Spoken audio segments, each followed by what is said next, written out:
The tale began with the protagonist immersed in a video game where a menacing skeleton addressed the knight, declaring him truly worthy of being his rival.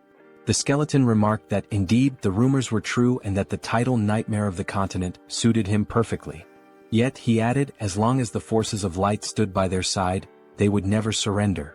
Sunghyun thought to himself that this was both a terrifying immortal king and a noble knight of light. He sipped on his soda, wondering aloud if their dramatic clash was a bit overdone. Still, he acknowledged it was just a performance.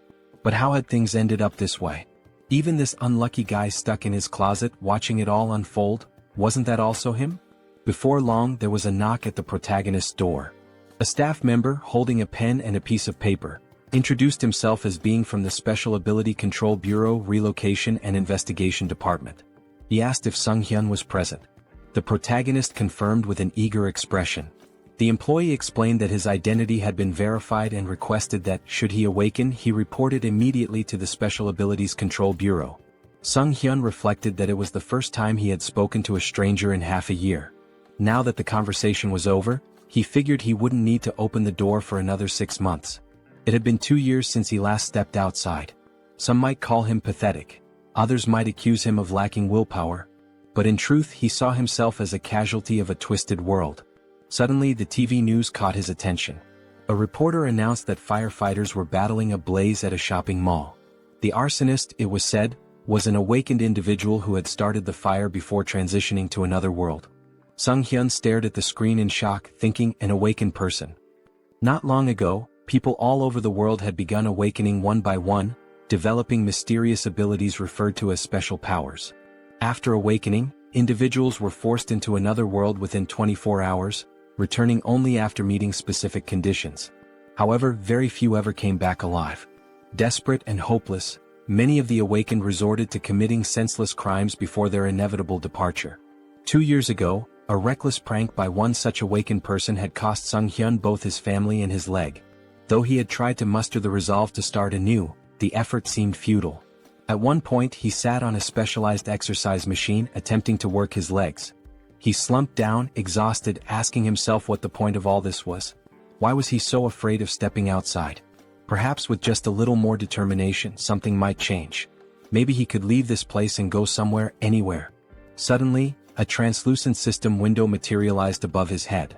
It displayed a message, dimensional distortion detected. Connection to the Akasha system in progress. Awakening of a unique skill. The unique skilled avatar had been awakened, and a countdown began. 24 hours remained before transitioning to another world. Sunghyun cried out in terror, exclaiming that this must be some kind of joke. How could it all happen so abruptly? The system window displayed a warning. Failure to enter the travel portal within the allotted time would result in a forced transition. With a panicked expression, Sunghyun flung open his closet. He recalled hearing that returning to Earth took about a year, and with time in the other world flowing 10 times slower, this meant he'd have to endure 10 long years there to get back. Eventually, the protagonist, now clad in full gear, stood nervously before the glowing portal. The system window informed him that 3 minutes remained until the transition. Gripping his head in distress, Sunghyun thought, I can't even step outside normally, and now there's a portal in front of me. I have no strength, no skills. How am I supposed to survive in another world? Suddenly he remembered his unique skill. Sunghyun shouted, determined, activate the avatar skill. At that moment, a clone materialized before him. He stumbled back in shock, gasping, that's me? Staring at the figure, he realized he was looking at a perfect copy of his own face. The clone saw everything he did as though they shared the same vision. This is dizzying, Sunghyun muttered, trying to move and control the avatar. The realization hit him. It was impossible to act simultaneously with the clone. Then the system window chimed again. 1 minute remained until the transition. Failure to step into the portal would trigger a forced move. In desperation, Sunghyun slumped against the clone's chest. This avatar is useless, he groaned. Just like me. If only someone else could take my place. Acting on a sudden impulse, Sunghyun directed the avatar toward the portal. The system window acknowledged the identity of the awakened individual, confirming the start of the transition. Watching the avatar vanish into the portal, Sunghyun cried out in astonishment. It worked. The move portal had accepted the avatar instead of him. The system window updated. The transition to the Auterica dimension was complete. Moments later, Sunghyun found himself looking at a dense forest. His heart raced with fear. The avatar was supposed to go. Why am I here? But then the system clarified. He could return to Earth via the return option in the karma store. However, karma needed to be earned through adventures and his current karma was at 0. Sunghyun's vision suddenly blurred. Realizing he wasn't physically in the forest but instead seeing through the avatar's eyes, he shouted, "I'm going to be sick." The nausea overwhelmed him and he abruptly woke up at home, sprinting to the sink to throw up. A few moments later, he sighed in relief. "At least I survived the move," he muttered. Gathering himself, Sunghyun added with determination, "Summon the avatar here."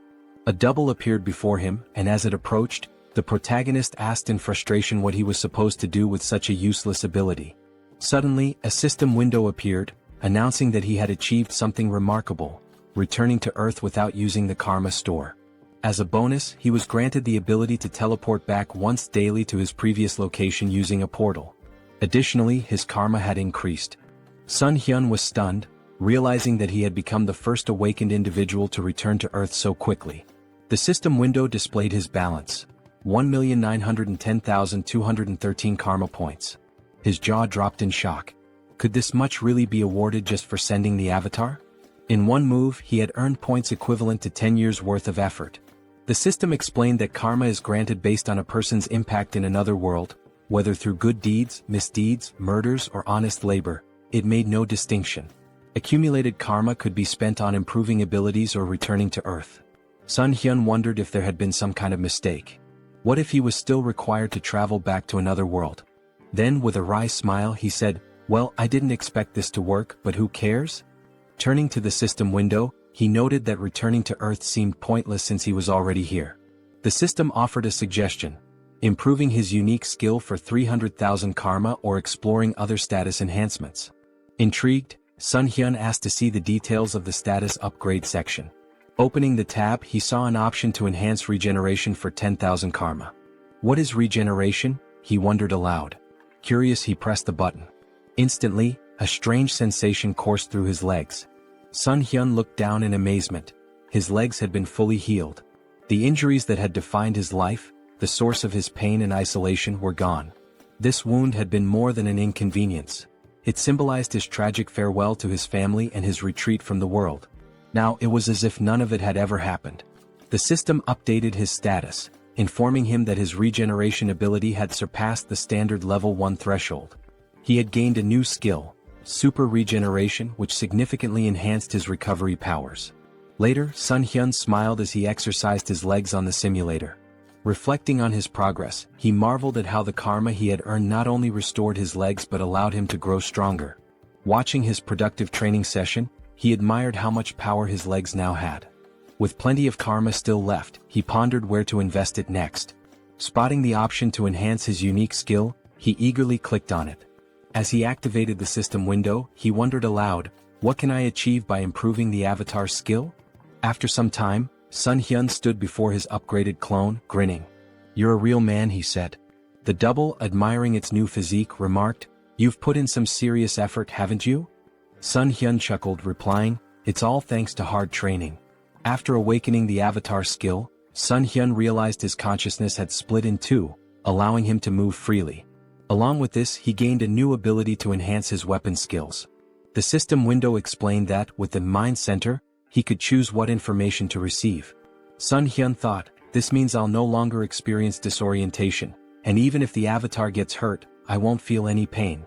Grinning, he grabbed a gamepad and remarked that he could now explore another world while comfortably sitting at home wrapped in a blanket. As he considered his newfound control over the avatar, Sunghyun noted that it felt just like playing a video game. But this wasn't the only change. Now he had 3 avatars. Pondering aloud, he wondered if their numbers would continue to grow as he developed the skill. This could get confusing, he muttered. I can't just keep calling them avatars. I need names. Looking around for inspiration, his gaze landed on a ketchup packet on the table. The first clone, he declared, will be called Hans. The system window updated, showing Hans's abilities: general skills, mind center, super regeneration, individual skills, mana attraction. Note: first avatar is Sunghyun. Turning to the second clone, Sunghyun named him Heinz.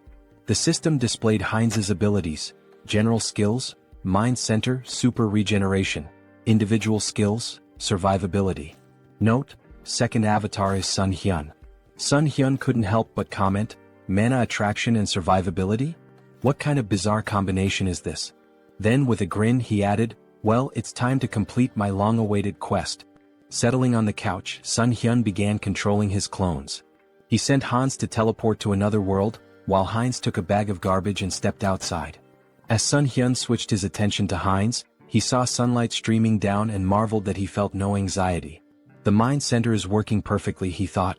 Hans must already be in another world by now. Switching control to Hans, Sunghyun observed that it was nighttime in a seemingly tranquil forest. It's so quiet, he murmured. Just then, a black panther emerged from the dense foliage. Startled, he exclaimed, how did that thing show up out of nowhere? The panther lunged, but Hans quickly unsheathed his sword and drove it into the beast's mouth. Sunghyun noted with satisfaction, exactly as I expected. No fear or pain. Just like a game. Hans withdrew the sword and finished off the panther. Sitting beside the panther's lifeless body, Hans muttered, is it this hard because I haven't leveled up yet? I'll be in big trouble if I run into another monster. Scanning the area, he spotted a small settlement in the distance. A short while later, Hans arrived at the village, where he was greeted by a villager named Glokali. Smiling warmly, Glokali welcomed him, praising his courage for navigating the monster-filled forest at such a late hour. Hans grinned, gesturing to his injured body. I've got wounds all over me. Elder, do you think I could stay in the village for the night? Glokali nodded with a kind smile. Of course, he said. We should always help each other. Hans exhaled with relief and gratefully thanked the elder. A short time later they were walking through the village, passing by the houses.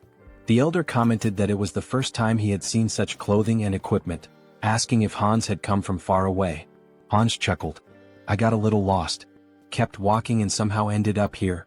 The elder smiled warmly. It's nice to meet someone new after such a long time. How about we share a drink at the tavern?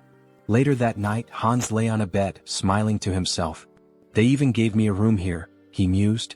The longer he stayed, the more he thought about how kind the villagers were. How long has it been since I felt so happy talking to people? Today really was a good day. Meanwhile, the protagonist sat on his couch, holding a mug of alcohol. This is great, he said aloud, savoring the feeling. Eating chicken after a shower, pure bliss. Traveling around the world like this is amazing. Feeling a pang of guilt, he added, I'm embarrassed though. Hans is working so hard out there. He reflected that Hans was practicing his survivability. I don't know when I'll have to send him away again, so it's good he's preparing. With a smile, Sunghyun concluded, this is fantastic. But no matter how much my clones accomplish, I need to learn more about the other world. What kind of place is it really? He opened his laptop, smiling as he thought, I'll be a great leader. Suddenly, a system window appeared, declaring, Avatar is dead. All skills and data acquired by the avatar will be reset. Sunghyun froze in horror. Hans died. He pointed at the system window, panicked. He died in that village. Could it have been that old man's doing? Did he slip something into the drink? He shook his head, frustrated. How careless of me. Then a thought struck him. Wait, am I reconnecting to the avatar? At the same time, back in the village, Glokali stood with another man near Hans's lifeless body. I thought he'd be useful, Glokali said, but he turned out to be just an empty shell. He managed to get through the forest alone, so I thought he had real potential. But in the end, he's just another elite skeleton. As Sunghyun began to control Hans's body again, he wondered in shock, what's happening here? The system window popped up, stating, race changed to undead. New skill acquired, decomposed heart. Hans's updated profile read, race, undead. General skills, mind center, super regeneration. Individual skills, mana attraction. Note, the mind center prevents mental damage. Sunghyun's thoughts raced in panic. What is going on? Glancing to the side, he spotted a large number of skeletons behind a glass wall. Fear gripped him as he realized, could it be that these lunatics turned all the villagers into undead? Just then, a living man entered the basement. Who is this? Sunghyun wondered. Wait, isn't that the guy from the tavern yesterday? The man, visibly annoyed, grumbled, how much longer do I have to stay in this dump? His gaze shifted to Hans's body on the floor and he stared at it intently. The protagonist anxiously wondered what the man was staring at. Did he really notice I've come to my senses? The man pointed at Hans's body with irritation and grumbled, "Why is this knucklehead still here? Why do I have to redo what everyone else has already done? Move the skeleton's body over there." Sunghyun felt a jolt of worry. "Even though my heart isn't beating, I think I almost had a heart attack." He could feel a strange force trying to move Hans's body against his will. By concentrating, he managed to resist the pull, but he decided it was wiser to obey for now. The man muttered with frustration, "Why does the old man always make me check on these weirdos? What a meticulous pain in the neck." Sunghyun reflected nervously. "This force, it feels so familiar. It's the same one that moved my dead body earlier. Could it be linked to the mana attraction skill?" His thoughts raced. "If that's the case, maybe I can figure out how to control it. And if I can control this force, I might be able to take command of all the other undead too." 1 week later. In the dim basement, Hans's undead body sat on a stack of wooden boxes, his skeletal fingers twitching with faint magical energy. Across from him, a skeleton lay crumpled on the floor. With a flick of Sunghyun's will, the skeleton stood up stiffly, moving as though animated by invisible strings. Sunghyun grinned. "I finally did it. I can control others now. Although it's not exactly what I imagined. I can only influence one undead at a time, not a whole crowd. Guess an elite skeleton like me isn't capable of much more yet." Suddenly, the sharp hiss of a rat caught his attention. He snapped forward, grabbing the small creature in his bony hands. "So, it was this little pest gnawing at my heels all week? You're a fast and nimble one, aren't you?" A tiny nasty thing. An idea struck him. What if I use my magic on something small and fast like this rat instead of a person? He focused his mana, and the rat's eyes glowed an eerie red. Sunghyun carefully set it down, grinning. "Operation Night Watch begins," he said to himself. "Let's see what secrets I can uncover with this little spy." Outside the warehouse, through the rat's glowing eyes, Sunghyun observed a man pacing outside. "Why is this guy whining so much?" he thought, amused. Then the man opened a heavy wooden door, revealing a second, dimly lit warehouse. The rat scurried forward, darting toward the open passage. Suddenly, a surge of energy pulsed through the air, halting its progress. Sunghyun recoiled instinctively, even with the emotional dampening of the mind center active. "That energy, it's overwhelming. I can't risk getting closer." From within the warehouse, he overheard a conversation. Jeffrey, a sharp-featured man, asked impatiently, "When will the maturation process be done? That fragment of the immortal king? It feels like it's sucking part of my soul every time I go in there." "It'll be soon, right? The teacher's been stuck in there for days." Another man replied, his tone cautious, "It should be soon. But isn't it funny? We're guarding this place so tightly with traps set all over the village and even here. Not even a mouse could sneak through." Sunghyun's thoughts swirled. A fragment of the immortal king? That must be what they're guarding. But where else can I gather information? And where did that old man disappear to? Moments later, a sudden flash of magical energy pierced the rat's body, shattering the connection. The elder approached, his expression calm and his tone almost amused. "A simple mouse," he said, brushing his robes as he inspected the remains. Sunghyun seethed from his safe distance. This old idiot. He noticed even a tiny spy. This is going to be more difficult than I thought. The protagonist's thoughts raced as he wondered, did they really figure me out? The old man stepped closer, inspecting the rat's lifeless body. "An undead?" he muttered, puzzled. "I don't sense black magic, but its body is brimming with dark mana. Could mana influence alone have turned this rat into an undead? There's only one place filled with such dark mana." He turned to the man nearby and asked sharply, "Jeffrey, you're in charge of the warehouse today, aren't you?" Sunghyun, observing from afar, felt a pang of guilt. "I'm sorry, little rat. You've done well. I'll avenge your death, I promise. Watch over me from wherever you are." Some time later, Jeffrey stormed into the basement, his face twisted in rage. "A rat? All this fuss over a damn rodent? That stupid old man?" He seethed, pacing wildly. Then, glaring at Hans's undead form, he barked, "Hey, why the hell are you standing there like that? Follow my order and stand up straight." As Hans's undead body remained still, Jeffrey's irritation boiled over. He approached menacingly, raising a fist. "Didn't I tell you to stand up straight?" he spat. Grabbing Hans by the hair, he yanked him forward. "Aren't you the fool who dared to stand against me? Didn't you threaten to kill me if I touched your family? Go on, repeat it." His face twisted into a sadistic grin. "Oh, that's right. I ripped out your tongue," Jeffrey sneered, tossing Hans to the floor like a discarded doll. "You should be thankful I let you live, even after we hunted down every idiot in your pathetic village. And your wife, she's here too, isn't she? What about your children? Oh wait, maybe they're with other families now. The tables turn. Suddenly Hans's undead body sprang to life, lunging at Jeffrey and sinking his teeth into the man's neck. Jeffrey let out a horrified scream as he collapsed to the ground. What's happening to me? Stop, he stammered, his voice trembling with fear. Reaching out desperately, he began casting magic, but before he could finish, another undead figure, the reanimated body of Hans's wife, pounced on him from behind. Together, the two undead silenced Jeffrey forever. Sunghyun, controlling Hans's body, felt a grim satisfaction. Their revenge has only just begun. A bold plan. Meanwhile, Sunghyun switched control to Heinz and approached the village guards. My brother lives in this village, he shouted. The guards frowned. Your brother? He left not long ago. What makes you think we'll just let a stranger in? Heinz grinned. If that's the case, then bring me to the village elder. He'll recognize me. Moments later, Glokali arrived, his expression calm but inquisitive.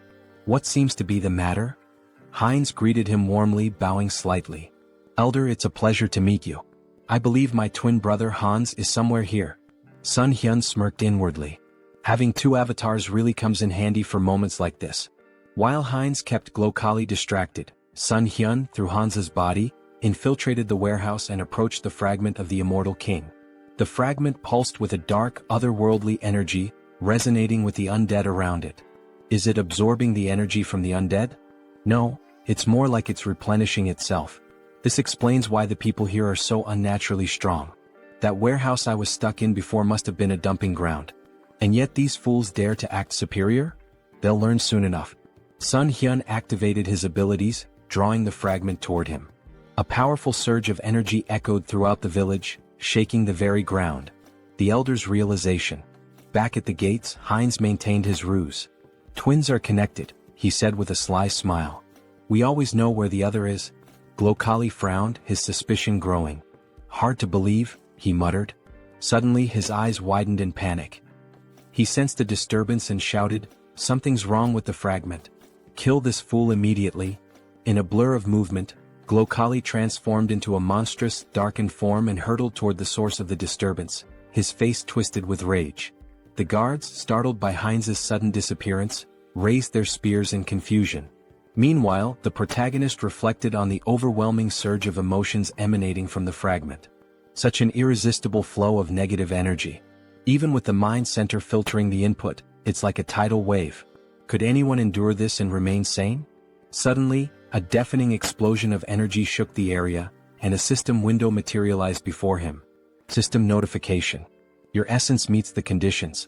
Information unlocked. Immortal magician Demolic. Rank increased due to the power of the fragment of the immortal king. Dark magic hidden in the fragment has assimilated with your essence. New skill acquired, demonic wisdom. This skill grants mastery of dark magic and an innate understanding of its mechanics. Sunghyun marveled at the new power. Demonic wisdom. Just by observing dark magic, I can wield it as if I've known it forever. This changes everything. In the basement, a man stood near the remnants of Jeffrey's last stand, muttering to himself. That idiot couldn't even handle a zombie rat. Now I have to clean up this mess. Before he could proceed, the elder's booming voice rang out.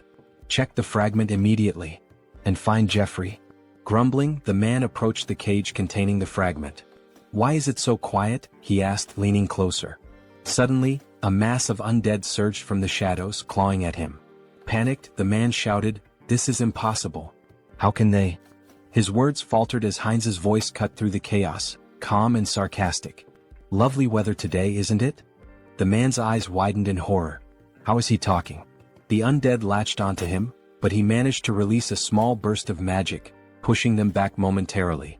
However, the cage shattered, releasing a flood of monsters into the basement. Heinz smirked, his voice dripping with mock politeness. Ignoring someone's greeting? How rude. Sunghyun observed through Heinz's perspective, marveling at the newfound power demonic wisdom granted him. Dark magic feels as natural as breathing. This knowledge, it's like it was always there waiting for me to unlock it. Outside, a massive explosion rocked the village as the undead spilled into the streets. Heinz commanded them with unwavering authority. Don't let anyone escape. Kill them all. The confrontation with Glokali. A skeleton's body fell before Heinz and the elder, Glokali, emerged, his expression cold and furious. "You should have been an elite skeleton," he growled. "What did you do with the fragment of the immortal king?" Heinz greeted him with a grin. "Glokali, it's been too long. By the way, thanks to you I lost my heart. Fortunately, I found a new one in your warehouse." Glokali's face contorted with rage. "You dare to merge a fragment of the immortal king with such a pitiful body? You've gone too far." Raising his hand, he invoked a powerful spell. Finger of Death. A wave of dark energy surged forward, striking Heinz with enough force to sever his arm. Heinz glanced at his dismembered limb, more annoyed than pained. Attacking someone mid-conversation? Really, where are your manners? Silence. Glokali roared. "Do you have any idea how much effort and resources I've poured into this fragment? An entire year's worth of preparation, and you've ruined everything." Glokali's eyes blazed with fury. "I was so close," he growled, "to wielding a power greater than anything in existence. And now you've turned my masterpiece into this?" Heinz smirked, wrapped in the swirling energy of dark magic. "What's wrong, old man? Can't handle a rookie Demolic? Dark Thorn?" Glokali roared, sending tendrils of shadow magic spiraling toward Heinz. Heinz laughed. "Using high-ranking magic against a beginner? You must really be desperate." His voice turned cold as he countered effortlessly, "I'm the only one who can truly control the fragment, and you know it." Glokali sneered. "You may have survived the destruction of your body, but I'll dismantle it and use it for experiments. Let's see how you handle this destructive ectoplasm." Heinz scowled. "Stop reciting your skills like an amateur." His voice rose with disdain. "And just die already, Alfred." The elder froze for a moment. "Alfred?" His expression twisted into suspicion. "How do you know that name? Did you sneak into this village intentionally?" Before Heinz could reply, a surge of dark magic shot toward Glokali from behind. The elder reacted swiftly, deflecting the attack with ease. He narrowed his eyes. "You're adapting quickly to dark magic. Is it the fragment's doing? No matter. I have no time to waste." Raising his hand, Glokali activated another spell. Pact of Destruction. The battlefield dimmed as the souls of the fallen black magicians coalesced, swirling around Glokali like a maelstrom. A dark crown materialized on his head, amplifying his power. Heinz watched warily. "You're sacrificing the souls of your own allies for this? How fittingly vile of you." Glokali snarled, his voice thunderous. "With the full power of this fragment, I would have crushed you. But no matter." Now, flame of souls soaked in darkness. A massive surge of fiery dark energy erupted toward Heinz. The final blow. Before the spell could reach its mark, a streak of magic pierced Glokali's chest. The elder stumbled, his expression frozen in disbelief. Heinz stood unimpressed. "Took you long enough to tire yourself out.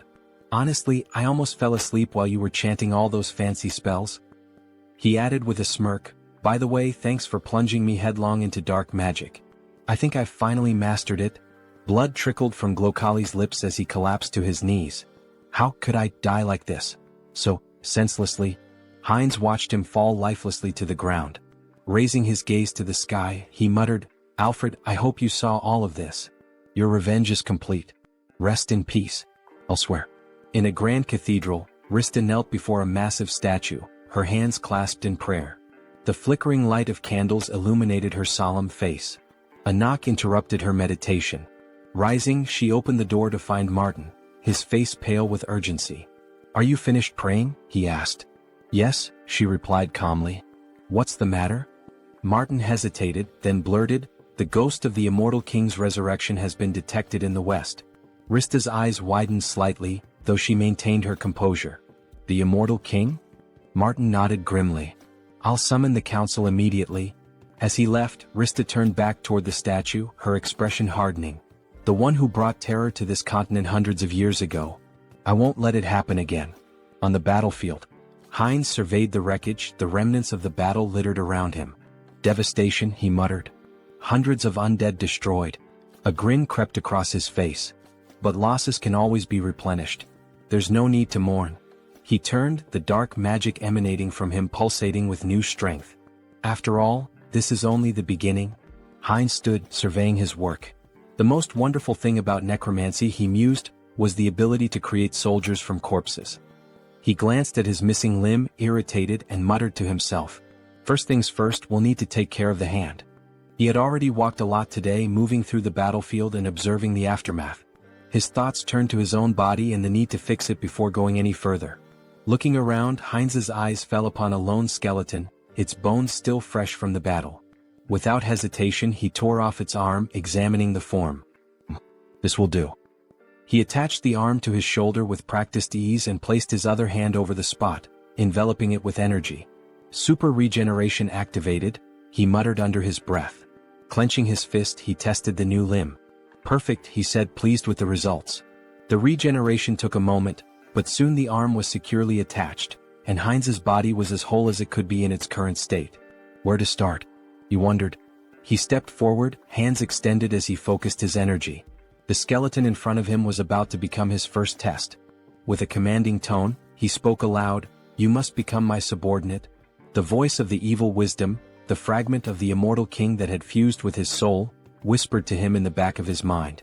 Its presence filled him with strength, guiding him toward his goal. Return the remaining magical power to your body, cleanse it of the fragments of thoughts. But as he focused, something went wrong. The skeleton suddenly fell apart, crumbling into dust. What? Heinz raised his hands in confusion. Didn't work?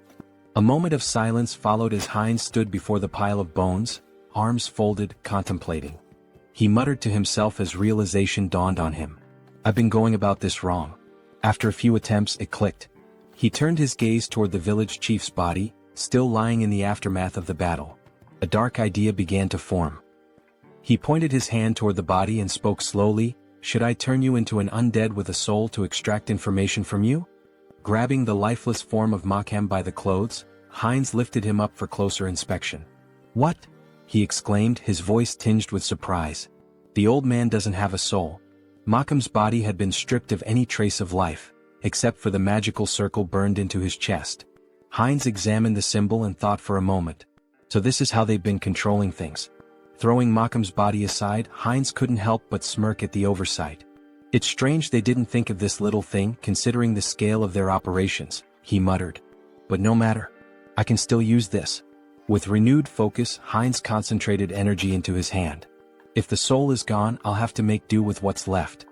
He directed the energy straight into Makhem's body, deciding that he would turn the old man into something more useful. A high-level undead with consciousness and combat skills. Heinz's magic spiraled through the corpse, desecrating the remnants of its magical power and cleansing it of any remaining fragment of thought. A few moments later, the body twitched and Makhem rose to his feet, now an obedient death mage. The undead mage stood before Heinz, waiting for orders. His voice was hollow but clear. "I await your command." Heinz looked at him with curiosity. "You're speaking." "I didn't even expect that result," he muttered, impressed. He turned to Makhem, his expression cold. "Your name is Makhem. From now on you will obey me." Without hesitation, Heinz slammed his hand against the undead mage's skull. Makhem flinched but immediately responded with desperation. I will obey." Heinz smirked, rubbing the bruise on Makhem's head. "Even if he lost his memories, his sins remain. I'll enjoy this." Turning his attention to Makhem's cane, Heinz casually remarked, "It looks pretty good." Makhem's bones trembled, his fear palpable. His new existence as a death mage was not one of autonomy, it was one of fear and servitude. The power of the immortal king's fragment coursed through Heinz, and with it, the ability to control life, death, and everything in between. Heinz's grin widened. "You're going to be a useful tool?" As the protagonist stood, looking over the gold he had gathered, his thoughts shifted to the mountain of corpses he had left behind. Among the undead, there was one particularly young zombie, a grim reminder of the recent battle. This young zombie, who killed Jeffy along with him, he thought. He placed his hand on the zombie's head in a strangely respectful gesture. Well, he should rest in peace with his family. With a flick of his wrist, he directed fire at the building nearby, setting it ablaze. The crackling of flames in the distance was the only sound that could be heard as the protagonist briefly considered the devastation he had wrought. No turning back now. Back in his hideout, the protagonist sat comfortably at a table, his belly full after a satisfying meal. He leaned back, smiling contentedly. I ate too much," he said to himself, his voice light. "God, that was delicious." He glanced at his phone, curiosity peaking. "What's the gold rate today?" he muttered aloud, tapping the screen. The village had been full of magicians, and given their affinity for treasure and arcane wealth, there was bound to be a lot of gold left behind. Just think, these people had accumulated a fortune. He began considering what he might do with the loot. Maybe I should take a closer look at what's left. With a deliberate motion he reached out, muttering, "Summon Hans." In an instant his avatar appeared before him, and an ominous aura filled the room. The feeling was intense, suffocating, his presence too strong for the quiet of the space. The protagonist's eyes widened in panic as he recoiled, covering his face. "Cancel the summoning," he shouted in fear. As quickly as the avatar had appeared, it vanished. He gasped for breath, his heart racing. "I thought I was going to die," he muttered to himself. "What should I do now?" He scratched the back of his head in frustration, trying to regain his composure. "I need to summon Hans, but maybe I should improve my unique skill first." The protagonist's thoughts turned inward, and he focused on accessing the Karma Shop, a place where he could enhance his abilities. Moments later, a system window appeared in front of him. He marveled at the results. "I earned more than I expected," he mused. The last time he had just over 400,000 karma. Now the amount had grown. He selected the item to improve his unique skill and spent a hefty 300,000 karma. A message popped up on the screen stating that his skill had improved. The number of avatars you can own has increased. His mental strength exceeded the norm, and as the information sunk in, he clenched his fist, enveloped in a surge of energy. Serenity.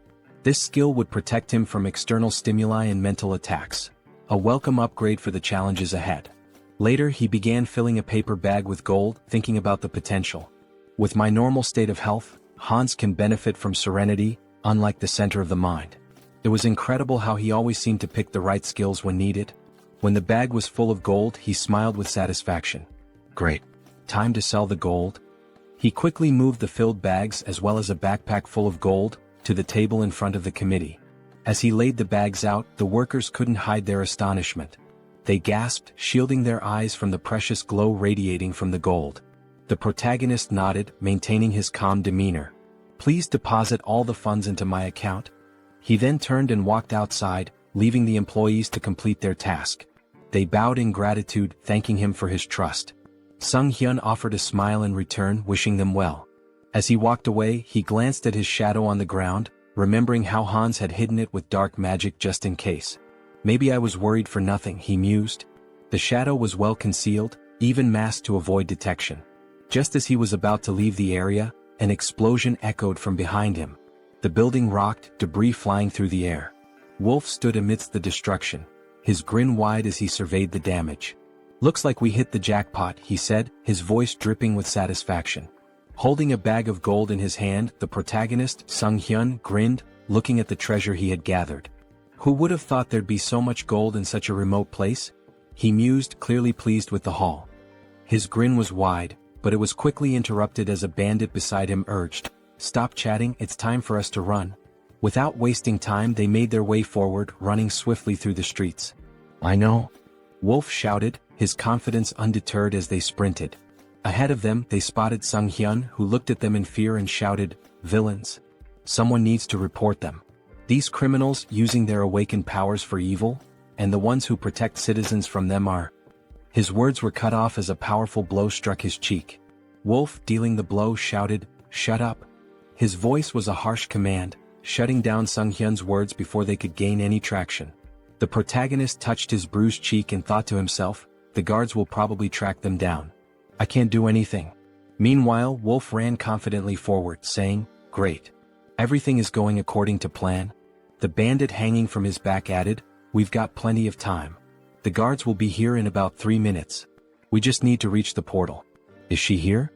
As they neared their destination they saw something that made them stop in their tracks, a girl lying unconscious on the ground. The wolf stopped and shouted, "Portal? What happened to her? She needs to wake up." His voice was laced with urgency. The bandit, looking around nervously, turned to the wolf and said, "Look over there." His voice trembled as he pointed, and the wolf looked to see a figure standing in front of them, masked and glowing ominously in the distance. "Hans?" the wolf muttered, trying to make sense of the situation. He couldn't help but ask, "Who's that?" "The guards?" The bandit, shaking his head, whispered, "That idiot isn't one of them." As Hans moved closer, he reached up to remove his mask. Sunghyun won't be able to do anything, Hans thought, but he knew that his avatar, was a different matter entirely. The bandits looked on in fear, raising their hands in surrender. Time passed, and soon the guards of the South Korean Returned Association arrived at the scene, their boots pounding the ground as they ran. The lead guard shouted confidently, "Here?" He looked back at his colleagues, urging them forward. "Are we going to miss him again?" When they arrived, they froze in surprise. "What happened here?" the guard asked. He surveyed the area where the bandits lay defeated on the ground. The wolf, still dazed, had lost his mask in the scuffle. The lead guard assumed that someone had dealt with the villains but that they couldn't have gotten far. He turned to his colleagues, gesturing around the area. "Search the surroundings carefully." Meanwhile, Hans, like a shadow, moved swiftly through the area. He flew past the guards, heading straight toward Sunghyun. As they reunited, Sunghyun couldn't help but smile. "I see you've warmed up well," he remarked, pleased with the success of their plan. The tension hung in the air as the scene shifted to what would come next, the consequences of their actions and the looming threat of the guards' arrival. Heinz strolled around the parking lot with his hands in his pockets, feeling a sense of satisfaction as he reflected on how relieving stress like this could sometimes be a good idea. His mind was clear for the moment, and the mundane surroundings seemed to offer a rare calm. Meanwhile, Hans, his second avatar who possessed the unique skill Vitality, stood at the entrance to a city on the east side. With a smile on his face, he shielded his eyes from the sun as he looked out at the unfamiliar skyline. "I finally made it here," he said, a hint of excitement in his voice. He remembered Malcolm's words about this city, and after seeing it for himself, he concluded that the old man hadn't lied after all. Stepping into the city, Hans mused aloud, "This is my debut in another world." But even as he admired the bustling surroundings, something didn't feel right. "Although there's still everything ahead," he added, scanning the area. However, as he walked deeper into the city, he realized something. Why was the city so empty? It seemed that the locals weren't paying much attention to newcomers. People went about their business as if strangers were a normal occurrence, not even sparing Hans a glance. Just then, in a nearby alley, a robber turned to his companion Diana and exclaimed, "Was this a joke?" He pointed an accusing finger at her, his expression dark. "I warned you." Diana, trembling, folded her hands in a prayer pose and apologized, pleading for a little more time. The robber's tone grew harsher. "I want 2 silver coins from both of you," he demanded. "And you have 3 days. No money? Then there's no other choice." Hans, who had been casually observing the scene from the corner of his eye, thought to himself, local thugs, and a young girl being manipulated. How cliché. He was about to continue walking, uninterested in getting involved, but fate had other plans. As Diana turned and tried to flee from the robbers, she collided with Hans. She stumbled back, immediately lowering her head in apology. "Sorry," she muttered, not knowing who he was. "Let's talk," Hans said, his tone calm as he sized her up. "How well do you know this city?" It was clear to him that he would need a guide. "Who are you, uncle?" she asked, surprised by the stranger's sudden question. Hans grinned, holding up 2 silver coins in his hand.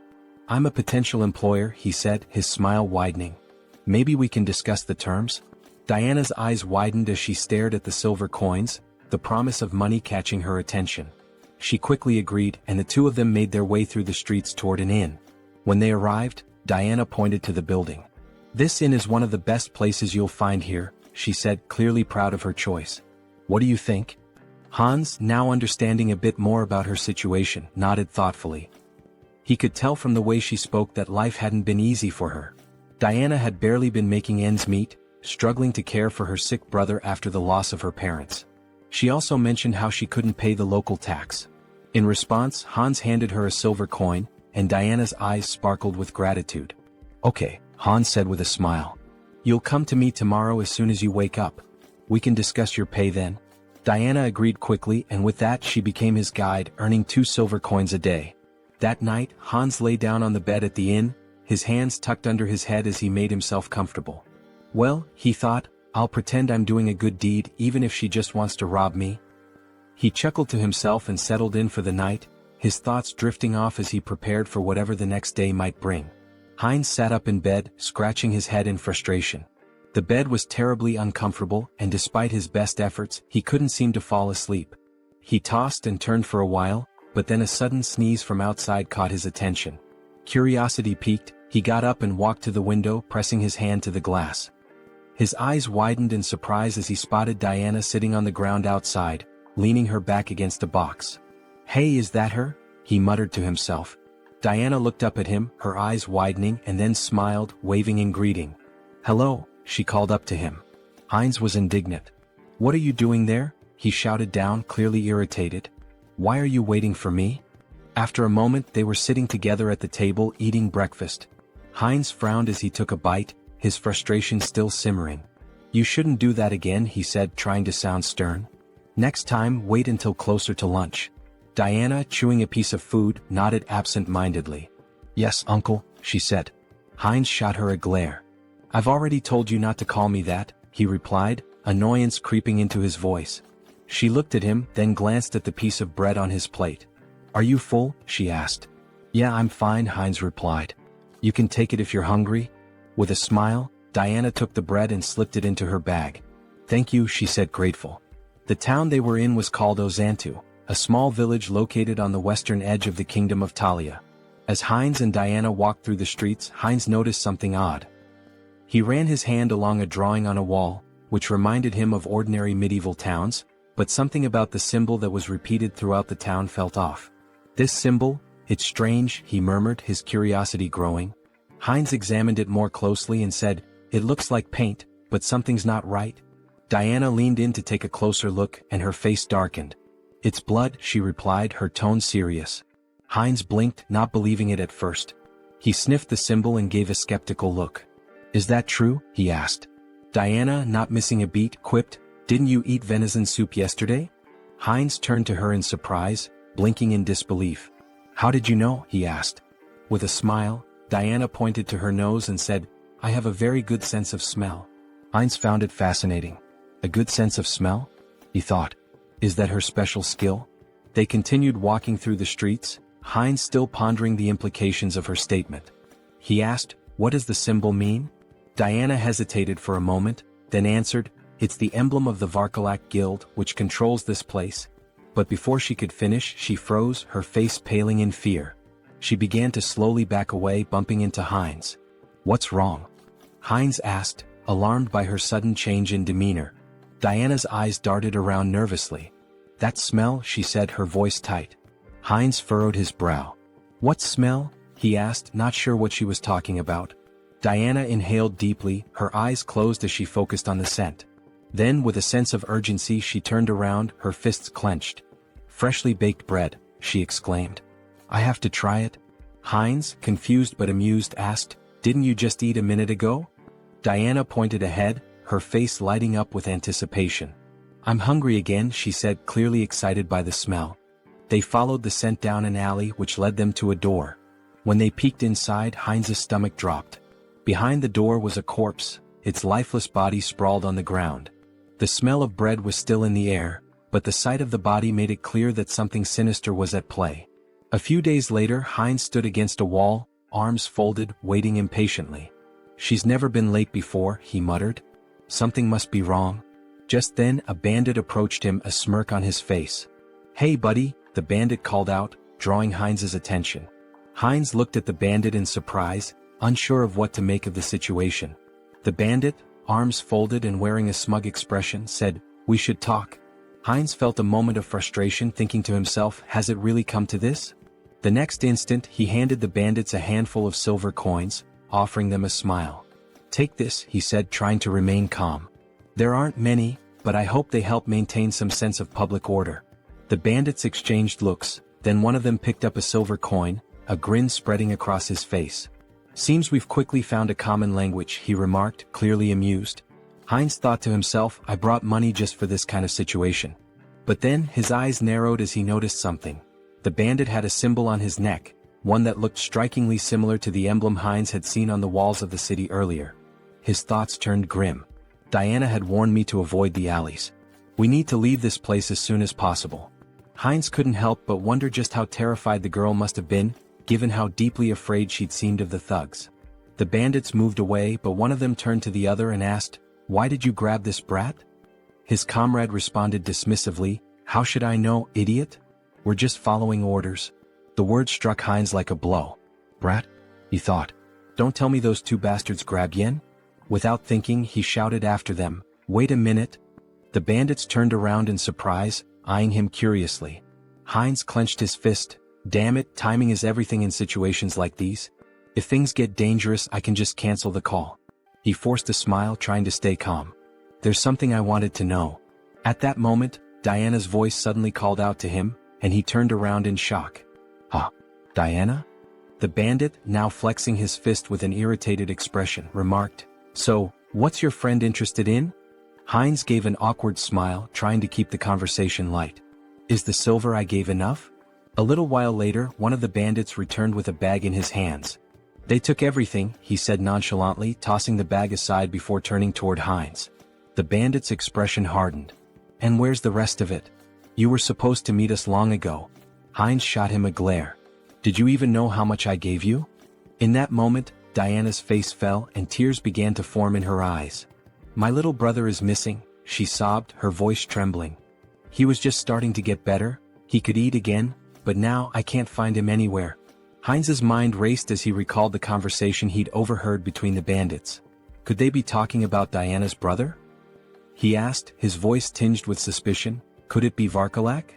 Diana looked up at him, her face stricken with terror. "No," she whispered, shaking her head in despair. Heinz frowned and asked gently, "What do you mean?" Tears streamed down Diana's cheeks. "They really took him," she choked out. "Aaron will die if they hurt him." Heinz's heart sank as he watched her crumble in front of him, the weight of her words sinking in. He knelt down beside her, trying to comfort her the best he could. "Don't worry so much," he said softly. "If they want a ransom, I'll pay it. You won't be alone in this." But Diana, her voice barely above a whisper, whispered in disbelief, "They really took him. Aaron will die." Heinz's heart pounded in his chest as Diana's words hit him like a cold shock. "Blood," she had said. He repeated the word in disbelief. "Why blood?" he asked, struggling to understand. Diana, still shaking with fear, managed to sit up. "This city," she whispered, her voice trembling, "is a warehouse for live blood bags. For vampires." Heinz's mind reeled as the weight of her words sank in. Before he could process it further, a voice from above cut through the tension. A vampire stood on the roof, his figure silhouetted against the setting sun. "The smell of dark mana is strong," he said with a low, cruel smirk. "Did they kill each other over the fragment of the immortal king? How unfortunate. I wanted to destroy it once it fully matured." The vampire folded his arms, his smile widening as he continued. "I don't know who stole it, but I know exactly where it's going. So, finding the thief won't be difficult." Heinz, still processing the bizarre situation, looked at Diana, his expression confused. "A vampire?" Tears streaming down her face, Diana nodded. "Yes, vampires. The Varkalaks and all the other organizations in this city, they're all run by vampires. Even if you escape the city, none of us will survive. They're all connected and they'll hunt us down." She buried her face in her hands, sobbing. "We've been trying our best to hold on, but we're just getting picked off one by one. In the end, I know what will happen to us." Heinz reached out, gently grabbing her face and forcing her to meet his gaze. "Listen to me," he said, his voice firm. "If what you're saying is true, we don't have much time. Do you know where they've taken your brother?" Diana hesitated, looking down at the ground. She looked at him, uncertainty in her eyes, and then whispered, "I don't know. But, if you try to help me, it will be dangerous. You won't survive either." Heinz smiled, though the weight of the situation hung heavily in the air. "Don't worry about that," he said confidently. "I know how to fight back against these scoundrels. We'll make it through this."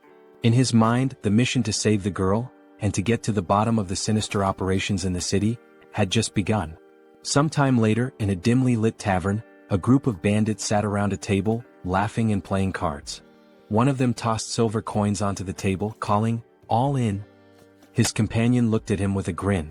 "Where did a debtor like you get such a big pile of money?" The first bandit leaned back and smirked. "I robbed some idiot this morning. Made a nice profit."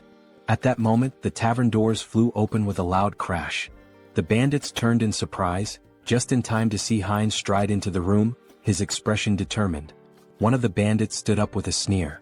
"What's this then?" he said, striding toward Heinz. "Who's this idiot?" His comrade snickered. "Is he some new fool who thinks he can challenge us?" The bandit raised his hand to stop his friend, looking Heinz up and down before saying, "So, you're the idiot we robbed. Came to give us more money, did you?"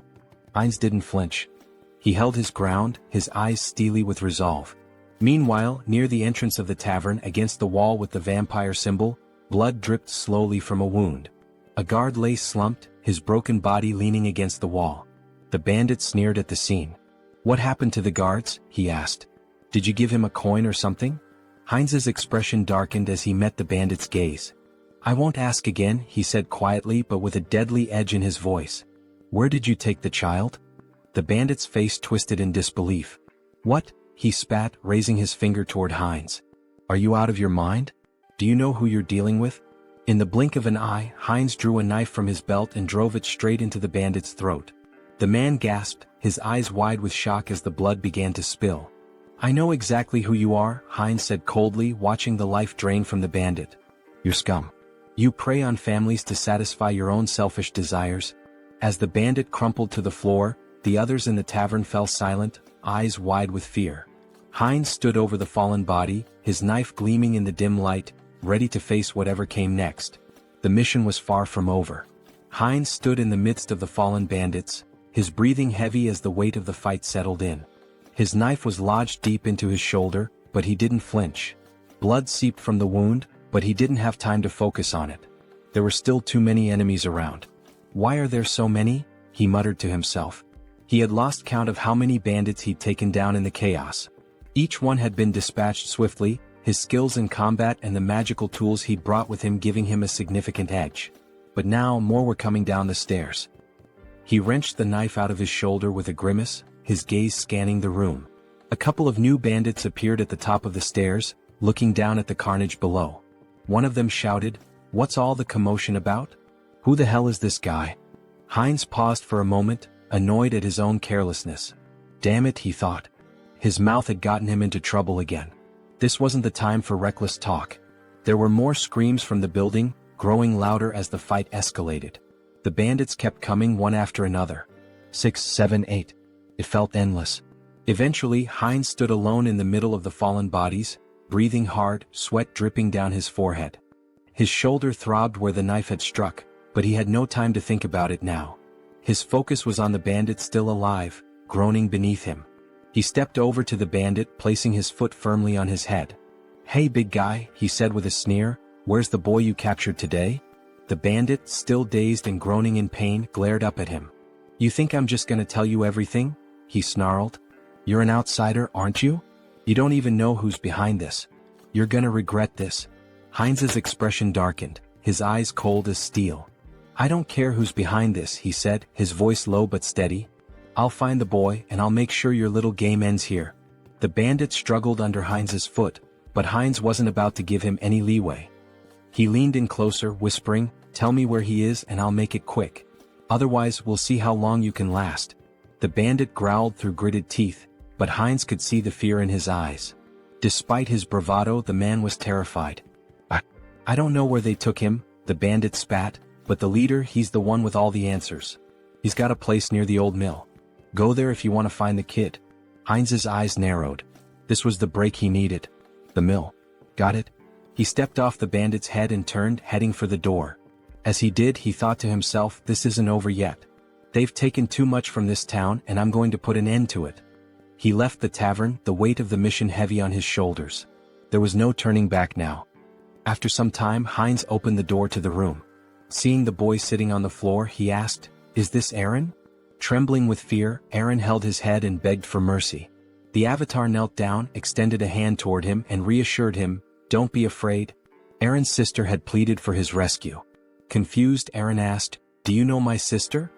At that moment, a vampire in bat form flew into the scene. Heinz turned to Aaron, confirming, "It's true. I'll explain everything once we're out of here. But first we need to leave." The vampire landed on the window and shifted into his human form. Glaring at Heinz, he sneered, "Who are you? How dare you touch my food in my restaurant?" Heinz froze, feeling a sinister presence behind him. The vampire taunted him, saying, "Are you from an oath of disobedience?" Taking Aaron by the shoulder, Heinz thought, "A vampire." The vampire continued, "Or perhaps you're this boy's brother. Do you know what happens to those who defy us?" Smirking, the avatar replied, "Me? Just an outsider, robbed by your rabble." Shielding Aaron, he added, "It's pure coincidence I helped this boy." The vampire extended a hand and scoffed, "Really? How dull. I prefer my meals lively. Both of you will die here." As the vampire fired a magical projectile that shattered the surroundings, Heinz shielded Eren with his body, yelling, "Run!" The avatar, now lying on the ground amidst spilled alcohol, gasped heavily. He sat up, noticing the smell of liquor, and muttered, "Alcohol? Is that a barrel?" He patted Eren's head, asking, "Are you okay? This is it, you need to hurry and get outside." Just then the vampire landed nearby, sneering, "Dodged? You're faster than I expected. A good warm-up before dinner." The vampire lunged with claws extended, but the avatar shoved Eren toward the door, shouting, "Run and don't look back." Wielding his sword, he blocked the attack but noticed the vampire's claws growing longer. They pierced his body as the vampire mockingly praised his regeneration abilities. Heinz clenched his teeth, realizing the power gap was immense. The vampire, licking his lips, remarked, "Unexpected, but you'll make a fine delicacy." Despite the pain, Heinz thought, "If I hesitate, I'll die." He swung his hand, but the vampire severed it effortlessly, laughing, "Oh dear. I'll carve you up before I feast." Lifting Heinz into the air on his claws, the vampire declared, "This is where your resistance ends." As he leaned toward Heinz's neck, Heinz thought, "If strength isn't enough, then we'll both die." From his mouth, he unleashed a hidden fire spell, engulfing the area in flames. Shocked, the vampire shouted, "What is this? A fire magic tool? You were hiding this." Thrown to the ground, Heinz noticed the alcohol spilling across the floor. A plan formed in his mind. The vampire screamed in terror, "You're insane. Do you want to burn us both alive?" The vampire attacked, slashing Heinz's body. Laughing maniacally, he jeered, "Fragile flesh." But Heinz headbutted him with full force, sending him flying. "You said it yourself. I have a strong body and good regeneration. Tough enough for you?" he growled. The vampire screamed, "No. Stop." But Heinz advanced, and the next moment an explosion consumed the building. Amidst the flames, Heinz lay on the floor, murmuring, "Impressive. I survived. Being strong has its challenges." A notification appeared before him. "Mission complete. Help the unlucky girl." Outside the burning building, Diana clung to her brother, staring at the inferno. "Uncle," she cried. Meanwhile, a system window announced, "Avatar Heinz has died. The avatar will respawn in 7 days." Diana stood there, exhausted from her work, wiping the sweat from her brow as she watched the man walk away. She had been cleaning his shoes for what felt like hours, and now that the job was finished, she could finally take a moment to catch her breath. The money left on the table was a small consolation, but it would be enough to help with the next day's bills. Her thoughts drifted to the events that had unfolded not long ago. The building that had once been the scene of chaos was now nothing but a smoldering wreck. She had heard that the avatar Heinz had been consumed by the flames, leaving her to wonder about the fate of the man who had helped her and her brother. The world around her flickered, and a new, familiar figure stood before her. It was Heinz, alive, standing in the middle of the street as if nothing had happened. His body was covered in bandages, but the intense aura he exuded made it clear he had come back, somehow. Diana stared at him, mouth agape. Her heart skipped a beat. "Uncle?" Heinz's eyes softened, and he smiled faintly despite the pain he was clearly in. "I told you I'd be back," he said, his voice hoarse. It was then that the system window appeared in front of him, announcing that Avatar Heinz had been reborn after 7 days. His rebirth had been completed, and with it came a sense of purpose, a new mission to carry out. The flames from the explosion, the chaos, the danger, they were all behind him now. But Heinz knew this was just the beginning. Whatever had happened, whatever lay ahead, he was ready. And this time he wouldn't fail. Diana slowly approached him, her eyes filled with disbelief and relief. "You're really here? You're alive?" Heinz nodded, offering her a reassuring smile. "I told you I'd keep my promise." He extended his hand, a gesture of both gratitude and solidarity. "Let's move forward together." And with that, they began to walk side by side, ready to face whatever challenge. After some time, Heinz sat on the edge of the bed, staring at the system window deep in thought. It displayed that the interdimensional transfer would take 10 days to complete. "Longer than I expected," he muttered, "but that's fine." Suddenly the wall burst apart and Virik stormed in, grabbing Heinz by the neck. He slammed him against the wall and growled, "This was your doing, wasn't it? The tracks from the forest lead straight here." Heinz, gasping for air, thought, vampires. Have they figured it out already? Virik sneered. The outsider was under the jurisdiction of my slain kin? He accused. Despite his struggle, Heinz couldn't muster the strength to fight back. What a monster, he thought, his teeth clenched in frustration. Leaning closer, Virik sniffed the air around Heinz's neck. I don't sense the aura of dark magic or the blood of my king, he mused aloud. Heinz, barely able to speak, croaked, What are you talking about? I don't understand. I was just sleeping. Virik grinned menacingly. Don't understand, huh? Let's see about that. Pulling Heinz closer, he sank his fangs into his neck. I'll ask again, slowly this time. Lies won't work. Heinz convulsed in pain, thinking this is insane. Why is this happening to me again? The system window flashed a notification. Entity appearance has changed. Vampire. Virik released him, stepping back as another message appeared. Special skill acquired. Legacy of lesser blood. Heinz's super regeneration had been replaced with regeneration. Still radiating an overwhelming aura, Virik asked, So, are you truly uninvolved in the vow of disobedience? Heinz felt the oppressive authority of the higher vampire, his blood screaming for submission. Swallowing hard, he replied, No, Lord Virik. I'm just a simple traveler. Despite the instinct to obey, Heinz knew his center of the mind ability blocked the compulsion. Virik turned away, muttering, Was I mistaken? Then he commanded, Follow me. We have important matters to attend to. Heinz smiled faintly. Fine. I'll go, and gather some intel while I'm at it. They soon arrived at the Azanta branch of the Vargalak clan. Inside, vampires greeted Virik with respect, though their eyes narrowed at Heinz. One sneered, What is this? New blood? A female vampire covered her mouth, disdainful. What were you thinking, bringing scum like this? Before Heinz could react, Rosalicia appeared, a glass of red liquid in hand. Beaming, she grabbed his arm. Hello, little blood. Long time no see, she exclaimed. Her cheerful demeanor caught Heinz off guard. Who is this drunkard? He thought. She introduced herself with a bright smile. I'm Rosalicia. And you? He hesitated but answered, Heinz? Rosalicia handed him the glass. Don't be rude. We're both lesser bloods, aren't we? Here, freshly squeezed blood. Drink up. Heinz stared at the glass, debating. If I drink, I might avoid suspicion. Taking a small sip, he felt a surge of thirst, even through his mental filter. Alarmed, he thought, drinking this is dangerous. Blocking the taste and smell, he downed the rest in one gulp. Delicious, he said flatly. Rosalicia ran her finger along his cheek with a playful grin. I like you. If you were human, I'd drain you dry, she teased. He laughed awkwardly. You called me lesser blood? What does that mean? Rosalicia tilted her head, placing a finger on her chin. Huh. You don't know about vampire ranks? She asked incredulously. Lesser bloods are like knights to humans. Pure bloods, though, they're the aristocracy. For example, Lord Virik, Rosalicia explained. The clan leaders are known as the true blood. And above them is the sacred blood. She paused before adding, Well, it's like a god. The avatar raised an eyebrow. A god? He asked. She nodded. Our prophet. The one we must obey without question.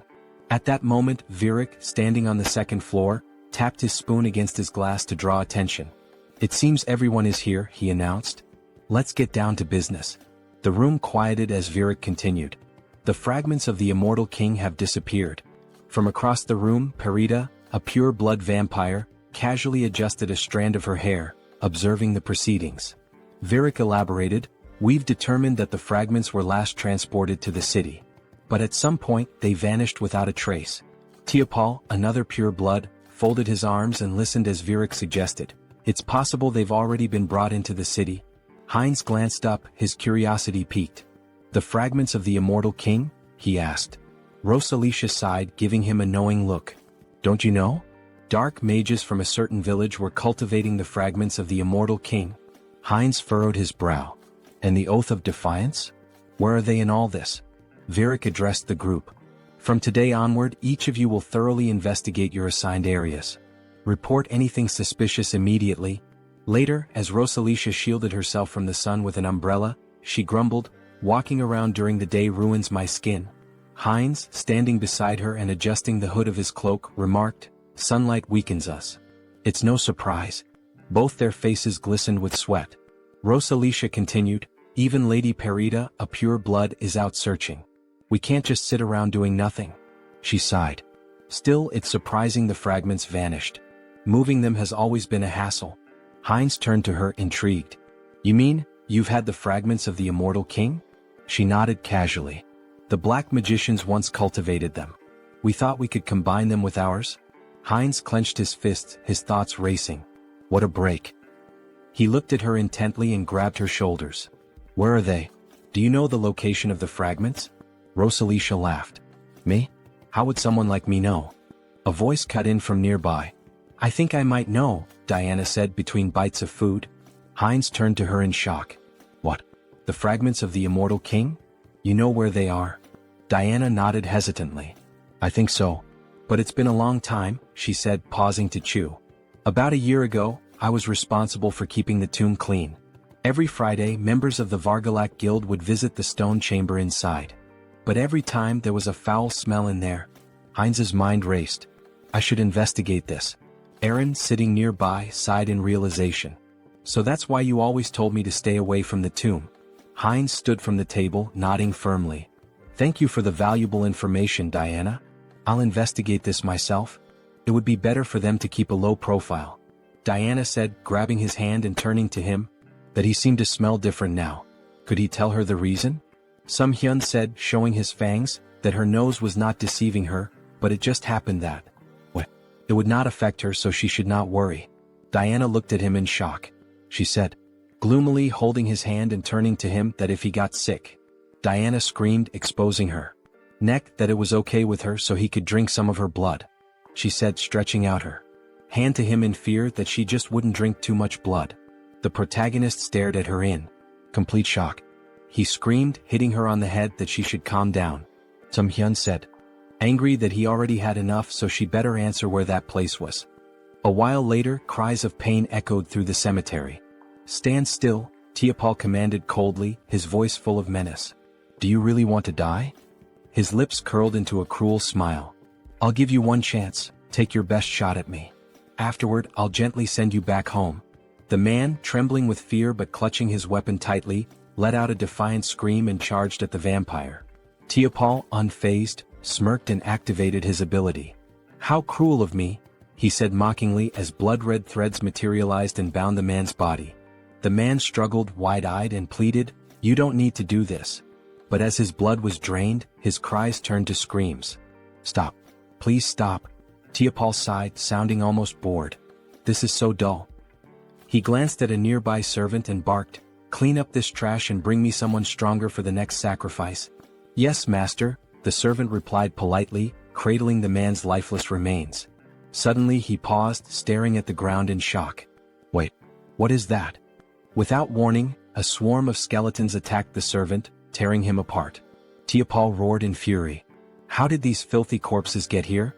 His anger only grew as more skeletons surged forward. Servants, destroy these wretched creatures at once. A shadowy figure darted through the chaos, striking down enemies with precision. Who are you? Tiapal demanded, glaring at the figure. Are you a necromancer from the Oath of Defiance? How do you know about this place? The shadow revealed itself as Sunghyun, controlling Hansa's body, wielding dark magic with ease. Tiapal's annoyance deepened. You're not going to talk willingly, are you? He sneered. Fine. I'll just rip your head off and ask my questions later. He unleashed a barrage of blood-based attacks, tearing through the skeleton army. Sunghyun smirked, manipulating the skeleton remnants into makeshift weapons with his magic. So, you'll just leave my head? He muttered, amused. Let's see how that plan works out for you. Tiapal gritted his teeth. The spell is too fast. I can't dodge it. At that moment, Sunghyun intercepted one of Tiapal's attacks. Tiapal froze, startled. Reinforcements? He asked, his voice laced with surprise. Then, with a sinister grin, he added, You've arrived just in time. Have you already reported the ambush here? Heinz too shouted back, I've already done that. Lord Viric's followers are gathered outside. I came here first to help you. Tiapal's expression twisted with anger. Great news, he snarled sarcastically. Then you'd better make yourself useful. This Demolic is strong enough to hold us off. We need to buy time for reinforcements. Suddenly, the younger vampire, representing the protagonist, sank his fangs into Tiapal's neck. Tiapal whipped around, shocked. What blood? He shouted. Have you gone insane, you fool? The protagonist, through Heinz, cast dark magic. Dark magic. Teopal gasped, wide-eyed. You've conspired against me? How could this happen? His voice turned desperate. Stop this madness immediately. Teopal screamed in horror as his strength faded. How could you drink the blood of your own kind? It's a grave sin. It clouds your mind, corrupts your soul. His voice faltered as he collapsed to the ground. This can't happen. Heinz too wiped blood from his lips and smirked. Clouds the mind, huh? Well, it seems to be working just fine for me. A system window materialized, displaying skill acquired, blood magic. Heinz too grinned. This is fantastic. With this new power, breaking the blood barrier will be a breeze. Heinz interjected, we don't have time for that. Then I'll smash through it. Heinz too replied with a sly smile. A deafening explosion shattered the tomb's roof. Sunghyun, standing amidst the rubble, smiled confidently. We found it. Heinz nodded, his eyes narrowing. This is what we came here for. Heinz too, gesturing to the glowing object before them, said, the second fragment of the immortal king. Heinz reached for it, his voice filled with awe. Another fragment. Amazing. As the fragment's power surged through him, he thought, even with the mind center filtering the negative thoughts, this fragment holds too many.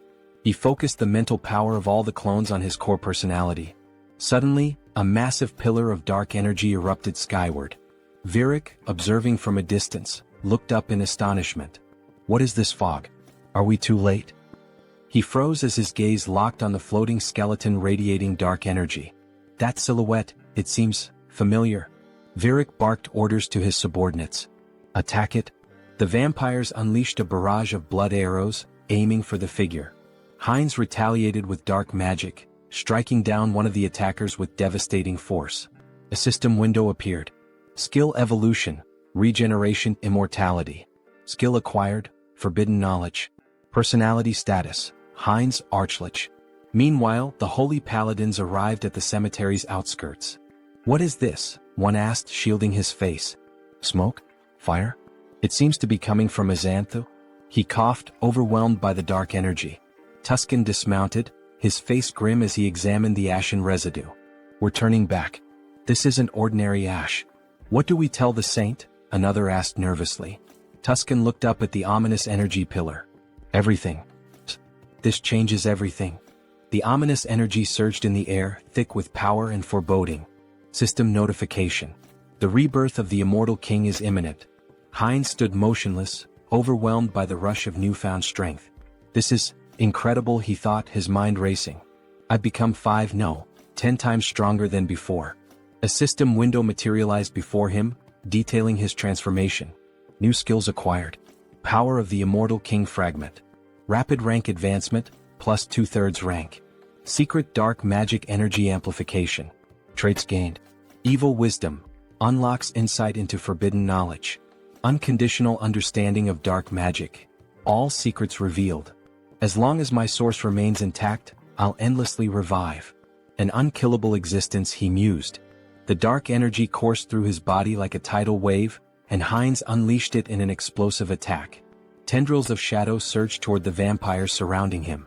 Virik's eyes widened in alarm. What is this smoke? Is this a trap? What is your plan?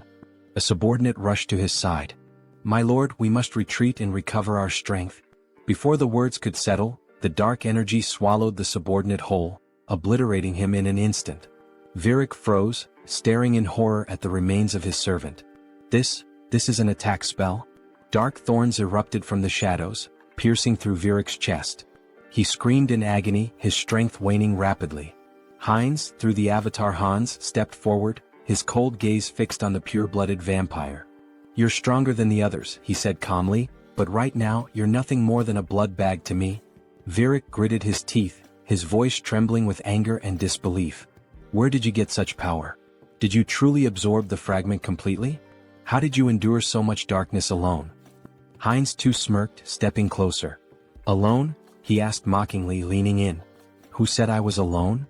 Before Virik could respond, Heinz too sank his fangs into the vampire's neck, drinking deeply. Virik's body convulsed, then went limp, crumpling to the ground. System notification. Conditions fulfilled, skill growth activated. Legacy, minor blood legacy, pure blood. Heinz too wiped the blood from his lips, his smile sharp and predatory. A pure-blooded vampire now? He murmured, savoring the moment. The realization struck him like a bolt of lightning. By devouring other vampires I can grow faster. He laughed darkly, his voice resonating with malevolent triumph. Let them wait for me. I'll devour them all, one by one. After some time in the forest, Rosalicia cried out that they needed Perdita. Fearfully she asked what they should do now. With tears in her eyes, Rosalicia lamented that if Lady Perdita had been there, they wouldn't have succumbed to the enemy so easily. Perdita responded, stating that Virak had been defeated but warned against underestimating this adversary. She touched the lingering dark magic and noted that the fragments contained an overwhelming amount of power, indicating the enemy's formidable strength. As the sun began to rise, she urged them to return to the base quickly to request reinforcements. Elsewhere, a man sprinted through the city streets, shouting curses. Leaning against a wall, he demanded angrily, "They won't chase me to the very end, will they?" He blamed everything on the vampires, accusing them of arrogance before being destroyed in an instant. He cursed his own mistake of trusting them. From the shadows, Heinz too grabbed the man, dragging him away. A terrified scream echoed from the alley. Meanwhile, Sunghyun reflected on leaving Hans in the city to deal with the remnants of Varkalak. He had also arranged for Heinz too to be connected to a minor merchant guild so he could escort Diana and her brother out of the city. Later, in the forest, Heinz too, holding a frying pan, joked that with enough pepper, he could make a special steak. Diana and her brother gazed at the meal with admiration, thanking him for the delicious food. The protagonist smiled, assuring them it was healthy and safe to eat. Sunghyun thought about how their happiness stemmed from being free of danger. Smiling, the protagonist asked if they had an uncle who ran a store in eastern Lapillas. Diana nodded nervously, unsure if her uncle would be pleased to see them. He reassured her not to worry, and Sunghyun considered giving them money if things didn't work out. A wave of sadness hit him as he thought about their eventual parting. When was the last time he'd felt this way? Perhaps he'd changed since arriving in this world. Diana called his name, reaching out with concern. "Are you okay? Do you need blood?" she asked. Laughing, the protagonist replied that he'd had enough to drink, having drained the vampires left in the village. At the same time, Hans, embodying another side of the protagonist, was reanimating the corpses of vampires in the cemetery. He decided it was time to finish up and retreat to their secure space, marveling at how convenient and boundless it was. He wondered if forbidden knowledge could help him create a similar subspace on Earth. Suddenly, blood magic struck him. Varkalak, a purebred vampire, confronted him with fury. "Still lingering in our city? Do you underestimate us so much?" she demanded, using blood magic to challenge his membership in the Oath of Defiance. Hans smirked, introducing himself as an honorary member of the Oath. She accused him of stealing the fragment of the immortal king and destroying their hideout. Holding a weapon forged from her blood, she declared it no longer mattered. He would die. Her attack was swift. Though he narrowly avoided a fatal blow, Hans felt the strength of a purebred vampire firsthand. Crashing into a barrier, he realized it was the work of her clan's blood mages. "Did you think escape would be so easy?" Over taunted. The protagonist analyzed the barrier, recognizing he could break it but would need more time to adapt to his new power. Over vowed to crush his skull and personally reclaim the fragment. Grinning, the protagonist declared she should remember his name and that he was from the Oath of Defiance. "I am your death," he added dramatically. Though retreating for now, he promised to return. In true villain fashion, he made a theatrical exit, summoning Hans to escape. Over was shocked to see him bypass the barrier, while her subordinate deemed his departure inappropriate. Suddenly, an arrow struck one of Over's servants from behind, a holy silver arrow from the paladins. Realizing they were surrounded, Over clenched her teeth in fury, cursing the lich for delaying her. Wherever he had gone, she vowed to find him. She shouted furiously that she would find him and kill him no matter what. A while later, in the protagonist's room, Sunghyun sighed in relief. "I'm still alive," he muttered. Hans remarked that the recall ability was like a cheat code, reaffirming its power. Sunghyun cringed as he remembered the dramatic line he had uttered before using recall. Swinging his legs off the bed, he asked himself, "Why did I have to use such a typical villain line?" He groaned, clutching his face. "Am I crazy? What possessed me to say that?" Adopting Hans's persona, he tried to justify it. "You're proud of your strength, aren't you? You took down a group of evil vampires, saved a defenseless girl and her brother, and even protected an entire city. Sunghyun smiled at that thought. Now that I think about it, I feel like a hero. Stretching, he added, surely I've earned myself some karma points, right? Calling up the karma shop, he stared in disbelief at the system window. His balance was 731,002 points. How do I have over 700,000 points already? He exclaimed. Didn't I spend everything on upgrades? With a nervous laugh, he speculated that enraging the vampires and dark mages must have significantly boosted his karma. Dismissing the thought, he pressed the system window. I'll figure it out later. For now, should I upgrade my special skills again? A notification appeared. His limit on summoning avatars had increased. Smiling, he noted that his avatar count had gone up. But were there any new skills? The system revealed that he had acquired a special skill, Persona. Sunghyun beamed.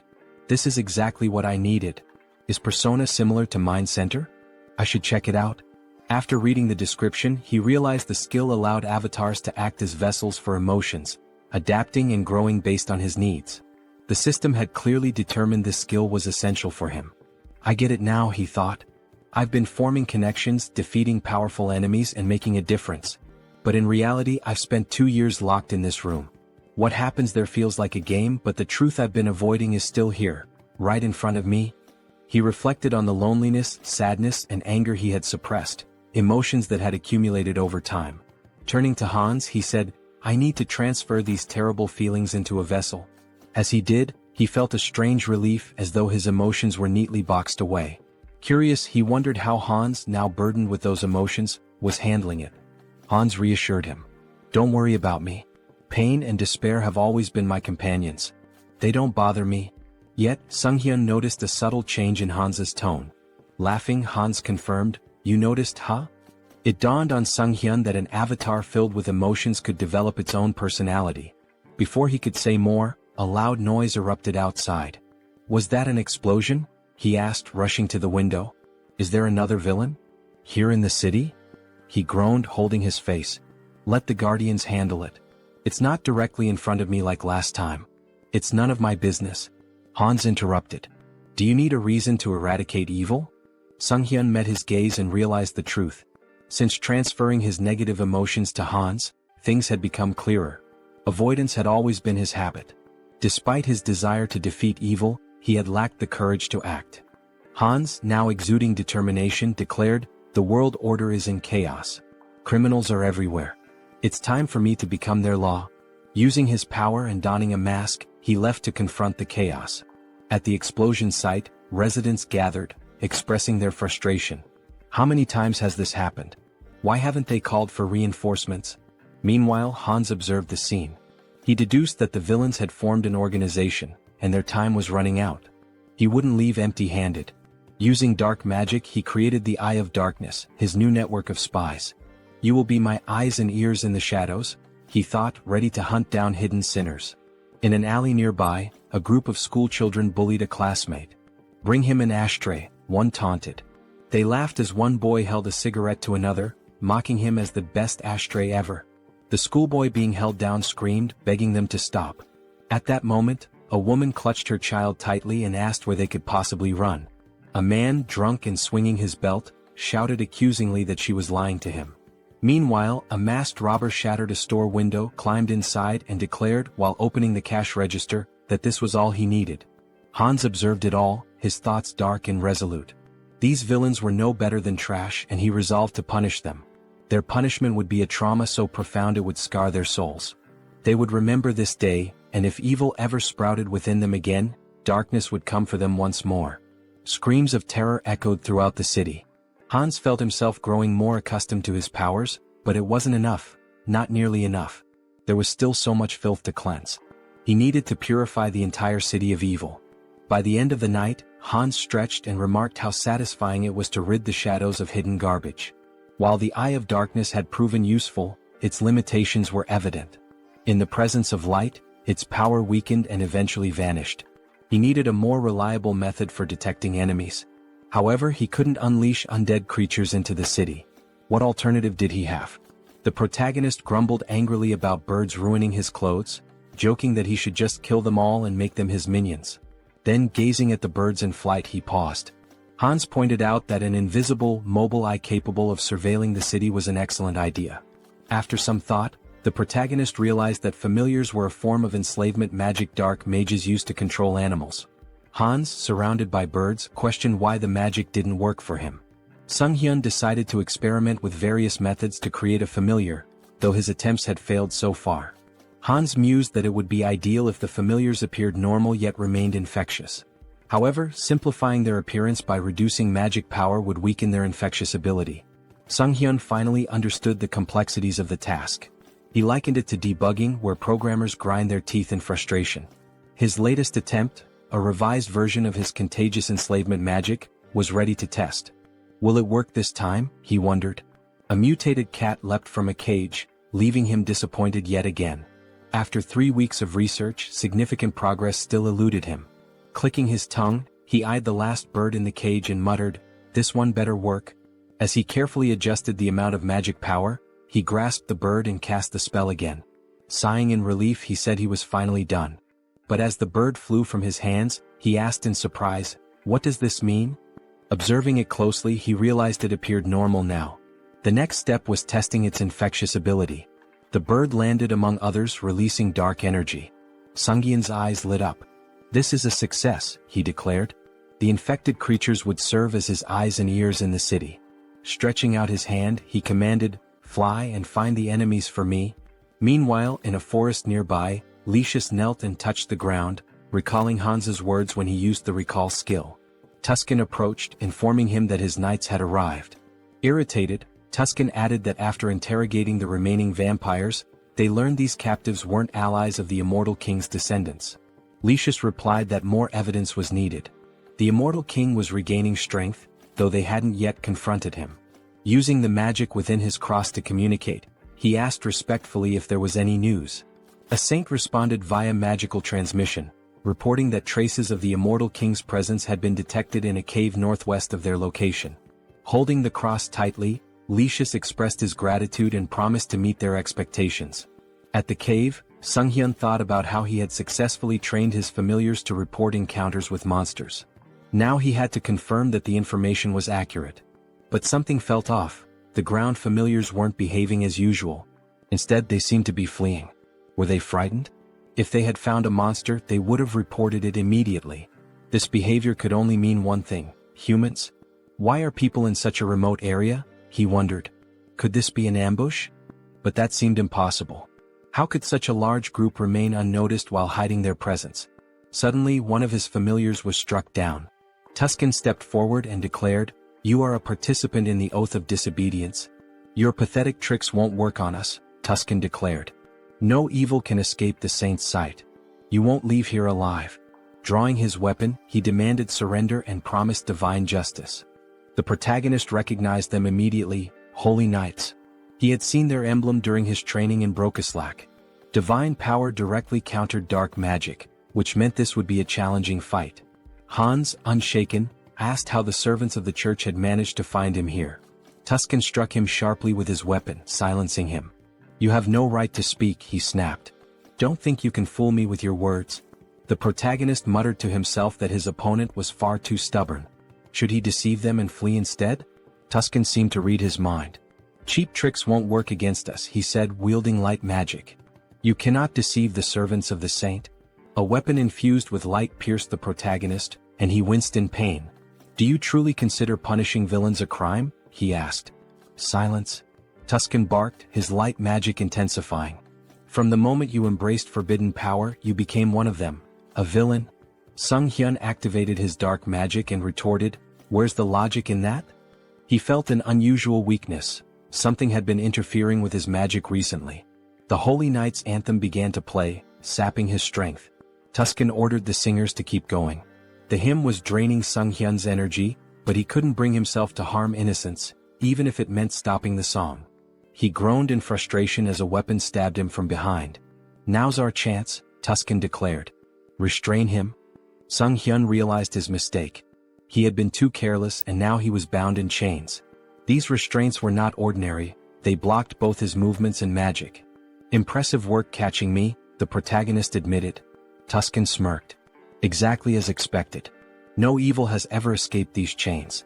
Will you resist any longer? Grinning, the protagonist replied, as if I'd make it that easy for you.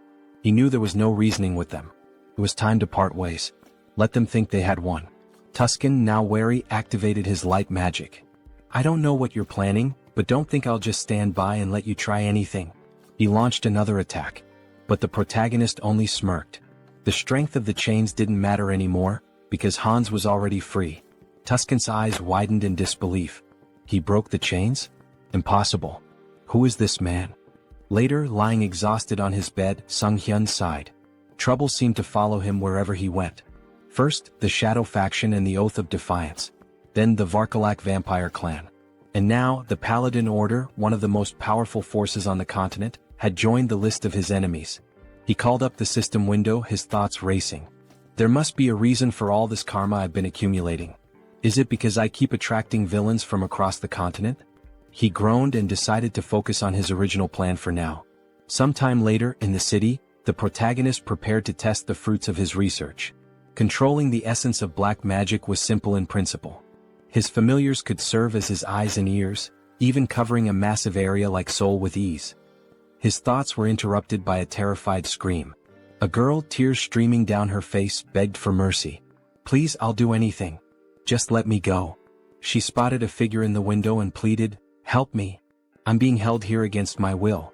Don't just leave me. The man holding her sneered, gripping her hair tightly. Scream all you want, he said. No one will hear you except me. He explained that his ability rendered them invisible to others. Go on, scream louder, he taunted. You've got such a cute voice. As he raised his weapon to strike her, he boasted, you'll be among the top 3 in my collection. At that moment, Hans burst through the ceiling, wielding dark magic. The man with the knife asked, bewildered, how could this happen? My ability is sound suppression and invisibility, isn't it? The protagonist glared at him, his voice cold. That won't work on me. Your vile deeds end today. Angered, the man demanded, who are you? A guardian? How did you even get here?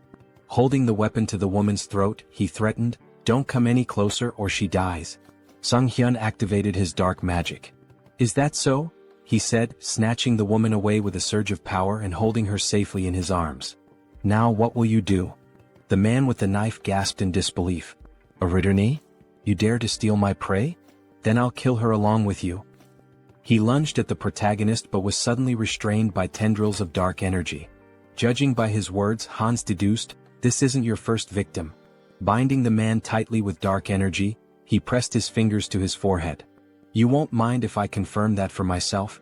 Using necromancy, Sunghyun activated the Cry of the Dead skill, peering into the man's memories. He saw vivid scenes of the man torturing and murdering his victims. You're a serial killer, Hans declared grimly. I don't need to look any further. His tone sharpened. I sentence you to death. The man screamed in agony as the dark magic overwhelmed him.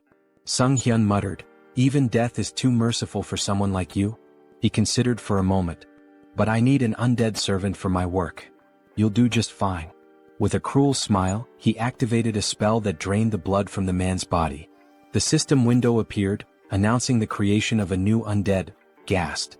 Satisfied, the protagonist said, I'll need to prepare the subspace portal. It'll come in handy later. Looking at the unconscious woman, Hans pondered. What should I do with her? Clean up the mess? Maybe just call emergency services.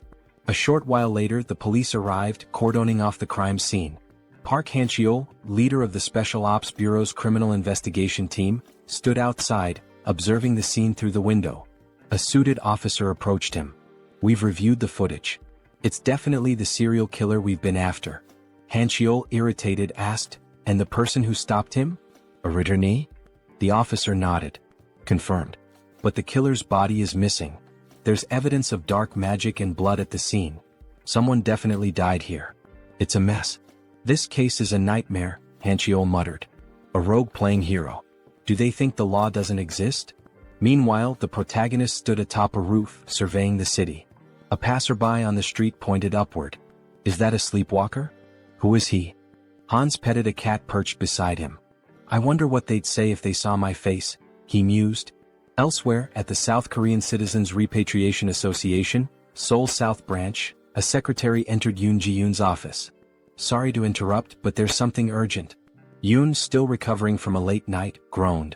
What time is it? What's going on? The secretary handed her a file. A request from the Special Ops Bureau. They're investigating the serial killer case and... Yoon skimmed the file. So, the dark mage in the long coat and mask strikes again. Public security's already a mess. She sighed, placing a tablet over her head. We should hand this over to that guy. The secretary, shocked, exclaimed, That guy? The murderer? Yoon slammed her fists on the desk. Exactly. He's competent.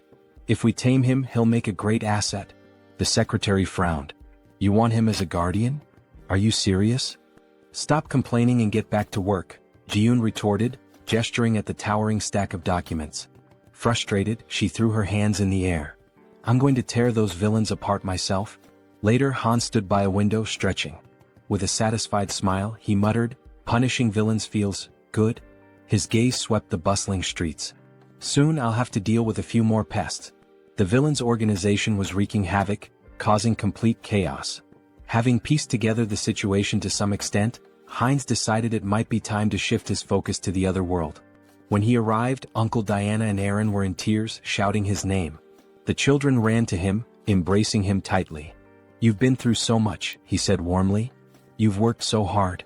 We're fine, the children exclaimed, their faces glowing with relief and joy. Heinz watched the scene with a smile, thinking how happy he was to see them reunited. He seemed like a genuinely kind person, one whose actions didn't raise suspicion. If he had acted otherwise, Heinz might have resorted to threats, but it didn't seem necessary. Their uncle took Heinz's hand, thanking him profusely for bringing the children back safely. Heinz waved his hand dismissively. I didn't really do much, it simply had to happen. Diana approached him, gratitude shining in her eyes. Thank you for everything, she said, wrapping him in a hug. I'm so happy. He patted her head gently. This isn't goodbye. I'll visit often. Stay healthy and behave well. Still crying, Diana admitted, I'm a little worried. You seem to be changing a lot. But her faith in him as a good person reassured her. He hesitated. Am I really changing? He asked himself, uneasy. Perhaps it was the influence of his persona skill. Heinz was a blend of negative emotions, driven by a desire for recognition, an attempt to draw attention through intrigue and deception. Yet his character now seemed calm and stable. Diana, looking at him sadly, asked where he was headed next. I'll seize every opportunity, he replied, and embark on a pilgrimage.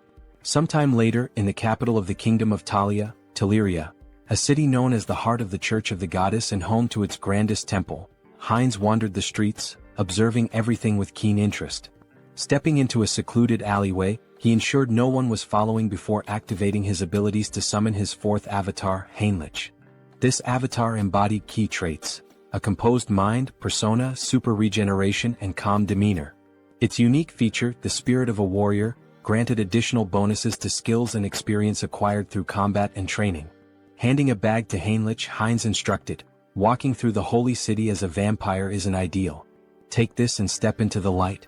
Heinlich made his way to the elder, who sat on a chair surrounded by his subordinates. Next, believer, step forward, the elder called. In response, Heinlich emptied a bag of gold at the elder's feet, startling everyone. The elder began counting the coins, stacking them neatly. How much is this? He asked, astonished. This is everything I have, Heinlich declared, placing a hand over his heart. I wish to dedicate it all to the goddess and serve as a paladin to fulfill her will. Reflecting on his past avatars, an undead, a dark mage, and a vampire, Heinlich mused that this time his form would embody light. A paladin respected by all. The elder slammed his fist on the table, sending coins scattering. Instructor Marco stepped forward with a hearty laugh. A sincere young man like you will make an excellent paladin. The elder, still hesitant, said, Wait. No matter the sacrifice, we can't just accept an unknown person as a paladin. Marco reassured him. Don't worry. Training reveals a recruit's true nature. Are you prepared to show us yours? Heinlich nodded eagerly. I am. Weeks into the grueling training, Heinlich gasped for air, sweat pouring down his face. I need water, he cried moments before a massive iron ball flew toward him. What is this madness? He thought, summoning his strength to stop the ball. Exactly a month had passed since his training began. Initially, he thought the Paladin Order was noble and refined. Instead, it was filled with relentless macho warriors. The room echoed with shouts of encouragement as paladins trained intensely. A fellow paladin approached number 12, chastising him. "You're losing focus. Did you forget the rules? You can't stop praying during training." The paladin knelt in front of him, shouting, "Good. Now concentrate and recite the prayers again." Number 12 resumed, reciting fervently as he lifted the iron ball. The coach praised him. "Well done. Keep focusing. Let prayer restore your strength." From the sidelines, Heinrich observed. He admitted that the repeated prayers, despite being grueling, effectively strengthened faith and divine power. Nearby, two paladins were hitting a third with sledgehammers, who shouted gleefully, "My back feels great today." Heinrich couldn't help but think, this is absolute madness. Let them hit him even harder. Another paladin stood tall, attempting to crush a spiked iron ball with his bicep. Around him, the group shouted praises to the goddess, proclaiming their ever-growing faith. Watching from the sidelines, Heinrich couldn't help but think, do they really need to train like this? On the second floor, the trainer approached Marco, questioning him about the new recruit. Is he just a simpleton? Marco smirked. And if he is, what of it? The trainer chuckled. Well, even before baptism, he's managing to lift such massive weights. His shoulders and lower body are already unnaturally strong. I can't wait to see how baptism will transform him. Hearing this, Heinrich felt a wave of discomfort. Why are they drooling over my body? He thought, trying to suppress his unease. He didn't want to attract attention from this group of apparent muscle fanatics. Time passed, and Heinrich continued to endure the relentless training. During one particularly grueling session, he paused, gasping for breath. It had been 3 months since he began. Without his wind instrument and super regeneration skills, he would have collapsed long ago. His body and endurance had improved significantly, but the endless perversions of the group were the real challenge. Marco approached him, placing a firm hand on his shoulder. Finished with lower body training? How about we hit some chest exercises together? Marco removed his shirt, flexing dramatically in front of Heinrich. Panicking, Heinrich let out a distressed scream. The trainer joined in, striking a dramatic pose. What a beautiful day. Don't you agree we should do some solid back training? Heinrich's discomfort grew unbearable as he tried to suppress a shudder. Why are these muscle perverts targeting me? Later, Heinrich sat near a building with another paladin, stretching his neck. I think I'm starting to lose my mind, he muttered. Not a single day goes by without someone inviting me to train with them. The other paladin laughed. That's because the elders have low expectations for themselves. As they spoke, a group of smiling paladins passed by, laughing among themselves. Suddenly, two figures emerged from the building, Archbishop Lucius and Tuscan. They waved at the paladins, their presence commanding attention. One of the senior members announced, We've received orders for an expedition with a full contingent of crusaders. When do we depart? Heinrich noticed one of the paladins and thought, isn't that the guy who pointed his sword at Hans? The returning group must have been searching for Hans. Could they really have been hunting him all this time? Shortly afterward, the recruits gathered in a grand hall. An elder stood at the altar, addressing the group. We are here today for the baptism ceremony of the most promising recruits. Due to special circumstances, the ceremony has been moved forward. We hope for your understanding. One recruit whispered, Why are they holding an event that usually happens only once every 6 months? Why now? Heinrich had his suspicions. They're desperate for reinforcements to pursue the heir to the immortal king. But this is a perfect opportunity for me to test my plan. The elder called out, Max Veroin. Max stepped forward, and the elder asked, Are you ready to dedicate your life to the goddess and serve as her paladin? I am, Max declared confidently. Heinrich observed quietly, reflecting on the process. Those who undergo baptism transfer all their mana to the deity, losing the ability to use magic. In return, the deity grants a sacred blessing of immense power. The strength of the blessing depends entirely on the recruit's faith. The purer and more unwavering the faith, the stronger the paladin becomes. The elder called the next name, Heinrich.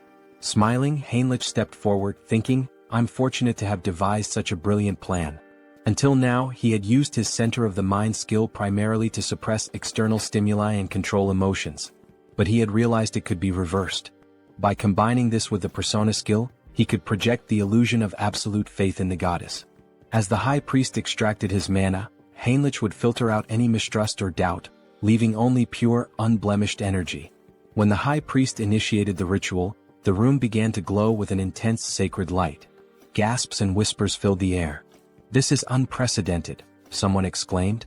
"The sacred power is reaching the very head of the goddess's statue." The high priest, astonished, placed a hand on Heinrich's shoulder. "You've just undergone baptism, yet your sacred power rivals that of a priestess. Such unwavering faith. I'm truly impressed." Heinrich's plan had worked perfectly, and he smiled inwardly. Heinrich continued to train diligently, a smile forming on his face as he thanked those around him. Suddenly, a system window appeared before him, informing him that he had acquired the holy baptism skill. This skill allowed him to distribute spiritual power more effectively among his avatars. As he examined his hand, he pondered, "Is this the limit of holy power?" The thought brought him some relief. He had been skeptical that a false faith built on illusion could yield any results. Still, it seemed the skill hadn't worked to its full potential. He reflected further, the church's deity appears closer to the system, a personal god tied to the individual. When he opened his mind earlier, he felt a peculiar sensation. If he had to describe it, it was akin to curiosity, a distant, watchful presence.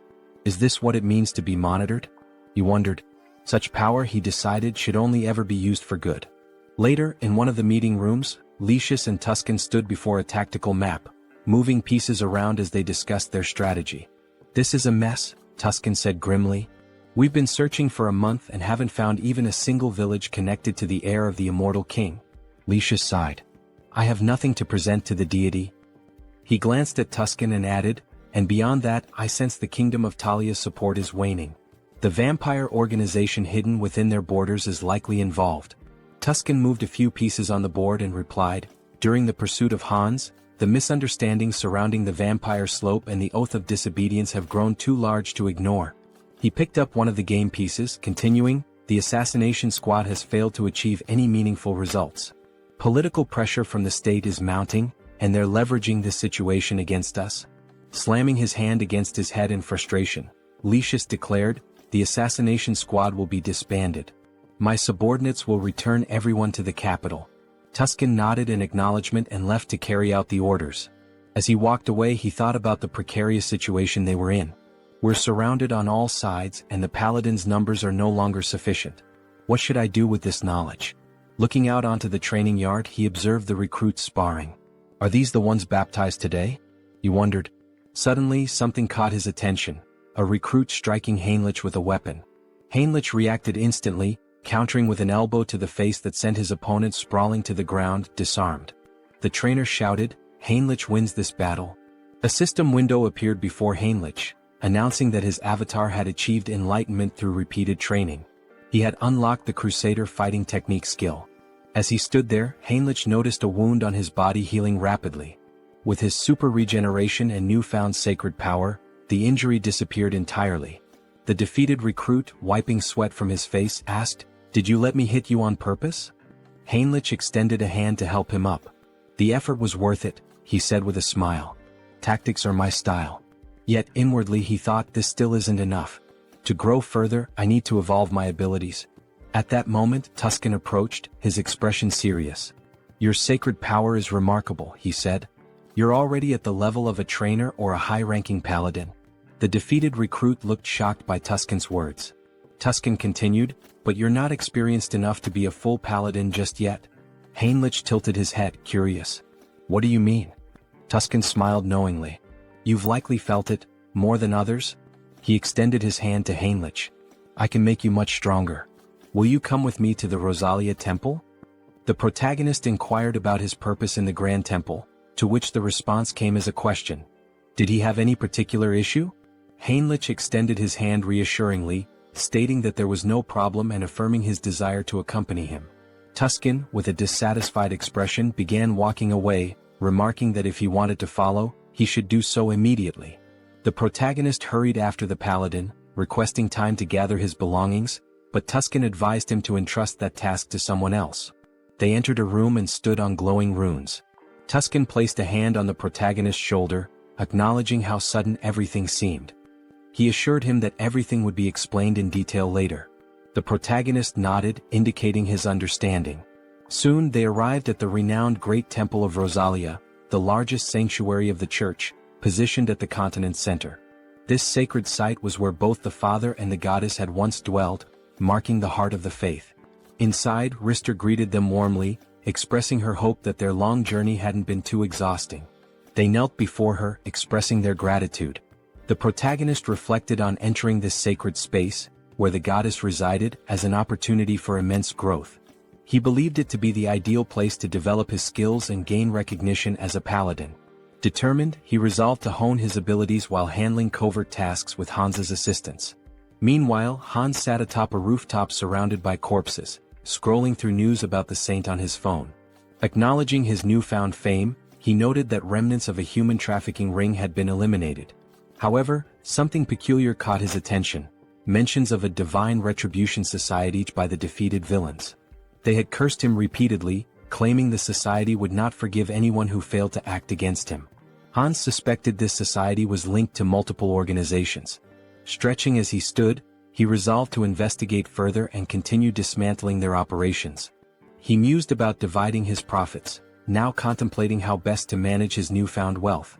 Later, Hans walked down the street wearing a mask, considering the risks of trading large quantities of valuable, mysterious items under the guise of the Haho mask persona. Any sudden activity might make him a prime suspect. Entering a discreet establishment, he handed a bag of money to an employee and expressed his intent to sell. The employee scoffed, questioning if Hans mistook the place for a pawn shop. However, Hans emptied the bag's contents, revealing its valuable items. The employee, visibly stunned, quickly began examining the goods. He realized the badges belonged to a group involved in human trafficking, a trading syndicate. He had heard rumors that this syndicate had been dismantled by a masked man. The protagonist turned to the person before him and asked if he was interested in the deal. The man grew visibly nervous and instructed him to use the back door, warning him not to try leaving any other way. Following the instructions, the protagonist eventually arrived at the correct location. A masked man greeted him, asking if he was there to sell something. Hans confirmed, then inquired if payment could be made in a form other than cash. Hans handed over a bag and the masked man began examining its contents. He asked if Hans was looking for material goods and, if so, what exactly he needed. Hans pointed out that he required a lottery ticket for a grand prize, preferably one that could be used immediately. Cash, he explained, was useless to him unless it could be spent. What he needed were legal funds for his real identity, Sunghyun, and a lottery ticket would provide clean, untraceable money. The masked man confirmed that a lottery ticket was possible but mentioned the commission would be steep. Hans assured him it wasn't a problem and asked how much it could sell for.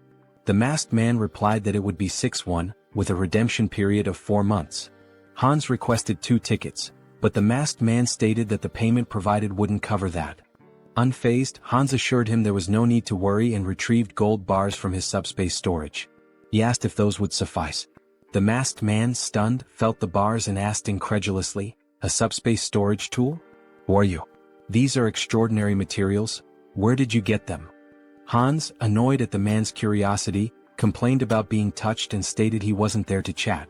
He urged the masked man to finish the deal quickly. Apologizing, the masked man agreed to proceed. As the transaction concluded, Hans used his heightened senses and noted the faint scent of blood lingering in the air. It wasn't his imagination after all. Moving closer, he remarked that this wouldn't be their last deal and predicted they'd see each other often in the future. Later, Hans stepped outside, smiling as he inspected the checks in his hands. He mused aloud about how he'd used his dreams to win the lottery. Now he pondered what to purchase. Subordinates would make such errands easier, as constantly running back and forth was inefficient. Taking a moment to enjoy the cool night air, he observed the bustling streets. Only a few months ago, they had been eerily empty due to the human trafficking syndicate's presence. Now life had returned and the streets were alive once again.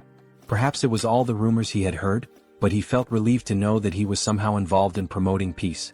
Out of nowhere, Gamma approached from behind and whispered in his ear, asking where he was from. Startled, the protagonist turned around, alarmed. He thought, who is this? How did he sneak up on me unnoticed? Gamma, noticing his reaction, tried to calm him down, assuring him there was no reason to worry. He simply wanted to have a conversation. The protagonist, still uneasy, asked what exactly Gamma was talking about.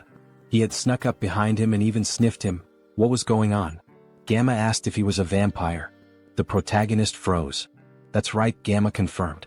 He was at level 6, born from Demir's transformation. Gamma pressed further. What's your name? When did you return to Earth? The protagonist, thinking that yet another vampire traveler from another dimension had appeared, realized he needed to come up with something quick to get out of this situation. However, without realizing it, he began answering questions he hadn't planned on, his mind seemingly under some sort of hypnosis. He found himself saying, "My name is Heinz and I haven't been on Earth for a long time." He thought to himself, why am I answering so easily? Is this all his mind control at work? Gamma smiled. Very good, he said. So you're a newcomer who's just returned to Earth. Let me introduce myself properly. He handed the protagonist a business card. I'm with the Blood Pack organization, which encompasses all the vampires on Earth. My job is to track down those who have recently returned. The protagonist took the card, still processing the information, and asked, is such an organization real? Gamma sighed and explained that if the protagonist wanted to survive, they'd better stick together. There wasn't much choice in the matter. The protagonist looked at him in disbelief and asked, by the way, what did you mean by level? Gamma, noticing his growing curiosity, suggested they continue the conversation elsewhere. If you're starting to show interest, let's go somewhere more private. He pulled out his car keys and asked if the protagonist wanted to visit the organization. Seeing the sleek car, the protagonist agreed to go with him. Meanwhile, Jean Soren had been quietly observing the entire interaction from a distance. She relayed the update to headquarters through her earpiece. The target is moving according to plan. We are following him. After some time they arrived at the location. Gamma encouraged him not to hesitate and to step inside. The protagonist, curious, asked what kind of place this was. Gamma explained that every vampire has a unique vampire factor that determines their strength level. They measure and rank these factors by level, and with the help of a magic circle, they can assess a vampire's level precisely. Gamma led him into a room filled with vampires and runes. Heinz was astonished by what he saw, wondering if this was truly a magic circle. The scene struck him as highly suspicious. Gamma gestured toward the circle, urging him to enter it without delay. The protagonist hesitated, thinking he could cancel his participation if it turned out to be dangerous. However, the presence of a skull emanating dark magic caught his attention. Examining it more closely, he realized this was no ordinary dark magic. It involved shamanism, curses, alchemy, and various other mystical practices, all fused together. He wondered how such a thing could even exist. Since the returnees began appearing about 20 years ago, magical tools remained rare, and magical technology had not advanced significantly. This was due to the differences in energy laws between abilities and dimensions. Yet, here was an organization capable of merging such disparate powers. The Blood Pack, it seemed, was far more impressive than he had anticipated. One of the vampires asked him to extend his hand. The vampire made a small cut on Heinz's palm, warning him it might sting briefly. To Heinz's surprise, his blood began to levitate, forming 5 orbs. A vampire noted that this indicated he was at level 5. Observing the tight connection between the orbs, they commented on his strong regenerative abilities. The protagonist thought about purebreds from Alterica, estimating their levels to be around 5 or 6. Gamma smiled knowingly, remarking that he was already nervous. Coming from a dimension no one had heard of, Heinz had only reached level 5, a mere waste of time. At this level, amputating limbs wasn't necessary. The vampires in the room all agreed and activated their abilities. Alarmed, Heinz realized there was another motive behind this ritual. It was far too elaborate for a simple level assessment. He urgently needed to summon help. At that moment, a knock at the door startled everyone, making Gamma visibly tense. The door burst open as Rand stormed in, commanding everyone to freeze. She declared her intent to apprehend Gamma, a level 6 vampire from the Blood Pack, for kidnapping and killing other vampires. Gamma appeared unfazed, questioning her rude intrusion. The protagonist found Rand familiar but couldn't place where he had seen her before. Rand pointed out that when she first heard rumors of vampires being abducted, she doubted their truth, but now the evidence was undeniable. She demanded that Gamma release the vampires and surrender. Gamma mocked her, calling her a naive servant of the Blood Pack. He questioned why vampires needed to live in subjugation, follow human rules, and hide underground.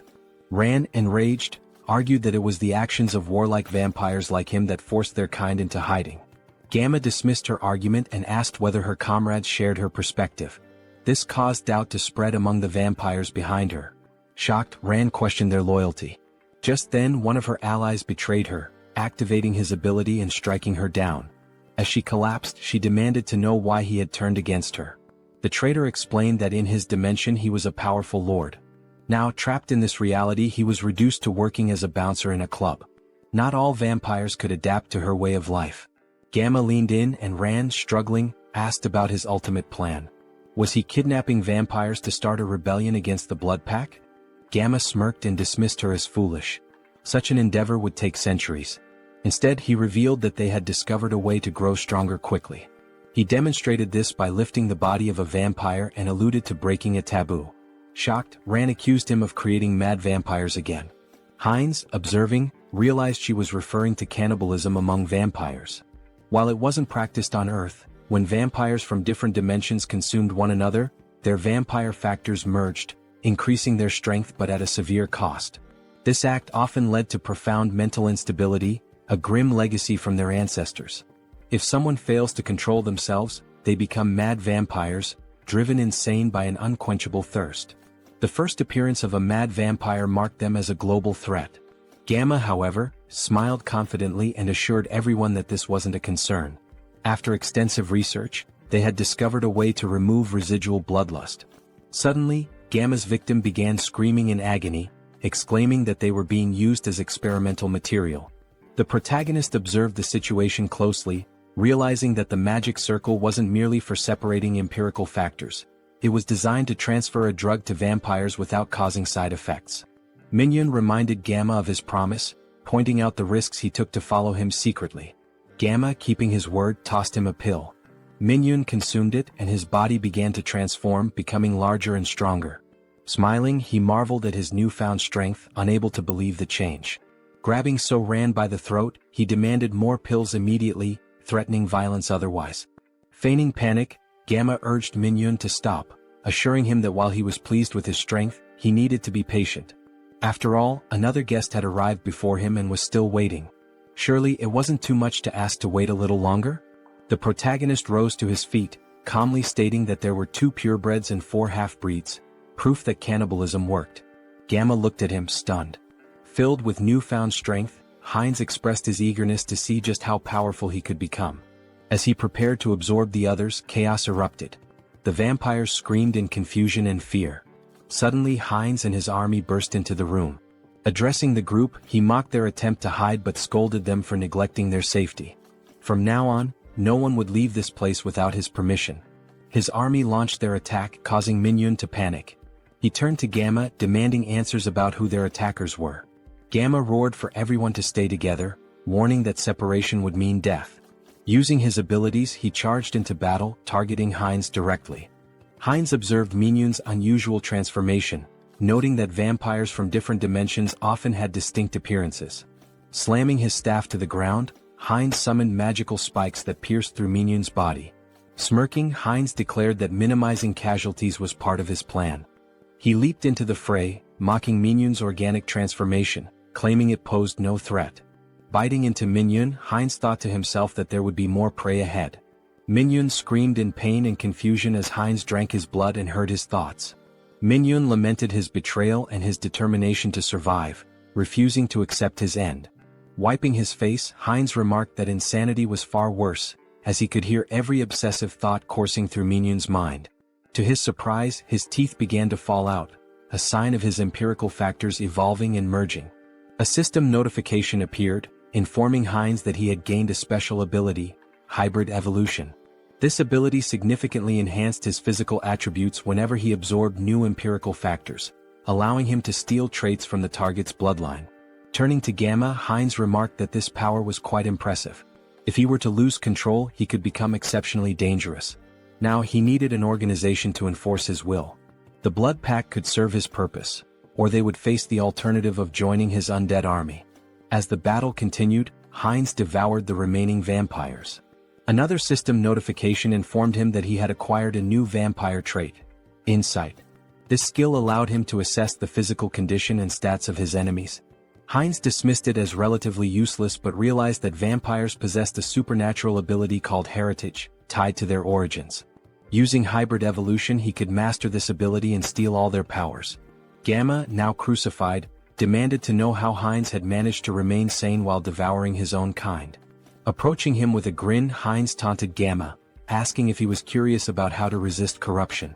The secret, he teased, was to ignore the whispers that accompanied the act. Gamma, panicked and disbelieving, screamed in protest. His cries turned into agony as another system notification revealed that Heinz had gained a new skill, camouflage, which allowed him to conceal his presence. Observing Gamma's transformed state, Heinz smiled slyly, commenting that Gamma must have been using camouflage all along. Not bad, he remarked, relishing his growing power. There were many ways he could use this ability. Should he dive into this bastard's thoughts? Gamma reflected on research, collaboration, support, and the public retribution technology. He also recalled a promise he had made to Mr. Beta. The protagonist panicked, wondering who the hell is this? Was this person Gamma's patron? And once again the Public Retribution Society was mentioned. It seemed like this intricate ritual was also their doing. What were these people planning, aiding the blood pack like this? Later that night Heinz and So-Ran were driving through the city together. Heinz glanced at her and asked if she was finally coming to her senses. Startled, she yelled at him, calling him trash for selling his life and demanding to know where he was taking her. Grabbing him by the throat, she shouted furiously. Heinz gasped, pleading for her to stop and look around. They had captured him too, and if she didn't let go they'd crash. Reluctantly, So-Ran released him and apologized, asking for an explanation of what had happened. Heinz asked if she had heard of Ho-Ho's mask. He mentioned that the masked figure had escaped during the chaos when a group of vigilantes burst in. Placing her hand over her heart, So-Ran expressed her gratitude, saying that even amidst the chaos, Heinz had gone out of his way to save her. As Heinz observed her closely, her face and voice felt oddly familiar. Yet no matter how much he tried to place her, he couldn't shake the feeling that he'd seen her somewhere before. He asked why members of the Blood Pack were fighting one another. So-Ran explained that the group was divided between radicals and moderates. She and her team had discovered evidence that the radicals had kidnapped one of their own, so they infiltrated the radicals' territory. She expressed relief that they had escaped in one piece and even managed to learn the radicals' plans. She intended to inform the higher-ups and put an end to it. Heinz, skeptical, thought to himself that resolving this wouldn't be so simple. It was likely that even the highest-ranking members of the radicals were involved. So-Ran cheerfully asked about Heinz's identity.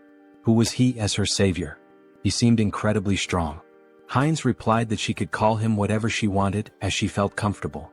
She asked if she could call him up for convenience, to which he nodded, mentioning he'd recently returned to Earth and hadn't formed any bonds yet. Heinz explained he had followed Gamma out of curiosity about the Blood Pack. So-Ran smiled and suggested that he join the group, mentioning that most vampires were part of it. She assured him that moderate vampires didn't engage in shady activities and had steady blood supplies through partnerships with blood banks. Heinz expressed interest and So-Ran promised to show him more. After some time they arrived at their destination. Inside, a little girl named Nahi ran to the door when she heard them. So-Ran greeted her warmly and Nahi hugged her, asking if she was okay. Smiling, So-Ran reassured her, introducing Heinz as their friend and a new member of the Blood Pack. Nahi, looking nervous, greeted Heinz. He waved back with a friendly smile. So-Ran patted Nahi's head, asking her to stay and play while she showed Heinz the room. Nahi agreed but asked her to return soon. On the way up, Heinz commented that Nahi seemed very small. So-Ran clarified that it wasn't just her appearance. Nahi wasn't a returner. Confused, Heinz asked if all vampires weren't returners. So-Ran explained that wasn't true. Nahi had been born and raised on Earth, but her father, a returner, had turned her into a vampire to save her from a chronic illness. This revelation made Heinz reflect on why the government wanted strict control over vampires. In many ways they were like an infectious disease. So-Ran continued, explaining that turning someone on Earth took significantly more power than usual. Nahi's father had reached his limit but wanted her to live confidently, even under the sun. Eventually they reached a room. So-Ran let Heinz in, telling him to call her if he needed anything. Since it was late, she suggested he rest. She said goodbye with a distinct gesture. Heinz froze, startled. That gesture, her voice, it all seemed so familiar. Pointing at her, he asked, "Is she the streamer Orchid?" So-Ran's eyes widened in shock and she screamed in embarrassment, covering her face. She stammered, asking if he'd just mentioned her stream. She blushed, saying that moment from her stream was stuck in her head, then nervously asked if he was one of her subscribers. Heinz awkwardly waved, denying it, explaining that her videos had simply popped up in his recommendations a couple of times. She sighed in relief and said it was a good thing because she had nearly died of embarrassment. She explained that she had been a trainee, and after quitting she felt lost and decided to try streaming. Heinz asked how old she was back then. She replied that she was 22 now and had awakened at 19. Then she asked his age and when he had awakened. Feeling awkward, Heinz quickly shut the door behind him, calling out that he'd tell her later. She blinked in surprise, wondering aloud if she had said something wrong. Inside, Heinz exhaled deeply, realizing she was much younger than he had assumed, which explained his casual tone earlier. At 20 years old himself, he found it surprising that she was older than him. Lying on the bed, he muttered to himself that, regardless, she still looked familiar. As a streamer, she was quite famous. Maybe he should look her up online? Opening her streaming page, he found a notification about her recent hiatus. In the post, she mentioned taking a break from streaming for about a week due to work obligations. She assured her audience she'd return as soon as possible and hoped to see them again soon. Heinz swiped through the updates, thinking to himself. After she posted this, she went straight to the crime scene? If he hadn't intervened, that post might have been her last. The thought unsettled him. The situation had been far too close and dangerous.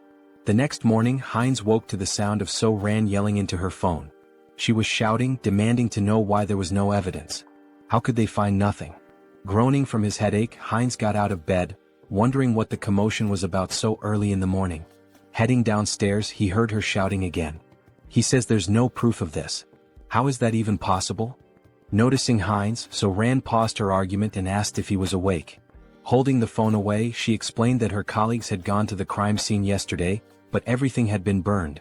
There was no evidence left, and now they couldn't act against the radicals. Heinz clenched his fist, thinking to himself, they've gone too far. Were they trying to erase all traces of me? Out loud, he sympathized, saying it was unfortunate, but then he asked her something. Could she tell him where the radicals' base was? Her eyes widened in surprise. Why do you need to know where the radicals' base is? She asked. Then, raising her voice, she added, don't tell me you're against the blood pack. Heinz raised his hands to calm her down, assuring her it wasn't the case. He explained that the radicals were dangerous, and it would be better to know their locations to avoid them. Taking a deep breath, So-Ran nodded, placing a hand over her heart. That does make sense, she admitted. She pulled up some information on her phone, handing it to him. Here, hold on to this. Avoid the marked locations and you'll stay safe. Heinz studied the screen, noting the map of locations. While doing so, So-Ran offered to cook him something since he was already up. He waved his hands, politely declining. No need to trouble yourself, he said. I'll grab something nearby. There are plenty of good restaurants around. Looking at the map's marked spots again, Heinz licked his lips and muttered, that's why I'm thinking of going for a walk and finding something good to eat. Moments later, he appears indulging in the blood of vampires, as if feasting at a banquet in a restaurant. Suddenly, a still-living vampire calls him a bastard, warning that he cannot leave peacefully because the clan leader will hunt him down, leaving not a single bone marrow behind. The protagonist asks if they know who he is and thanks them, mentioning that after stealing the concealment skill from these vampires, they are now worse than blind fools. So, he won't have any trouble for now. He then demands they reveal where their other friends are. By touching the vampire's head, he accesses their memories and discovers that the next day, there will be a gathering in a secret location, and their leader will also be present. The protagonist sees this as a perfect opportunity to eliminate all of them and feed. After finishing off the last living vampire, he says it's time to clean up. Using the Blood Bloom skill, he spreads blood to create a burning flower that won't extinguish unless the caster wishes and burns only the target. This new technique, which he acquired after stealing from the vampires, is perfect for erasing his traces. As for magical traces, he'll use his concealment skill to hide them. With these two skills, no one will be able to track him. Suddenly, the protagonist's heart starts pounding. This feeling, his body was beginning to evolve again. While spitting blood and groaning in pain, he acquired new abilities. The special skill, Bloodline, Pure Blood, evolves into Bloodline, True Blood. Due to the effects of hybrid evolution, he gains enlightenment and acquires the skill, Blood Flow Amplification. His recovery ability has transcended its limits, and the skilled regeneration has evolved into hyper-regeneration. Finally, he has become a True Blood and gained some new abilities. Let's test what they do. He makes a deep cut on himself and within seconds his artery heals. Now he can control blood and has absurd regeneration. During a fight, he can absorb the blood of enemies to recover, making him practically invincible. If a True Blood is this strong, imagine how powerful a Holy Blood might be. In the next scene we see Jin Soren thanking someone for donating 1 million cheeses. The donor earned 1,000,000 points in her heart. She thinks this donation will allow her to buy many blood packs without worrying. Suddenly, the protagonist enters the room. They look at each other and blush. He apologizes for interrupting and tells her to continue her work. Soren, embarrassed, shouts at him to knock before entering and punches him. Soren then asks what happened. He tells her they received a letter in her name. The letter contains images and information about a group of criminal vampires. Someone mysterious sent this dossier with such valuable information. She has no idea who it could be. Perhaps the famous masked figure people keep talking about? But the only person she had discussed this with was Mr. Hines. These details came after she gave the location to Mr. Hines. Could these two be working together, or is it just a coincidence? The next day, Hines observes a house from a rooftop where a secret meeting will take place to discuss measures against the masked figure and the recent attacks. Hines uses a skill to peer inside the house but notices a blood magic barrier. On the first floor, he sees several high-level vampires emanating intense energy. Alright, let's go in. Hans will use the shadows and I'll go from above. Let's enter together and wipe them all out. Hines enters through the window like a scene from an action movie. Prepare yourselves, you criminal bastards. But when he looks, there are no vampires on the first floor. Suddenly, the wall begins to crack and a voice claims, "I would have loved to capture the masked one, but only some random vampire appeared. No problem, we'll hunt down this mosquito." Beta 1 Beta Shin, do you recognize this vampire? We don't know him. He seems to be level 7 but he's entirely unfamiliar. It looks like this vampire came from somewhere unknown. Hines recalls the name Beta from the vampire memories he absorbed. Their leader is called Alpha, while the others are Betas and Gammas. Both Betas are here today. The big problem is the masked members. Perhaps they belong to the secret divine society I've been searching for. I can't sense their energy, they're using a strong skill to conceal it. For now, get this bastard out of my sight, and, of course, the one hiding in the shadows. They point toward Hans. Hines is surprised they know about the shadow. Since you're so eager, I'll end you right now, Hines says, irritated, with veins pulsing. Using the skilled blood flow amplification and acceleration, he quickly jumps on the vampires, draining their blood. The other vampires are shocked to see Hines cannibalizing his own kind, which is unacceptable. Hans, meanwhile, summons skeletons from the shadows. One vampire tries to flee, begging for his life, but Hans appears in front of him, saying, "You're not the only ones who can create barriers. From now on we'll perform the dance of death, where there's no place to run." And so, the dance of death begins. Vampires lose their lives one after another. Beta 1 is stunned by the strength of this unknown vampire. This power doesn't make sense, he's only level 6 or 7. There must be some trick. One charges at Hines, but Hines uses his extended claws to stab one. One, however, hardens his skin like crystal to block the attack. Realizing the enemy blocked him, Hines decides to increase his strength and lands a heavy punch on one's chest. One is shocked to see his crystal armor shatter, something that had never happened in combat before. Recognizing Hines's superior strength and speed, one orders the other vampires to assist him. Hines taunts, "Do you think these small fries will stop me?" With open hands, Hines releases jets of blood, piercing one's subordinates. Enraged, one seizes the moment while Hines's hands are occupied, slicing off one of Hines's arms with a sharp strike. But it's useless. Hines absorbs blood from the fallen vampires and regenerates his arm instantly. Gaining a new skill, invisibility, Hines disappears in front of one, reappearing behind him and driving his hand into one's body, humorously described as into the vampire's butt. Checkmate, Hines declares as he begins to absorb one's blood. New vampiric factor collected. The skilled blood magic evolves into the special skill Mystery of Blood. Mystery of Blood absorbs subordinate skills, Blood Bloom, and Blood Flow Amplification. Hines feels the surge of power, now able to control all abilities with sheer will and manipulate them rapidly. Beta Shin curses Hines for devouring his own race, calling him a corrupted bloodline, and blaming his strange abilities on it. Hines responds, "So what? Are you just going to keep yelling nonsense all day? Why don't you come at me like your brother did?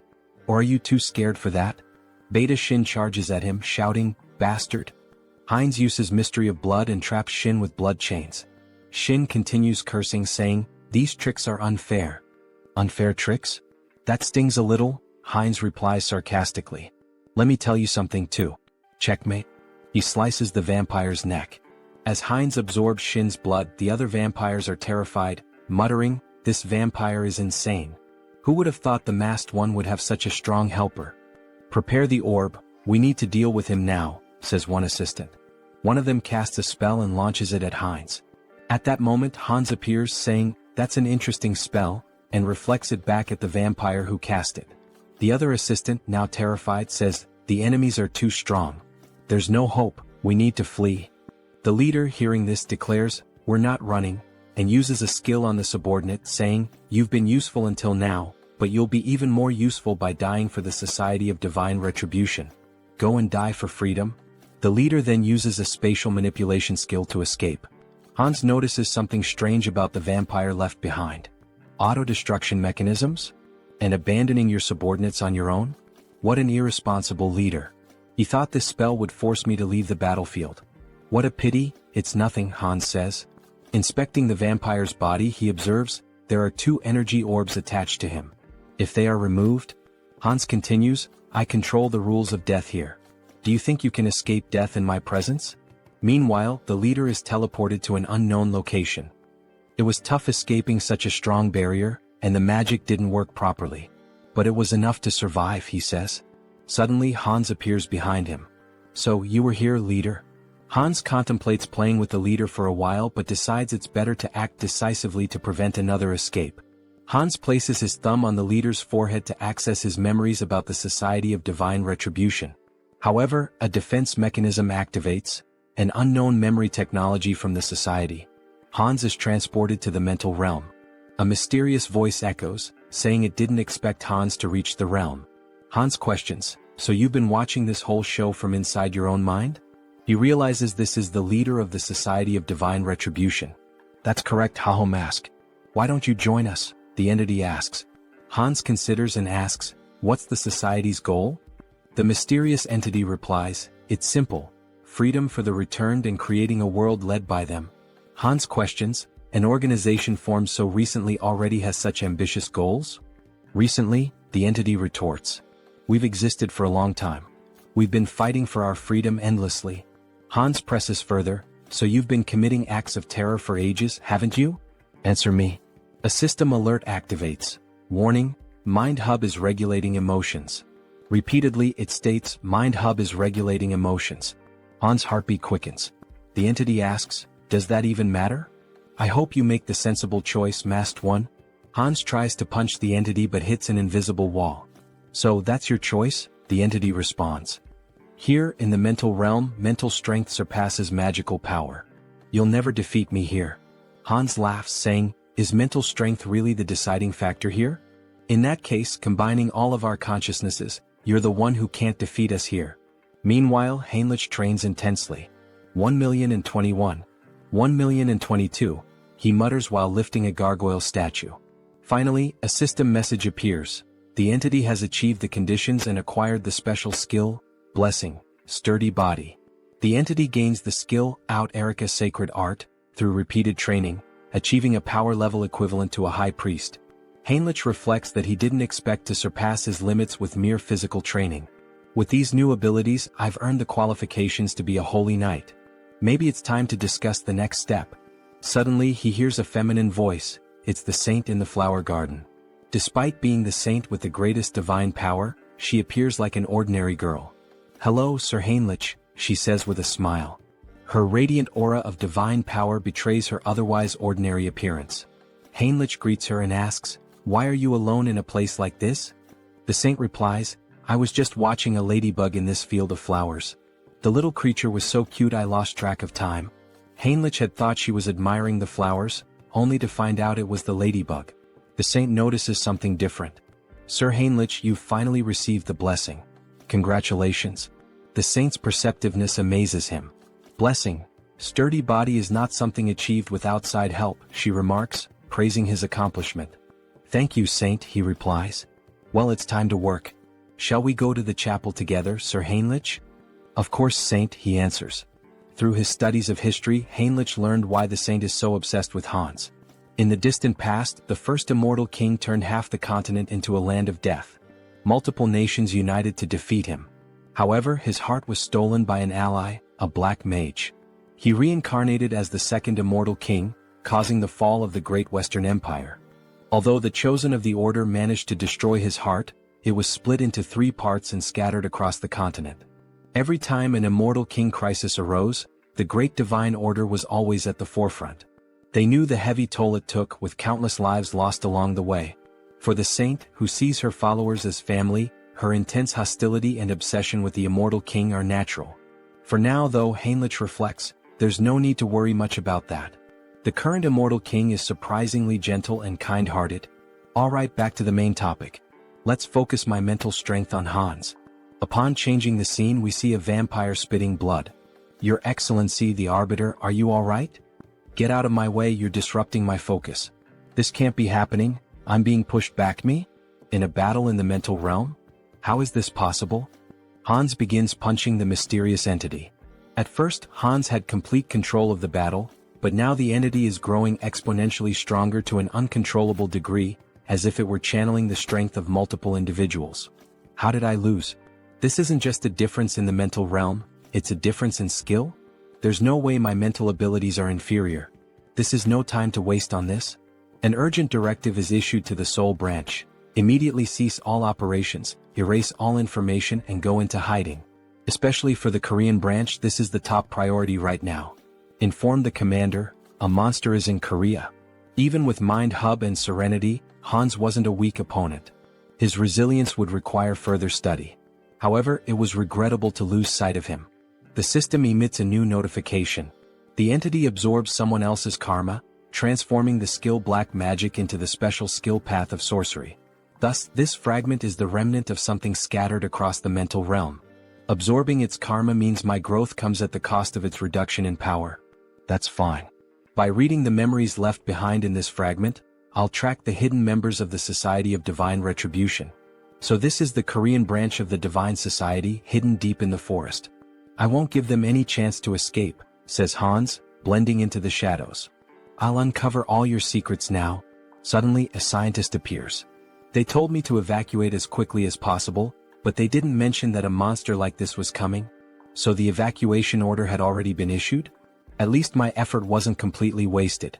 Look at you, trying to save a piece of paper with some data, only to hand everything over to me. Let's see what you've been up to for so long. Wait, this incident. I will never forgive you, Society of Divine Retribution. You're the ones who stole my life. I'll hunt down and kill every one of you without exception. Heinz refines excess blood stored in his body into blood crystals, which he plans to use to enhance other vampires' vampiric factors. This refined blood connects these vampires to Heinz, creating a hybrid clan loyal to him. Those who resist will be crushed. The next day, Jean Soren is stunned to learn that Heinz has eliminated all vampires in the region and intends to meet with the leader of the moderate faction. Wait a minute, this is a lot to process. I need to verify these facts, Soren says. Verify? What do you think of this as proof? Heinz interrupts, demonstrating his overwhelming power. Soren is terrified by such a display of power. She knew he was strong but not at this level. He must be at least level 7 or higher. I can't even gauge his strength. Very well, I will contact them now. To think that you eliminated all the vampires with your own hands and now intend to absorb the rest. This is quite an unusual proposal, almost bordering on unsettling. I have no intention of giving absurd orders. The goal is simply to maintain peace and order, to track connections of the Divine Retribution Society, and eradicate every member. Don't you think these two objectives are contradictory? That depends on where you set the standard. It seems she won't be easily persuaded. If she refuses, then we'll have to use force. Fine deal. What are you relying on to accept so quickly? What am I relying on? Of course, I'm relying on myself. I will help you absorb all the remaining vampires, Mr. Heinz. You can start with Soren. She will be the bridge between us. Very well, that's exactly what I wanted. But I don't think that will be the case for them. Alright, then we should begin sharing the details of the discussion, how to absorb the vampires and about the new faction you mentioned. Let's start with absorbing the remaining vampires and becoming the leader of a new faction. That will be the first step toward taking control of the Blood Pact. Stay still. If you move, you might get hurt. Now let's begin. Heinz inserts a blood crystal into Soren. She feels the refined blood entering her body, healing it, making her blood pulse faster. Her muscles and bones are expanding. This feeling, it's as if she's been reborn. She doesn't feel like she's in her old body anymore. The refined blood crystal reaches a maximum of 30% enhancement. That's not a small number, but it continues. Soren then asks what they should do next. Lord? Heinz asks. Yes, Lord. You're creating a new clan now. Now that a lineage has been stabilized on this land, we'll need to find a new name for our clan. Do you have something in mind, Lord? A name? I'd like something that stands out, something different. Vampires who accept the blood crystals are renamed Heterosis, embodying the hybrid vigor of Heinz's blood. He declares, beware remaining vampires. I will hunt you down and make you the strongest within the blood pact. Returning to the original avatar, Heinz's issues are being addressed, but it's still not enough to bring down the Divine Retribution Society. They've vanished from Korea, but they are a global organization. More preparation will be necessary, enough to eliminate them all at once when they reveal themselves. For now, it will be necessary to expand influence in the other world as well and accumulate karma. For example, events like wars and terrorism. Wait, what the hell am I thinking? If I do that, I'll be killing innocent people. Is there any way to create accidents without anyone getting hurt? Maybe I should give up. As the protagonist glances at a book, an idea emerges. The Demon King Hans wants to destroy humanity, and the hero Heinrich will defend it. Hans will use corrupt nobles to expand his forces of evil, while Heinrich defends against malevolent organizations and becomes a hero. This is a perfect story, gaining karma points from both bad people and good people. It's a win-win game. Alright, let's take this one step at a time. Harley, it's time to act. A system message appears. Harley is the fifth avatar of Han Seung-gyun's adaptation. He can adapt quickly and efficiently to extreme conditions. I intended to strengthen him appropriately after creating him as a new avatar with an extended limit. In the meantime, I'd like to further develop his adaptation. There might be a way. Yes, this is the right path. After exterminating the remaining members of the Divine Retribution Society, experiments were being conducted underground. They were transplanting demon bodies into humans, something akin to chimeras. Among the samples, the item I was searching for was this. Something that would contribute to stronger absorption, more powerful traits, and evolution. Dragon blood. If Harley can adapt to this process and I manipulate some discoveries I've made, he will become a living weapon, a biological creature. Days later, under rainy skies, the saint is seen gazing at the overcast heavens as though troubled by something. What is worrying the saint? Ah, Sir Heinrich. Why do you wear such a worried expression even in the rain? I'm not entirely sure, Sir Heinrich. Perhaps it's because of this somber rainy weather. I just feel suffocated, as though my instincts are trying to warn me of something, as if there's a weight pressing on my chest. Even so, Saint, if you catch a cold, it would be a major problem. Please come inside the temple. Alright, the saint said. In the next scene, as expected of the saint, how impressive. Even in the middle of these remote mountains, surrounded by double barriers reinforced with dark magic, she can still sense that something is amiss in this hidden refuge. Fortunately, it doesn't seem she has uncovered what is truly happening. With this dose, we can continue to the maximum scale of the experiment. The dragon's blood evolves continuously, acquiring traits from its consumed prey. Combined with the research data from those bastards in the Divine Retribution Society, my forbidden knowledge, and finally, the perfect test subject. Let's begin, shouts Harley, exhilarated by the idea. Sir Heinrich, you are the sword and shield that will protect the righteous. Do you swear to be a holy warrior of the great divine order and defend the innocent? Yes, your grace. Then, from this day forth, I hereby name Heinrich Landguard a holy warrior of the great divine order. The system emits a notification. The Blessed One has fulfilled the conditions and attained enlightenment, acquiring the special ability Blessing Leap. Meanwhile, Sir Heinrich's necklace radiates a brilliant light. Oh, such grace, exclaimed the bishop, astonished by the strong glow. To receive a divine blessing during the ceremony, this is proof that God, our deity, is watching over us and praying for us. May God protect us. Once again it happened. For just an instant, something touched Heinrich's shoulder. A divine sensation resonated within his body, akin to what he felt during his first baptism, as if the divine were watching him directly. Why is this happening? Could it be because I came from another world? It doesn't feel like a human emotion, like curiosity. Well, anyway, let's focus on what's important. What is this new ability the divine has granted me? Blessing Leap, it allows me to transcend space? What? Transcend space? Isn't that basically a teleportation skill? It doesn't mention any limits on usage or distance traveled. This ability is top tier. As expected of a god, they are so generous, casually granting such a powerful skill. Thank you, God, for your generosity to this sinner. I am moved by your grace and offer you my prayers. Thank you for continuing to watch over me. Meanwhile, the other devotees wept with joy at seeing Heinrich's devotion to God. A young man like this, he's truly devout. That's true. I couldn't agree more, said another man. From now on, it would be necessary to decide which knighthood order Heinrich would join. Congratulations on being officially recognized as a holy knight, Heinrich. For now, you will be temporarily assigned to various holy knight orders. Here are the representatives of each order, here to invite you to join them. Each order specializes in different weapons and techniques, so choose carefully which one appeals to you most. Nice to meet you. I'm from the Order of the Sky Shield. We specialize in defending the outer perimeters of fortresses using long-range spear techniques. I'm from the Order of the Sun Wolf. We take the front lines in battle and wield highly destructive greatsword techniques. I am a veteran of the Order of the Thunder Claw. Here, we handle the internal security of the fortress and master balanced combat techniques using sword and shield. So, which of these orders would you like to apprentice under? I don't think there's a need to choose. I'll train with all the knight orders. What? With my warrior spirit and growth acceleration abilities, there are no limits to my body. I will absorb all the sacred warrior's combat techniques. However, that person in the corner, isn't he also part of a knight order? Why hasn't he introduced himself or said anything yet? Over there, well, obviously. Suddenly the man was interrupted. Our order only selects the best of the best to join us. But looking closer, you're not too bad. With that level of divine power, perhaps you're qualified to take the test. Heinrich's divine power was among the greatest, even compared to high priests. What are the criteria for this knight order? Just follow me. Our knight order has a singular purpose: to protect the most important thing within the fortress of the Great Temple. The most important thing? What exactly are you referring to? That. I'll tell you if you pass the test. Suddenly they entered a room, a library in the castle dungeon.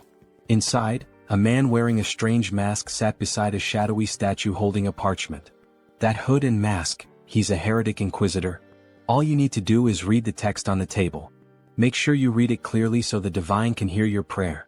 Strange, is this some kind of device to weed out spies? This is bad. Could Heinrich's identity be exposed? What is this? I'm offended that my faith is being questioned in this way. It's just a procedure. Is there any reason you can't read it? Damn it. I am the messenger and sword of the divine. Thus, I swear to remain silent under any circumstance to protect this secret. I would throw myself into the fire and carve the mark of faith upon my own body. Suddenly, Heinrich's tongue began to burn, and a sacred symbol appeared. It burns? You are now permitted to enter. What did you just do to me? A prohibition against revealing secrets? A prohibition? No, this is a blessing. The blessing of silence protects you from being forced or willing to reveal the secrets of this place. That's literally a prohibition. Let me explain. We are the Order of Radiant Knights. Our mission is to guard and protect the underground of the Great Temple with our lives. This will be the first and last time you see this place in person. Remember well with your eyes what we are protecting here. Suddenly, two soldiers drew their swords and inserted them into the door, activating a defense mechanism. As the door slowly opened, Heinrich saw what lay beyond. He had suspected something was wrong, but he never imagined such a massive secret. The reason this order stationed its greatest forces at this temple, the reason for all these security measures, prohibitions, and blessings. At the deepest part of this great temple lay the last fragment of the Immortal King. Heinrich was shocked to see the final fragment of the Immortal King. Well, the Grand Divine Order was one of the greatest powers on the entire continent.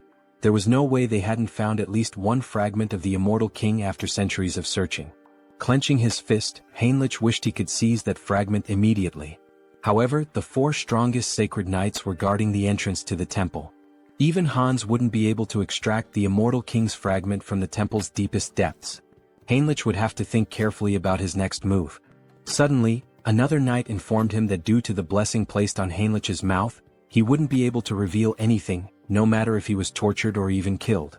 Formally, he was stating this anyway. This fact must never be revealed to anyone. Understood? Heinrich confirmed. Don't worry, I promise that only I will know this information. Haha, the final fragment. What an unexpected stroke of luck, Hans said, laughing wickedly as he gazed at his experiment. However, Harley's condition was far more unstable than Hans had anticipated. With a worried expression, he exclaimed, "What's wrong?" Why is this happening? Everything should be working perfectly according to theory. Meanwhile, Harley was coughing up blood. He felt something boiling inside him. The dragon's blood had definitely been transfused into his body. But perhaps the power output needed to be pushed to its maximum. Hans then yanked the lever. Harley let out an agonized scream as his body began to tremble violently, smoke rising from his skin. And then he suddenly stopped moving. Harley? Did he go too far? Had he pushed Harley's super regeneration beyond its limit? If that was the case, then Hans was about to lose everything, Harley and all of his research. Screw it. It was all or nothing now. Hans made a desperate decision, injecting every last drop of the dragon's blood into Harley, praying that it would have some effect. Harley's body twitched. His eyes shot open, glowing a furious red. He let out a blood-curdling scream as his jaw contorted, transforming into something monstrous. Crimson lightning crackled throughout the room as Hans watched, frozen. And then he stopped moving again.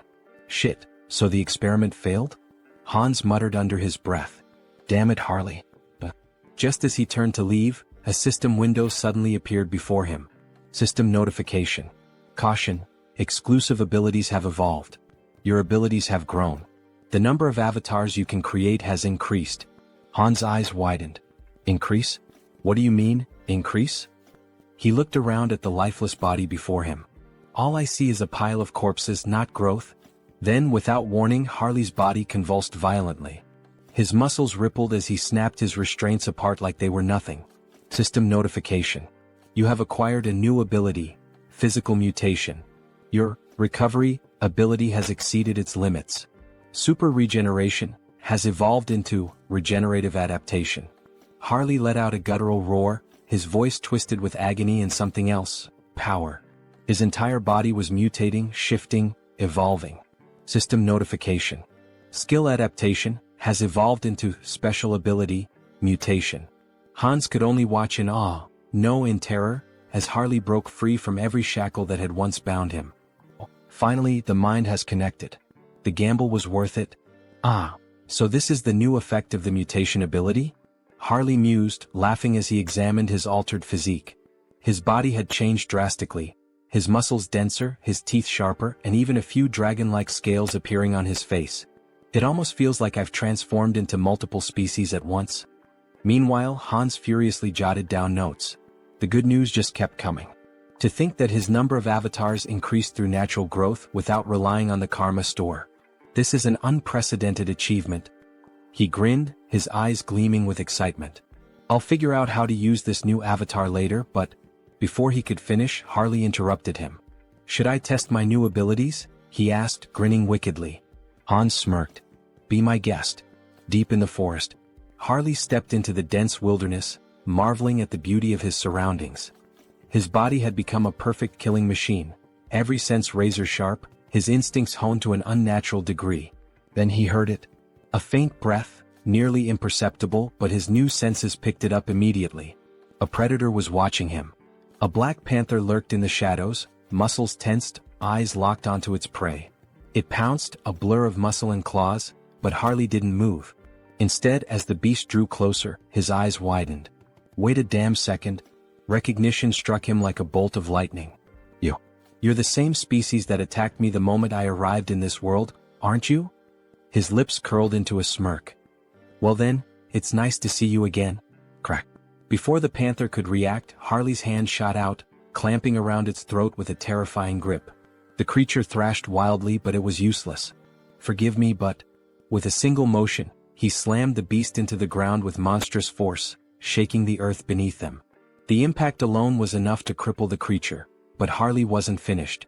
His blood boiled. His strength surged. With nothing but his bare hands, he drove his fingers straight into the panther's belly, tearing through flesh with horrifying brutality. The beast let out a final, pitiful gasp, before everything went silent. To enhance the efficiency of the mutation ability, he needed to find monster crystals. More specifically, he had to consume their cores, commonly known as magic stones. It was the fastest and most efficient way to evolve. As he bit into the monster core, his body immediately began to undergo minor transformations again. A system window appeared before him. The entity has achieved enlightenment through repeated actions. Let us further solidify its concept with physical mutation. At that moment, his body visibly evolved. His muscle mass expanded, his height surged, and within moments he stood close to 2 meters tall, his physique now overwhelming and powerful. Having a large and muscular body is undeniably an advantage in battle, isn't it? Another system alert followed. You have acquired the ability, Gluttonous Feast, a new skill that allowed him to consume and digest anything with ease, ensuring that he could always eat more. But using his mutation ability had drained him, leaving him starving. Without hesitation, he tore a chunk of flesh from the dead beast with his bare hands.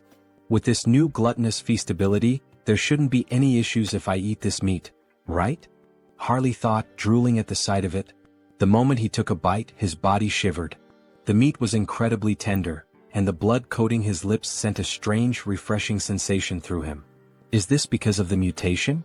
He couldn't suppress his laughter, or his growing urges. At this point, anyone watching would think he had lost his mind. His behavior was completely primal. Primal, huh? That word stuck in his mind. He recalled rumors of an isolated barbarian tribe in the southern regions of this land. In that case, Harley smirked, licking the blood from his fingers, perhaps it's time for a class change. The country of Tulek Kingdom, Tarak. The scene opens to the entrance of the guild in this city. What the hell? A barbarian from the south? What's he doing here in the west? The tension in the air is palpable. Welcome. Everyone seems completely on edge. Well, of course they are. This body is stylish and intimidating. Harley figured it might be too much, but in the end it suited him just fine. But he wasn't here to make an impression just yet. His goal was far greater, to become a hero capable of shaping the entire continent, leaving behind a legacy so unforgettable that no one would ever erase his name. So, what does the esteemed guest require? The guild receptionist asks hesitantly. Harley leans in, smirking. Isn't it obvious? He says, slamming his hand down on the counter. I'm here to exterminate the monsters in the northern mountains, near the steel fortress. Isn't that what this city is for? The guild worker flinches but quickly composes himself. Oh, of course. I'll register you immediately for deployment, rookie mercenary. Harley grins. Good. Let's get this started. Meanwhile, at the temple, a grand duel reaches its climax. Heinrich stands victorious, wiping his blade clean. Damn that tenacious bastard. One onlooker mutters. Heinrich had done it. He had mastered every combat technique and weapon style of the Sacred Knights. The entity has achieved enlightenment through training. You have acquired the skill, comprehensive weapon mastery. It was finally over. Now Heinrich could wield any weapon to absolute perfection. This experience would undoubtedly benefit all his other avatars as well. Just as he relished his victory, he caught sight of the Saintess. But something was off. She was dressed in full ceremonial robes. Why is she wearing those? What is she up to? Heinrich wondered. He approached her. Saintess, what are you doing? She turned to him with a serene smile. Ah, Sir Heinrich. We meet again. When it rains, worms always emerge from the earth.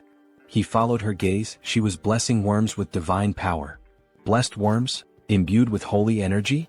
They're not going to turn into giant monsters like in those old fantasy tales, are they? Heinrich thought, unnerved. But his thoughts quickly shifted back to her attire. There's some kind of ritual happening, isn't there? The Saintess nodded. Yes. In fact, it is an extraordinary event. One capable of tracking the Immortal King. It is about to begin soon. The Immortal King? Just how powerful must this guest be, to be capable of tracing Hans? Hans, who had concealed himself behind countless layers of barriers. I'm not sure I can explain it properly, but if you're interested, perhaps, you would like to participate as an honorary guardian warrior? Heinrich didn't hesitate. Yes, Saintess. Please let me participate. Inside the temple, a voice rang out. Lord Granwood is entering. A noble figure strode inside, surrounded by an entourage. Heinrich's sharp eyes scanned the unfamiliar formation. Someone powerful enough to track Hans? I need to confirm this myself. Then more guests arrived and the room fell silent. A formal greeting echoed through the hall. Salutations to the Saintess. But then Heinrich noticed something. Those ears. A high elf. His heart pounded. The guest they had all been waiting for was none other than Rayfury Granwood, a high elf from the Elven Kingdom.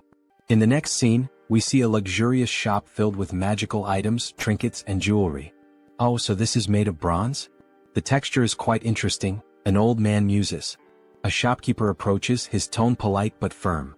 Sir, it's perfectly fine to browse and admire our goods, but it's been 2 hours. Are you planning to buy something, or will you just keep looking? My sincerest apologies, shopkeeper. My knowledge is still lacking, the old man replies. At this moment we are introduced to the protagonist's sixth avatar, Hubert. Hubert, the sixth avatar obtained thanks to Harley's progress in previous scenes, possesses the initial ability of appraisal. This skill grants him the power to see detailed information about items. Material, ruby. Weight, 12 grams. Material, bronze. Weight, 480 grams. However, his proficiency is still low. For now, he can only view basic details about objects. But if he continues to hone this ability, he could become the merchant who dominates the entire continent's market. Of course, before that can happen, he must navigate the opposition of existing merchants. To ensure his success, Harley's heroic influence must continue to grow, so that in the future they can support each other. Shifting scenes, we now find ourselves in a vast landscape of towering ice-covered mountains. Harley has finally reached his destination. So, it's you? The biggest threat lurking in this mountain? Before he can react further, a massive bear lunges at him, wasting no time in launching a ferocious attack. Harley grips his axe tightly, bracing himself as he counters with powerful swings, wounding the beast and forcing it to retreat. Seeing an opening, he leaps above the bear, ready to deliver a devastating strike to its head. However, just as his attack lands, his axe shatters in two. Before he can even curse the bear, a massive paw strikes him with full force, sending him flying several meters through the trees. Damn it! The axe didn't work. As the bear charges at him once more, Harley quickly decides to activate his body mutation ability. His arm becomes covered in dragon scales, reinforcing his strength. He clenches his fist and, as if standing in a boxing ring, delivers a full-force punch straight into the bear's mouth. The impact is immense. The bear is sent flying. Tisk, fighting barehanded is more effective than using weapons. But with power like this, I'll never be recognized as a hero. He begins to wonder, could he harness the vitality of monsters without physically altering his body? If so, it might be the key to controlling his own evolution. Determined to test his theory, he focuses on extracting only the energy from the beast, not its physical traits. At that moment, a system notification appears. The entity has met the conditions and achieved enlightenment. A special ability has been acquired, Aura. It worked. A fiery orange aura begins radiating from Harley's arm. Finally, an ability that lets him grow stronger while remaining human. But before he can fully grasp his newfound power, something approaches. A colossal monster emerges from the icy mist. Without hesitation, the creature kicks Harley, sending him skidding across the frozen ground. As expected from the northern mountains. First a bear and now an ogre? Harley smirks, cracking his knuckles. Well then, maybe this is the perfect time to test my new ability, he says, letting out a wicked laugh. The ogre stomped down on Harley, letting out a deep, guttural laugh, convinced it had finished him off. But then a firm grip. Harley was still there, clutching the monster's foot. You think this is funny? You really want to see something funny? With a smirk, Harley began lifting the ogre's leg as if he were simply doing strength training. Let me show you something amusing. With one final push, he sent the ogre off balance, then used the momentum to leap onto its back. In his hands was a new weapon, gleaming with power. As if invoking the might of a god of war, he roared, "The slumbering ogre of the forest, awaken!" And with that, he tore into the beast, carving deep, brutal gashes into its flesh. Blow after blow, he cut it apart, reducing it to nothing but lifeless remains. As he stood victorious, his gaze shifted toward his new axe. With this, I will become a hero. But then, a foul stench filled the air. A scent both revolting and strangely nostalgic, like the rotten musk of a neglected wound. Harley turned toward the source, deep within the forest. From the shadows, two armored legs stepped into view. So, it was you all along. Oath of rebellion. Harley's voice was cold, calculating. I don't know what you're scheming in a place as remote as this, but it's obvious who you are. His grip tightened around his weapon. And I'll make sure to tear out the roots of this corruption before it spreads. With a burst of immense speed, he lunged forward. Meanwhile, in a distant, more refined setting. Exquisite. This tea is truly exquisite, said the elf, his tone filled with satisfaction. We are deeply grateful for your warm hospitality, Saintess. The woman smiled, honored to hear such words. It pleases me to know the tea suits your taste. Our great divine church also sincerely appreciates your presence here. The newest ally of the church was not just any elf. He was a high elf. Hailing from the kingdom of elves on the continent of Enamel, a land where the elves revere the world tree. Though their faiths differed, the great church of the supreme god and the elven kingdom had long recognized one another, maintaining a steady exchange of knowledge and culture. For in the grand scheme of existence, acknowledging another's presence and choosing an object of worship were two entirely different things. The high elves stand at the pinnacle of elven society, the highest class within their kingdom. If one has come all this way, could it mean they intend to use the world tree's power to find Hans? Regardless, this is incredible. Their pupils, shaped like stars. Ah, so my eyes have caught your attention? The high elf remarks with a knowing smile. The saintess, flustered, quickly averts her gaze. Oh, was I staring that much? My apologies, I didn't realize. It's quite all right. In the end, it's an interesting topic to discuss. These eyes are the mark of a high elf. Elves born with these celestial eyes serve as priests, bridging the connection between the world tree and their people. However, such a birth is exceedingly rare. Only 2 or 3 are born per generation at most. And even then, most of them have been elderly in recent times.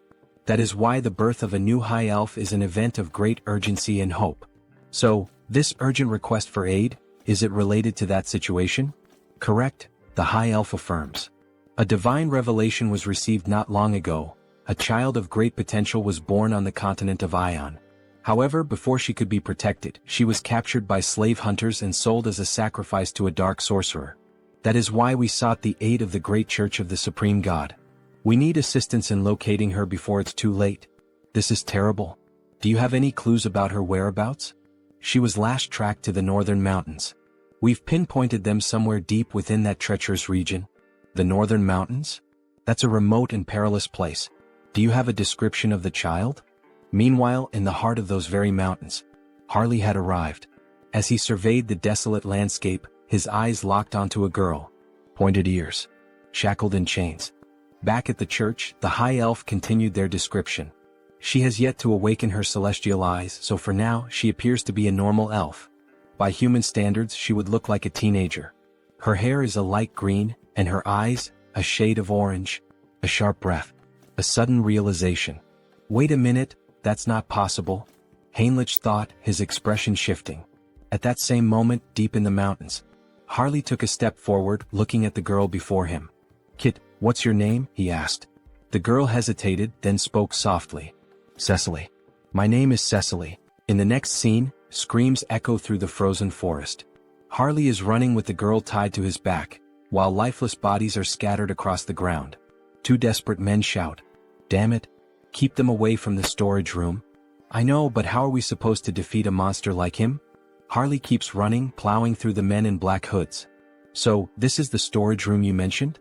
Yes, the girl responds, her eyes trembling, possibly dizzy. Hey, snap out of it. You said there was something we absolutely had to find before escaping. Yes, sir, she nods. There it is, the branch from the world tree. Ah, that branch? That's right. Hold on to it with all your strength. Things are going to get tough from here on out. Understood. Thank you. All right then. Here we go. Okay, but before that, I have a request. Please slow down. Before the elf can even finish her sentence, Harley takes off at full speed, nearly losing his grip on the girl as she clings to him, tears streaming down her face. Slow down. Please. Meanwhile, back at the church, Heinrich has a suggestion. The high elf decides to listen. This is about that child, Cecily. I think I know where she is. What? The elf shouts. Is that true? Do you know some kind of blessing that allows you to track specific individuals? No, not exactly like that, but I can sense her presence. Sir Heinrich, another guard exclaims. In such a critical situation, relying on something so uncertain. Before he can finish, the saint raises a hand, signaling for a moment of silence. Please explain in more detail, Sir Heinrich, she asks, her gaze serious. Back to Harley. I found it. We finally found the exit. That bastard is escaping with it. Call it, now? Yes, sir. One of the men blows into a flute. Suddenly, Harley and the girl feel the ground tremble beneath them. And then, bursting from the earth, a massive worm emerges, just like the one Heinrich feared, one that could grow stronger through the saint's divine power. Well, no choice then. We'll have to break through by force. Harley plants his feet firmly. Don't block our path. Get out of the way. With a violent kick, he slams into the monster, but the creature endures the blow and lunges, trying to swallow them whole. That's when Harley notices something. Inside the worm's mouth, a strange symbol. What the hell is that? So they're controlling the worm with this? No wonder he found it suspicious. A creature that only lives in the desert showing up here? It all made sense now. Alright then, Harley smirks. I'll save you like a true hero. He grips the worm's fangs. Fly far away from this place, back to where you belong. With a mighty heave, he hurls the worm several kilometers into the distance. From now on, don't get caught. Live a long life. He grins while the girl, still on his back, struggles with nausea. Suddenly, wolves appear, surrounding them. The number of monsters is insane. These bastards keep throwing challenges his way. What the hell are they plotting now? Whatever it is, doesn't matter. I'll just kill them all. As Harley prepares for battle, a group watches from above, whispering among themselves. Who the hell is that man? Tomorrow I was supposed to offer that half-elf as a candidate and the World Tree's branch as a sacrifice. Even though I used a sealing artifact to hide their location, how did he find them and make it here? But this is the end. At that moment we are introduced to Vow of Defiance, the Elder Nurabe. There's no way he can defeat that many monsters. That bastard is finished now. Just as a wolf lunges at Harley, he transforms his arm. Scales erupt along his skin, shattering the wolf's teeth upon impact. Their numbers are overwhelming, sure, but Harley crushes one of the wolves with his bare hands, extracting its magic stone. As he consumes the crystal, his stamina becomes limitless. Then his body begins to change. Fascinating. Even though he has perfect control over his body, it still feels as if he's moving on instinct. His form shifts, he transforms into a werewolf-like beast. Fighting alone. Feasting alone. And with a deafening roar, he asserts his dominance. The entity has fulfilled the conditions and attained enlightenment. The skilled wild instinct has been acquired. This can't be happening. That thing is a monster, the men whisper as Harley tears through the wolves. What do we do, Elder Nurabe? At this rate, they'll break through our siege with sheer force. Activate all summoning circles. What? Are you serious? Yes. It's shameful to reveal this to the world so soon, but we have no choice. Either we do it now or we die. Release those two. Ah, I really like this kind of wild fight. Harley grins. Shall we end this battle now? Just as he's about to land the finishing blow on the last wolf. Whack! Two piercing objects strike his arm. What the hell? He looks down. Crystal arrows? Then the arrows dislodge themselves from his body and return, floating back into the hands of a figure gripping them tightly. The hell is that? Harley narrows his eyes. A precious individual? He can feel an immense telekinetic power emanating from the gemstone embedded in the figure's body. Before he can react, another monster descends from the sky. Sir. Above us, be careful, the girl shouts. The beast crashes into the ground with immense force. You won't take another step, you filthy half-breed? It grips a sword engulfed in flames. Harley scoffs. So now we even have demons in the mix? But brute strength alone won't be enough to defeat me. As Harley roars and prepares to strike back, another crystal arrow is fired. This time it pierces his ribcage. And before he can react, bam, the demon lands a brutal punch to his face. Give up, half-breed. You can't win. The girl cries out, Sir, are you all right? The demon raises his flaming sword. You're dead now. The blade comes down. Yeah, this really is over, Harley mutters. Even a demon is capable of speaking the truth. Then, a blinding light bursts forth from the heavens. It shines intensely between Harley and the demon. What? Where is this overwhelming holy power coming from? Harley smirks through the pain. You got here just in time, Heinrich. Going back to the past, my lady. Are you really going to believe in a theory and an uncertain feeling in such an important situation? How can you say something like that? Sir Heinrich is someone the church can trust wholeheartedly, but he has never been blessed with divine favor for exploration. Since the divine has shown interest in him multiple times, he must have received some kind of revelation from our own God. The elf becomes irritated, standing up abruptly and slamming the table. It doesn't matter whether this is a revelation or just another guess. That's irrelevant. If it leads us to the child, I will follow any decision. Show the way, Sir Heinrich. Returning to the present, a great battle is taking place in the mountains. Sir Heinrich is facing the demon of the flaming sword. They clash blades, but when Heinrich imbues his sword with divine power, he delivers a clean and flawless strike, slicing the demon in two. Before dying, the demon himself mutters, so strong, both this divine power and his swordsmanship. this paladin is not normal. The gem-covered creature sees its fallen companion on the ground. However, before it can react, Harley suddenly appears, ready to land a punch on the monster. "Where do you think you're looking?" he taunts. Yet, before Harley can strike, the monster covers its entire body with crystal arrows, striking multiple points on Harley's body at once, including his eye. "Not a bad attack," Harley remarks, gripping the monster's head. He then smirks. "I'll be taking your eyeball as payment, for the one I just lost." Then he begins pressing the monster's head with all his strength.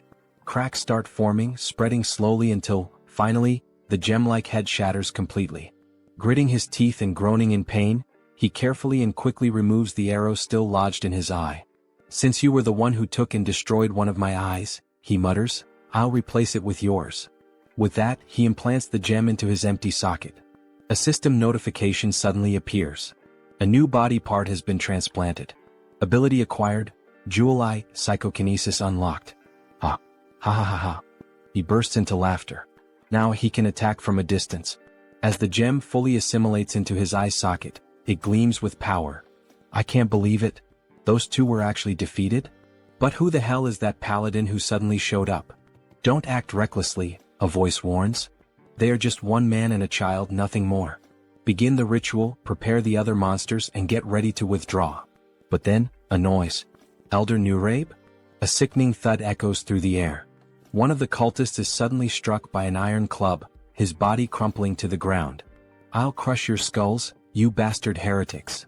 Paladins charge in on horseback, roaring their battle cries. "The Holy Knight Order." "Damn it," one of the cultists panics. "Elder Nurabe, what should we do? Should we start preparing the teleportation spell to escape?" "Screw that," Nurabe growls. "There's no turning back now."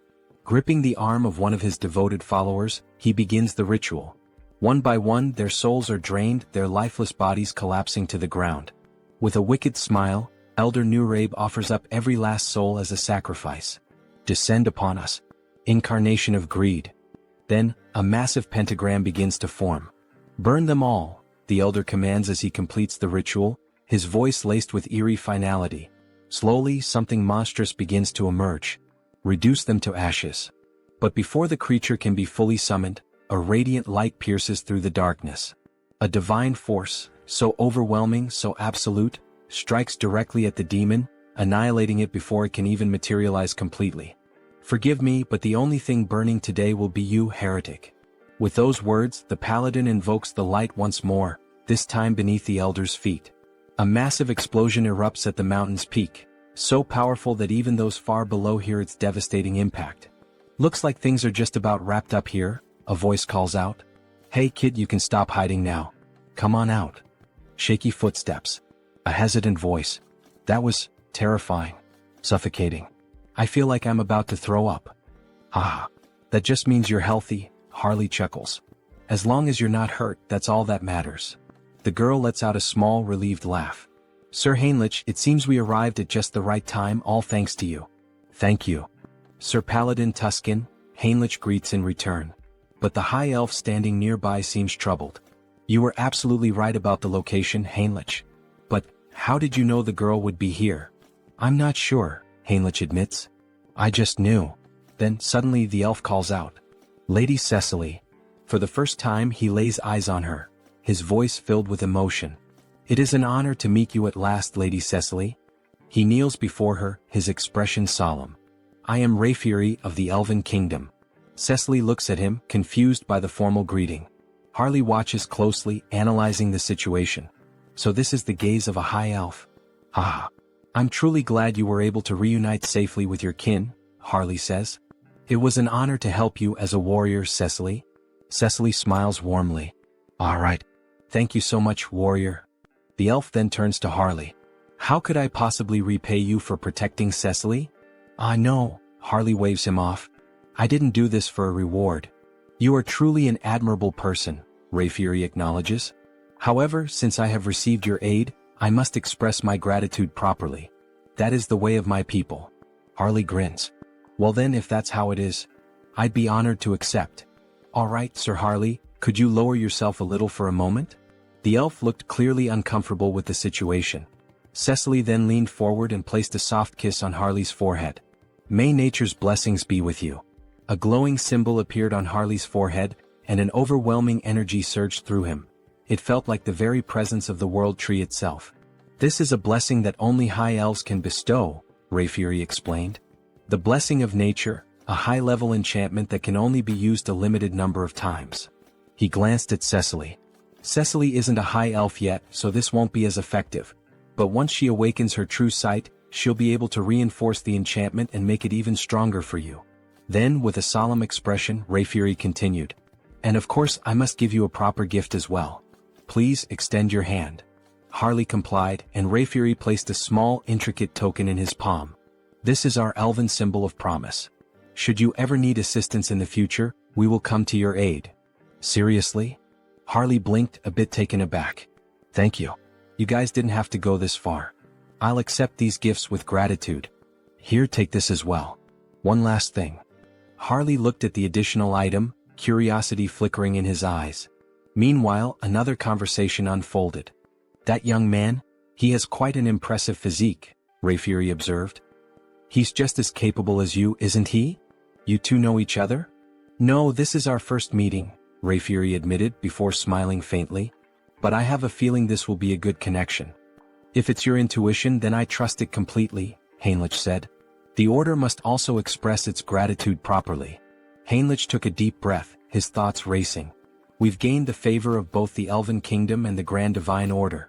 Then a voice called out. Lord Tuscan, thank you for handling this issue so swiftly. Now it is our turn to assist you. Just hearing that gives me courage, Tuscan replied. We have only one request. For the peace of this island, please find the immortal king. Heinrich exhaled slowly. So, in the end, was making contact with the high elves all for this? He looked up at the sky. The world tree is the root of all trees. The high elves can borrow its power, sensing energy anywhere there is life, anywhere trees grow. But, Rayfury added, it will require some form of support. Support? I need some knowledge about the energy we're searching for. The energy of the immortal king. All right. Follow me. They used teleportation to return to the church. Heinrich never expected to visit this place again so soon. No matter how many times he saw it, the sight remained awe-inspiring. A colossal sacred barrier, its complexity beyond even his full comprehension. Bringing in outsiders only made the church distort the path further, twisting it into an intricate labyrinth. Even someone like Hans would need a considerable amount of time to break through a barrier of this magnitude. We've arrived. Even if an intruder somehow managed to slip inside, the holy knights and high priors stationed throughout the entire building would immediately mobilize. And then, at any moment, this is a fragment of the legendary immortal king? Alright then. Let's begin mapping its energy trail. The high elf would track Hans. Meanwhile, elite forces would be gathered, prepared to face him once more. Wait a second. That means there's a path. Fine. On that day, with my own hands, I will seize the final fragment of the immortal king. In the next scene, an empty chair sat ominously. It's time. Have all the representatives gathered.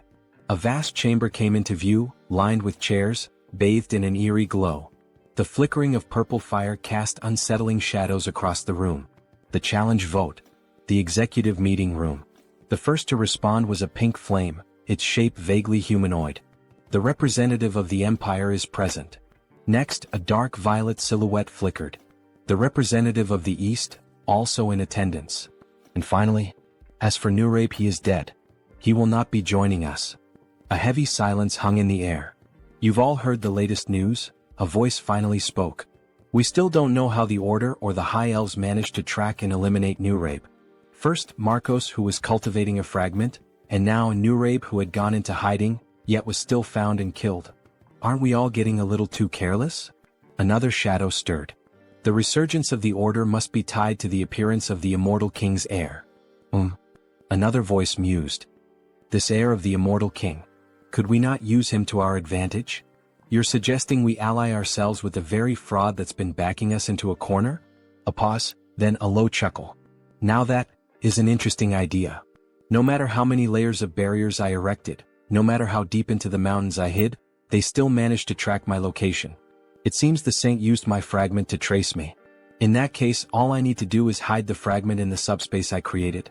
But the moment I tried to send it in, it was repelled back. Damn it. Did I fail? It seems this fragment won't enter a normal subspace. But if that's the case, then what if I store it inside Han's body instead? Would that be enough to contain it? Would that allow me to transport it without being detected? Then Hans himself would become one with the fragment. As he absorbed the fragment into his own body, it worked. Now he could draw upon its full power while perfectly concealing any trace of its energy. Perfect. With that problem solved, I've eliminated my greatest headache. Now the only thing left to do is erase the crime scene. Let's burn everything in this room to ash. With a mere snap of his fingers, flames erupted all around, consuming the space as if he had just opened the gates of hell. Now, everything is ready for the show. I'll release all the barriers. My scent will spread across the land. Come find me. I'm right here. Great divine order, come to me now. Hans exhaled a massive surge of dark energy into the sky. I will seize the last fragment of the immortal king with my own hands. As his overwhelming power spread, the sacred tree finally located him. The high elf had followed the trail. The immortal king is in the monster forest, west of the continent. Summon all available paladins immediately. We begin the hunt now. Bring every archbishop we have at our disposal. Suddenly, a mysterious paladin stepped forward. Well, I must say I feel a bit offended. You didn't even think to invite me to such an important event? I've already heard the essentials. Paladin Pyrii from the Great Temple of Geron will be joining you. Cardinal Pyrii, one of the most powerful figures of the Great Temple of Geron. His presence was reassuring. This expedition was composed only of the strongest. Archbishop. This time, I will go, the saint declared firmly. That won't be necessary, saint. But even the cardinal is going. Saint, you are the pillar of the great divine order. You must remain here. Sir Landguard. Yes, Archbishop? This time, you will stay behind and protect the great temple alongside the saint. Understood.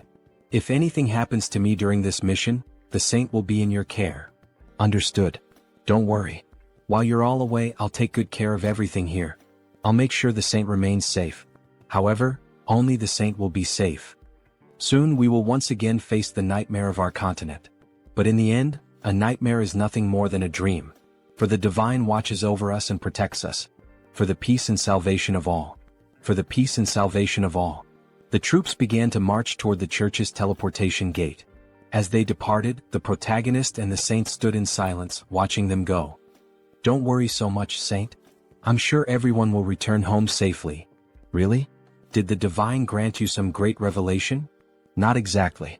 But for some reason, I just feel that's how it will be. Meanwhile, Hans appears. His dark mana was on high alert, sensing everything around him. Standing in front of the church, he could not see through the divine barriers, but he could feel them, woven into the very walls like chains binding the structure. Even if he used a skill to bypass them, the internal barriers would still remain. In that case, I'll force them out of my location. And buy some time. Raising both hands, Hans unleashed several spells into the night sky. They burst into the air like fireworks, a midnight display of destruction. The hell is that in the sky? A guard shouted. Another turned eyes wide. Look down there. We're under attack. Sound the alarm. Call everyone. From the shadows, an undead legion began to swarm toward the church. Meanwhile, deep in the forest, under the cover of night, this is getting complicated. We've searched every inch of where his presence was detected, but there's nothing here. The high elf refused to believe it. He was certain this was the place. If Hans had moved, the world tree would have warned him. But wait, could he have realized he was being tracked? Did he set this up to mislead us? Everyone returned to the great temple immediately. That's an order. This is his trap. It was all a distraction. By the time they returned to the church, it was in ruins. Bodies of soldiers, skeletons, and undead littered the ground. And standing there, waiting for them, Hans. Finally we meet. The last fragment of the immortal king. The time for the immortal king's resurrection begins now. With those words, Hans began to absorb the final fragment into himself. Move quickly. The bell is ringing, signaling that they are under attack. The undead are advancing. Move fast. They seem to be in serious trouble now. Well, good luck to them. Heinrich has been assigned to guard the garden, so all he has to do is wait and then slip in unnoticed while Hans takes care of the rest. Everyone move in this direction, a soldier shouts. Don't stop, hurry. However, Heinrich is starting to feel uneasy. There are more of them than he expected. He sees several paladins, warriors, and other people he has never encountered before. Well, in any case, they still don't know that Hans has already reached the depths of the dungeon. They will be too preoccupied with the undead both outside and inside the castle. But then, someone appears above Heinrich, something almost angelic. The figure begins to speak. Everyone listen. The undead outside the castle are merely a diversion. The heir of the immortal king has already reached the depths. Head to the sealing chamber, all of you. Heinrich is stunned. Who the hell is this person? Wait, that's an inquisitor. How the hell did they figure out our plan so fast? Damn it. Heinrich dashes toward the soldiers. He must intervene before this turns into a complete disaster. If they get there quickly, Hans won't be able to retrieve the last fragment of the immortal king. The ceiling begins to crumble bit by bit. The saint looks on in shock. She cannot believe it. How did an intruder manage to reach the sealing chamber without anyone noticing? Are you telling me that they, the enemy, teleported into our temple? She questions. That part, we don't know yet, someone replies. The saint begins to panic. The immortal king was this close all this time and we didn't notice? All because I wasn't good enough to sense his presence or track him. Oh my god, this is all my fault. So many lives will be lost because of my failure. If the immortal king truly comes back to life once all the fragments are reunited, what the hell can we do? Nothing. Tears stream down her face as she cries. Any apology we give will be too late after so many lives are lost. Then a soldier speaks to her. The road was too crowded, but Sir Heinrich is here. From now on he will take command. The saint, who had been crying in despair just moments ago, now cries for a different reason. A radiant smile appears on her face. Sir Heinrich, you have no idea how relieved I am to see you here. Please, lead us with your strength to fight against this evil. Back to Hans, thinking about how many undead they have managed to eliminate from the army, they are proving to be more resilient than he initially thought. Countless skeletons lie scattered on the ground, including an inquisitor. One of them has an especially angelic face. Malcolm was no ordinary opponent. He was like an elite boss. Rest well, Malcolm. You fought so bravely. After searching for a while through the war-ravaged battlefield, Hans finally finds it. The last fragment of the immortal king is right before him. Finally. Come to me now, fragment. He begins to absorb all the energy from it. The immortal king's final legacy will belong entirely to Hans. He continues drawing every last drop of residual power from the fragment, devouring it completely. However, when he finishes, he feels something strange. What the hell is this feeling of weakness? Even after consuming the last fragment, he doesn't feel any stronger. Could it be that it takes time to fully absorb the fragment's power? Then he hears a noise, an intruder. Two paladins soar toward Hans, weapons in hand, ready to strike him down. Hans quickly casts a spell, sending them flying backward with a powerful blast. They crash to the ground and everyone looks on in shock. A nun rushes to their side, immediately using healing magic to purge the remnants of dark energy with divine power. Heinrich decides that it's time for him to join the fight. He cannot just stand by and watch them battle like this. However, the saint grabs his hand, telling him that he cannot. It is necessary to first analyze the immortal king's power. They cannot be reckless. Do not charge in alone, Sir Heinrich. Hold your position a little longer. Understood, my saint, he replies. Inside, Heinrich is in turmoil. His entire plan was to buy time by pretending to fight Hans. Give up, lackeys of the order. The fragment is already mine, fully and completely absorbed. Behold my power. Hans declares as dark energy surges through the entire chamber. Do not listen to him. Keep attacking, attack with all your might, someone shouts. Hans knows this battle would be much easier if he simply unleashed his full power on them. However, he cannot take the lives of the innocent. Suddenly, radiant swords rain down from the sky, striking him directly in the chest and left shoulder. This attack, could it be the saint's enchantment? It is incredibly fast and powerful. The saint's expression is deadly serious. If Hans had not instantly boosted his regeneration, he would have been in real danger. If he wants to avoid casualties, he cannot afford to prolong this battle.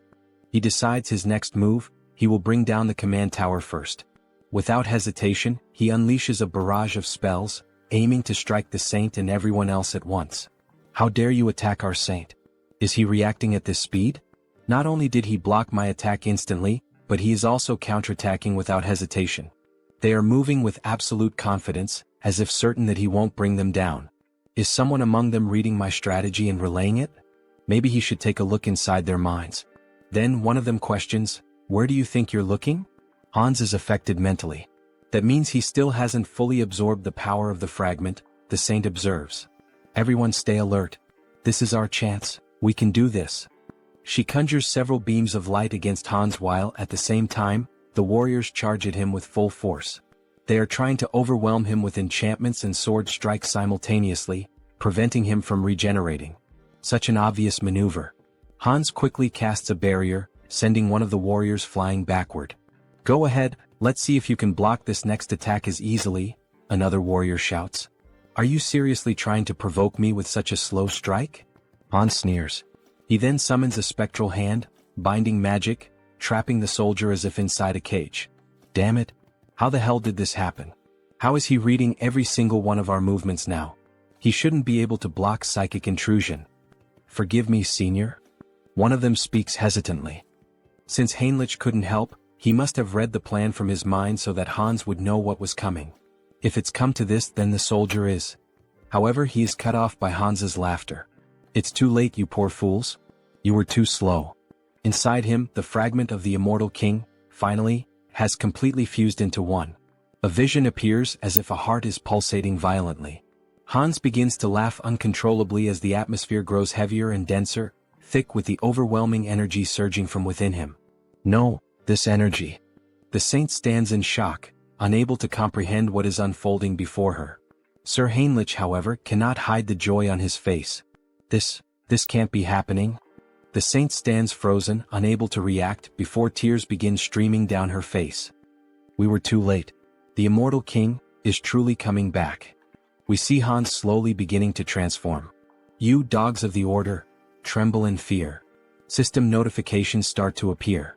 You have experienced death, overcome it and conquered it. You have now transcended. Achievement unlocked. He has returned. The immortal king. The calamity of the sidereal dimension. The immortal king. Quickly.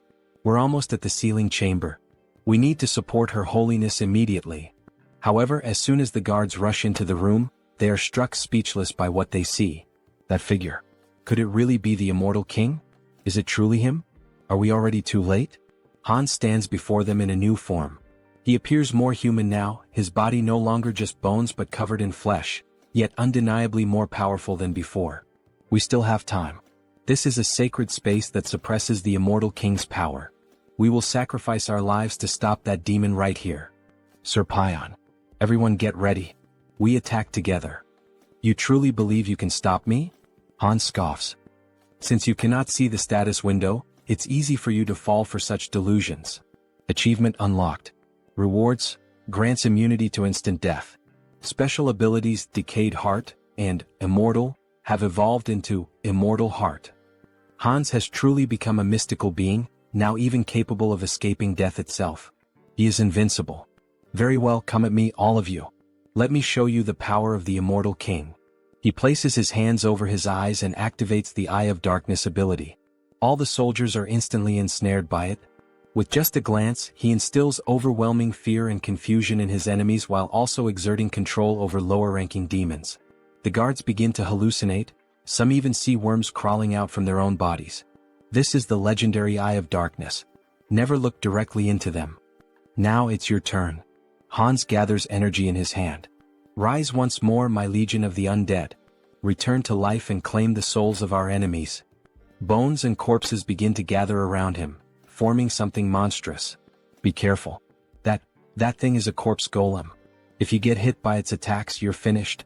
Dodge. The skeletal golem charges forward, laying waste to everything in its path, causing mass destruction. What a pathetic sight, Hans says. Let's end this now. The saint is desperate. She must do something, she must make a decision. If she hesitates here, not only the church but the entire continent will fall into danger.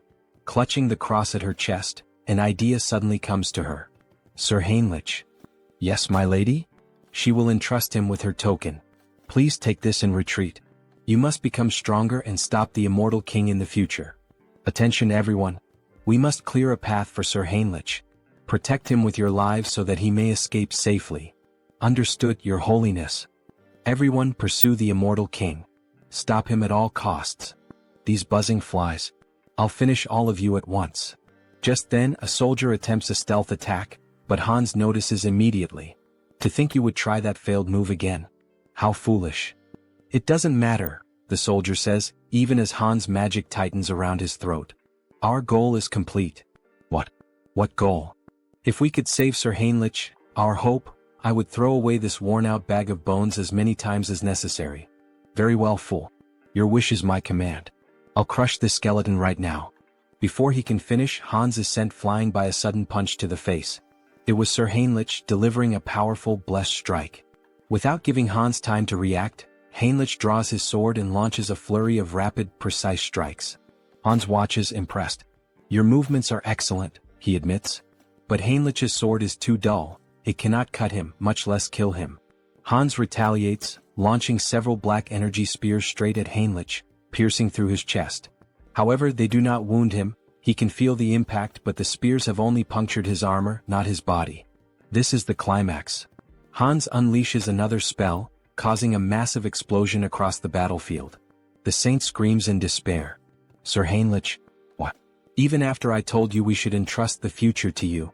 She collapses to the ground, sobbing. Why didn't you run away? I did not join the church to save my own skin, Heinrich replies. How could someone who turns his back on his comrades, who stand ready to face death and sacrifice themselves for a greater cause, ever hope to protect the world? The cross-shaped token in his hand begins to shine intensely. Immortal King, you said my sword was dull? Even if my blade breaks today, I will kill you here and now. You have achieved enlightenment by fulfilling the conditions. You have acquired the special ability, Blessing, Rod of Light. This is the third blessing. Excellent. Shall we head toward the conclusion? Sir Heinrich charges forward, striking Hans directly in the chest. That was a wonderful line, Hans chuckles. The emotional delivery was top tier. Now let's wrap this up with our final comments and bid farewell to our audience. Everyone stares in disbelief at what has just transpired. Servant of the church. What is your name?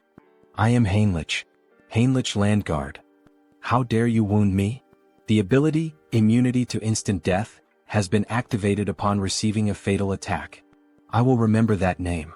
Then before their eyes, Hans vanishes. Damn it. So, in the end he just ran away. Suddenly, Heinrich loses consciousness. Before he can collapse, another paladin catches him. To think, he actually managed to strike the heart of the immortal king, even in a situation like this. This is it. The resurrection of the chosen one. A heroic tale that brings tears to the eyes. In the end, Hans was reborn as the immortal king, and Heinrich the one who defeated him with the blessing of the gods. A perfect rivalry between a hero and a demon king. Now all that's left is to collect payment. Shall we settle the admission fee? Well, that much money? It increased by about 1 million. There's no need to think too hard about what to do. Looking at the system window, he selects exclusive skill enhancement. Your unique ability evolves, blooming with new possibilities. You have acquired a special ability, customization. Customization? Oh, so this is what a game is all about. A full customization window for Hans appears. Colors, horns, outfits, every model available. The newly acquired customization ability opened up 2 possibilities for him. This includes creating the avatar for the updated feature and modifying the avatar for the new feature. First, in modifying the avatar for the new feature, we see all the possible changes that can be made to Hans. His hair, body, and some details about his status such as SRT, INT, DX, and POW. This allows him to alter both the appearance and the stats of existing avatars. On the other hand, the avatar creation ability lets him define the appearance and stats during the initial creation, including features like hair and eyes.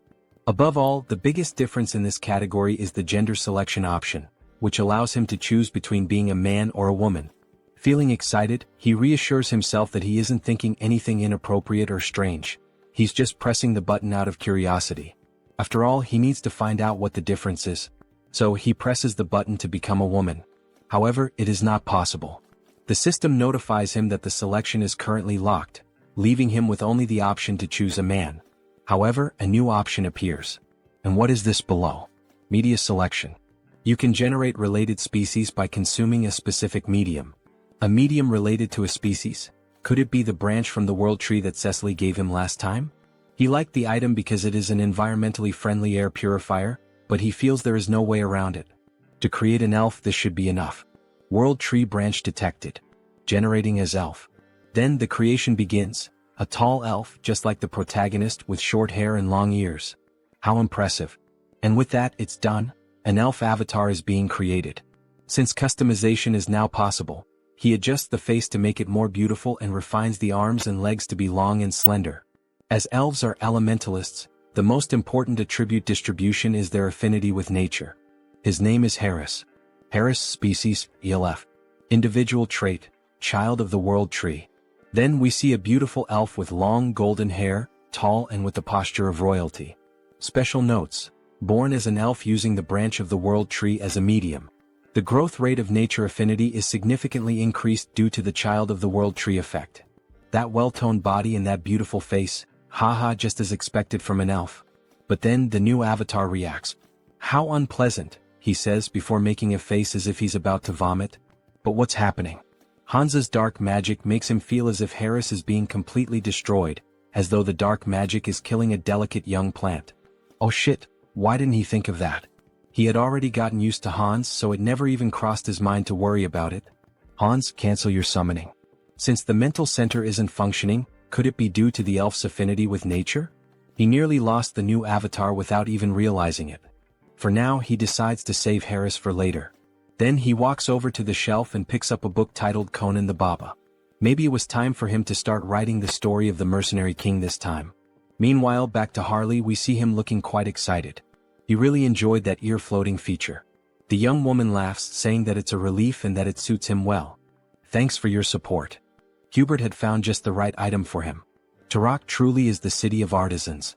On the streets, we see a few people going about their day, making it feel like an ordinary town. Speaking of which, he had heard that some guys had been causing trouble at Hubert's shop. Maybe he should head over there and teach them a little lesson. Then, a group of 3 people starts making comments. What's with those tattered clothes and tattoos? No wonder the South is mocked as a den of savages, it's the Southerners' fault. Harley tries to ignore the spiteful remarks, but he just can't. Hey, what the hell are you guys even talking about? Which bastards just insulted the Southerners? Was it you? Or maybe you? You bastards better watch yourselves. I'll knock some sense into you. But when one of them swings at Harley, the wooden club shatters the moment it makes contact with his arm. That idiot. He just broke his own weapon against nothing but Harley's body and bare hands? Harley starts thinking. He would say that's pretty rare for this avatar. Ha. All these guys must be true Southern warriors. Tattoos, strong bodies, fierce gazes. That just means he needs to live among them and start building relationships. The great hero of the South and his closest companions who support him. In other words, he might actually become a true Southern warrior. Anyway, hurry up and dress properly. That kind of outfit should only be worn during traditional festivals. People don't wear things like that nowadays, do they? Harley asks. The other man becomes extremely irritated. That bastard, he can't stand hearing another word from him. He then challenges Harley to a traditional Southern duel, striking a culturally significant stance. Oh, a duel in the Southern style. Their tradition is to fight with bare hands, right? Sounds good, but there's one condition. All 3 of you come at me at once. They don't seem to believe what they just heard. You want all 3 of us to attack you? Are you insulting our honor? Fine, then 2 of you can come at me. The third should help the 2 who'll end up on the ground. As he makes this threat, his eyes take on a psychotic gleam, as if he's about to beat the 2 of them half to death. Alright, come at me now, you cowards. Try to take me down. Then the sounds of impact echo through the city, leaving a trail of destruction. 2 of them are lying unconscious on the ground while the last one, still standing, mutters, "That bastard is insane, unbelievably strong. He's not a Southerner. With that level of skill, how is it possible that you don't have a single warrior's mark?" Alright, those marks were a thing among Southern warriors, weren't they? How should he make this up? Brothers, I am a Southern warrior. But there's a story behind why I have no marks. What do you mean? It all started 20 years ago. A duel was held to determine the next chief of their tribe. The scene shifts to an arena, where 2 warriors battle while the rest watch from the sidelines. Harley's father, the strongest warrior in the tribe, won the championship, earning the admiration and praise of every member present. "Congratulations," said the king. "As per tribal tradition, you will be granted one wish. Speak, what is your desire?" His wish had already been decided from the very beginning of the tournament. I will not marry the chief's daughter. What? Everyone was stunned. Outrageous. How dare you make such an absurd request? Explain yourself. Well, he had a good reason for making that request. The reason was, she and he were bound by blood as siblings. What? She is left speechless. Father, are you really going to let someone who speaks such nonsense go unpunished? My deepest apologies, my dear daughter. However, everything he said is true. You are not my biological daughter. I adopted you a long time ago. Guards, kill this insolent fraud. Dear, he will buy us time, so run away quickly. At that time, his mother was pregnant with him, which is why she couldn't help his father fight. His father bravely fought alone to protect his wife and unborn child. But he fell heroically, holding back the tribe's warriors. His mother managed to escape her pursuers and hide in a secluded cave, where she raised him. However, even his mother passed away recently due to illness, and that is why he has no warrior's marks. All three men begin to weep. How could such a tragic past exist? They apologize for misunderstanding him. He is a true southern warrior. He never expected such a sorrowful backstory. Of course, it was obvious that everything Harley had just said was a complete lie, but his performance was insane. Alright then, to our new brother, cheers. Everyone raises a large mug of beer in celebration. By the way, Hyungnim, this place is pretty far from the south, isn't it? What brought you all the way here? Ah, well, there's a story behind that too. After his mother passed away from illness, he was left all alone in this cruel world. It was just him and his own body. He was completely lost, unsure of what to do, how to survive, or what path to take. And then, the only person who didn't just walk past him but actually stopped and spoke to him said, "Excuse me, do you need help?" That person was a young merchant named Hubert, who ended up becoming very close to him. Today they are best friends. Hubert was the only one who truly made an effort, who worked hard to help him get settled. A benefactor and a true friend. But later, he found out that Hubert was in serious trouble. Apparently, he was being threatened by some bandits. There's no way he could ignore the struggles of someone who once saved him. That's why he came all the way here, to help. One of them slams the table. That's awful. An enemy of our brother is an enemy to all of us. We'll do everything we can to help our brother's brother as well, everyone. Thank you all so much for your help. Harley embraces them all. Alright then, as soon as I use these bastards to silence the fools threatening Hubert, it'll be time to kickstart my real creative economy project. He plans to import a ton of pimenta de terra since it's a rare and valuable spice in this world. In exchange, he'll distribute magical tools, which are common here but scarce on Earth. A win-win trade where everyone benefits. And in the process, he'll also secure a hefty profit, using that income to pave the way for even more explosive growth. Very well, Hyungnam. Let's first head to your friend's shop. We'll make sure the place is well protected. You can count on us. Alright, then I'm counting on you all, guys. Having reliable subordinates really makes life much easier. Now that Hubert's problem is being taken care of by them, it's time for him to move forward and begin his debut as an elf. Then, in front of a castle, we see someone standing. Good morning. This is the Great Temple of Rosalia, correct? I am Harris, a skilled mercenary and close friend of Harley, who in turn is a close friend of the Holy Knights Order. I've come here after hearing that the elf envoys are present at the moment. Would you be willing to grant me an audience? Of course, he also brought a proper letter of introduction. Then we see a piece of paper with a message written on it. This elf is definitely my friend. He would appreciate it if you allowed him to enter. That ridiculously sloppy, no freely expressive, handwriting, and even the scribble on it, leaves no doubt that this is a handwritten letter of introduction from Sir Harley. Please come in. They will guide the elf to the accommodations for the elf envoys. Here we are. We've already informed Lord Rayfury, so just wait for him to arrive. Alright, thank you. Excuse me, it's a pleasure to meet you.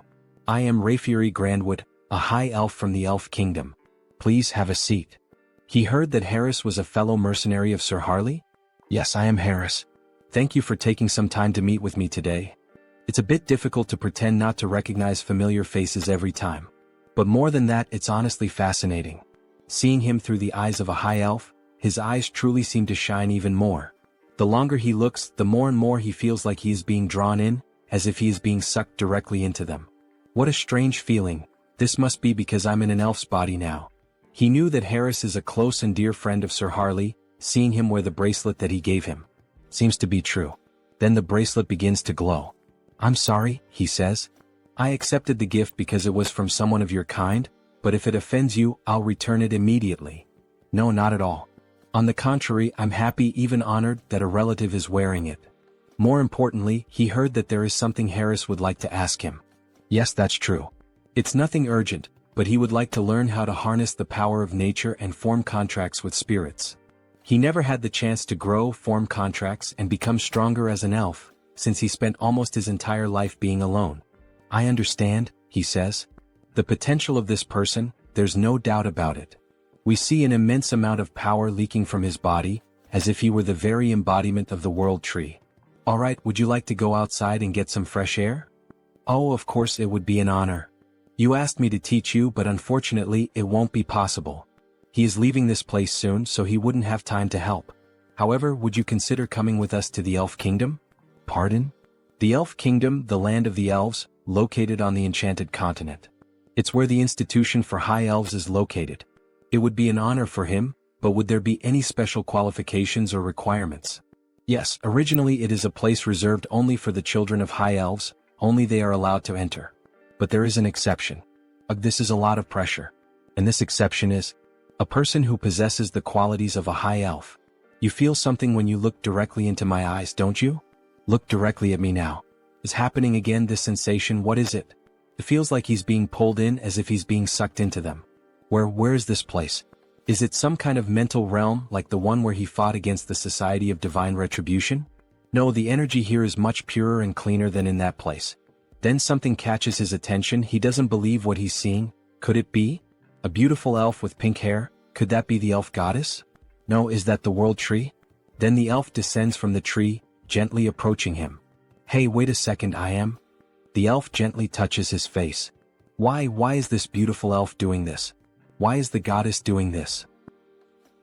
Oh, poor child, come to the realm of the elves, says the beautiful elf, speaking in a strange language as she gently strokes Harris's face. Then she vanishes right before his eyes. That leaf, that aura. Is she the world tree itself? More importantly, what did she even say? I didn't understand a single word of that strange language. Maybe it was the language of the elves.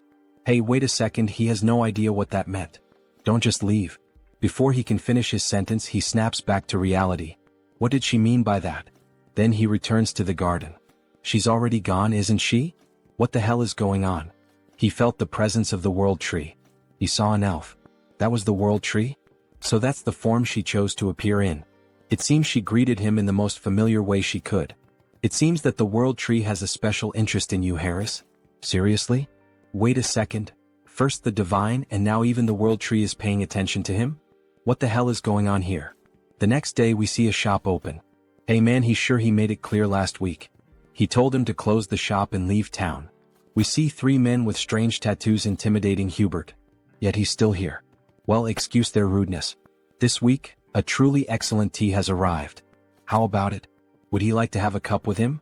We see that Hubert is truly a gentleman, dressed in formal attire, wearing gloves and glasses. So, it seems he didn't understand a single word of what he just said. Then he taps the cup. He'll be giving up this place and leaving today. Or does he really prefer to die here at their hands?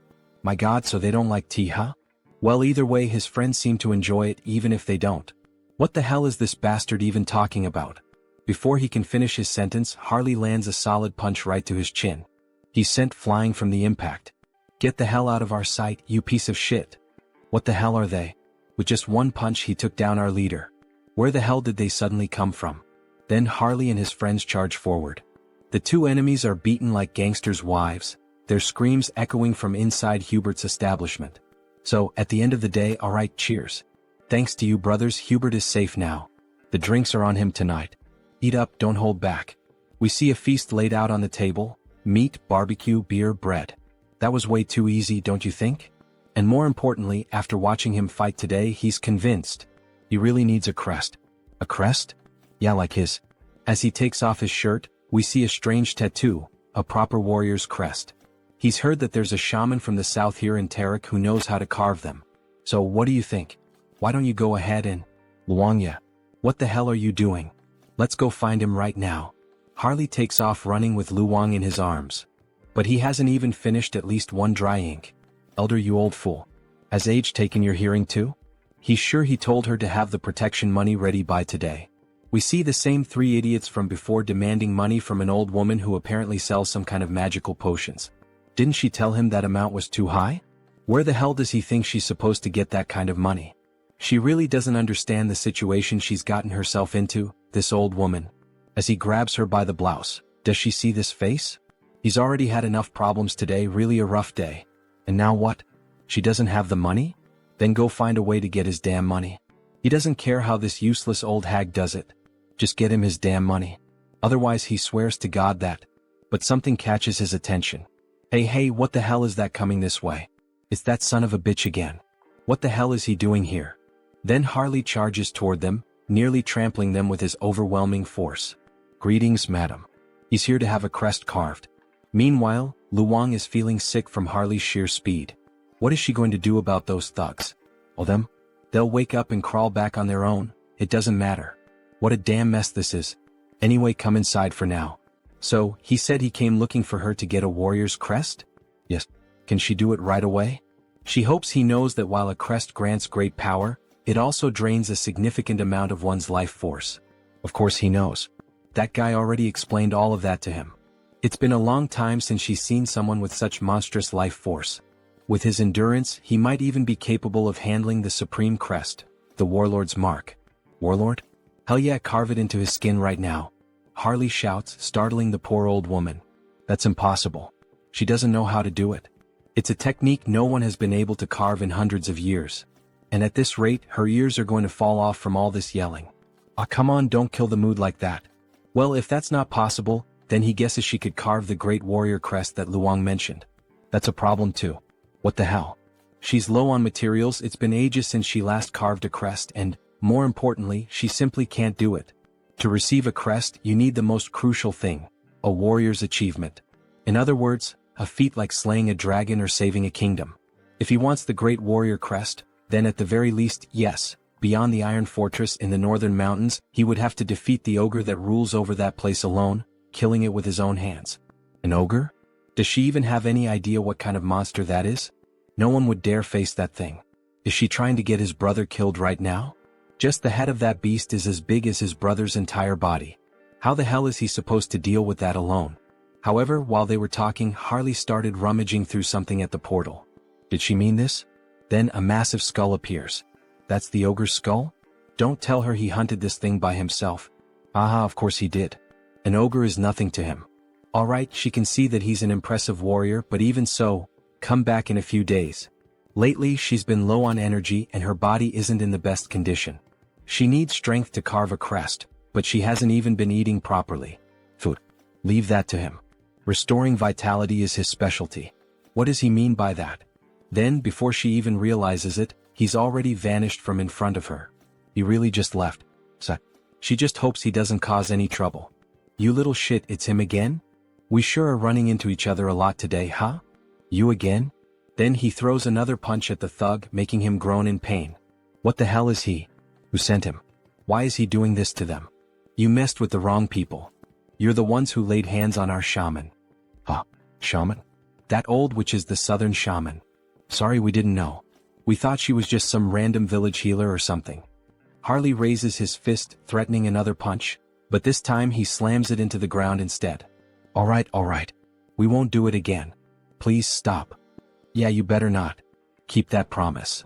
Hyungnim, I've wrapped things up on my end too. So now what?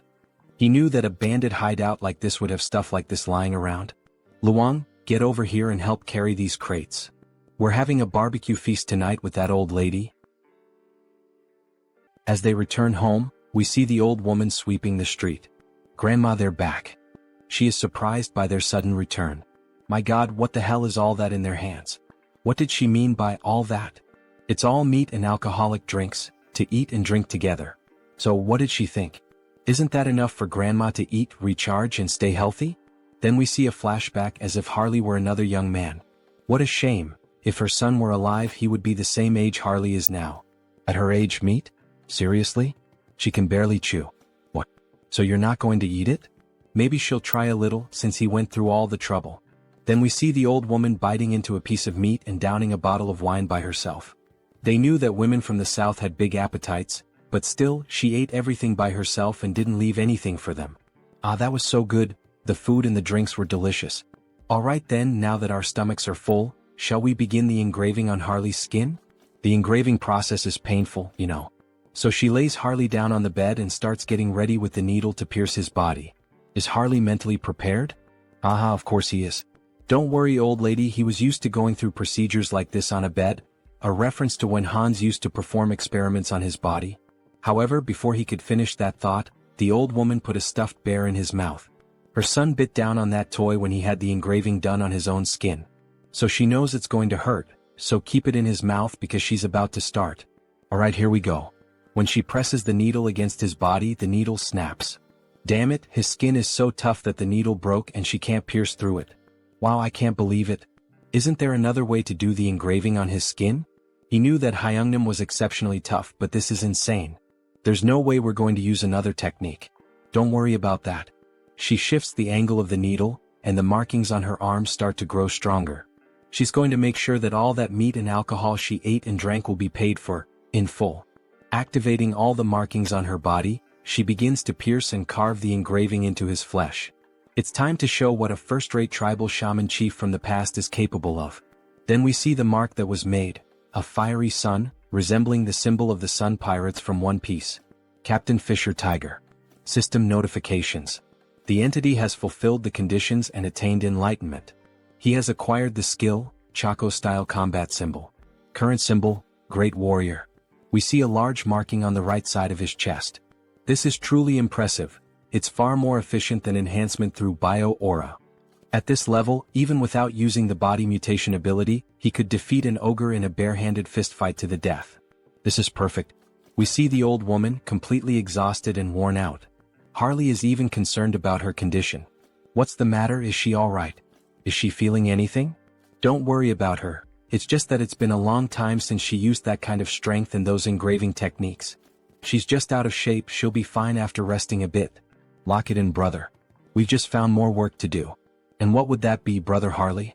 Me. He shakes the old woman, shouting in desperation. We need to find more meat. She can't be in pain if we're going to finish the other crests.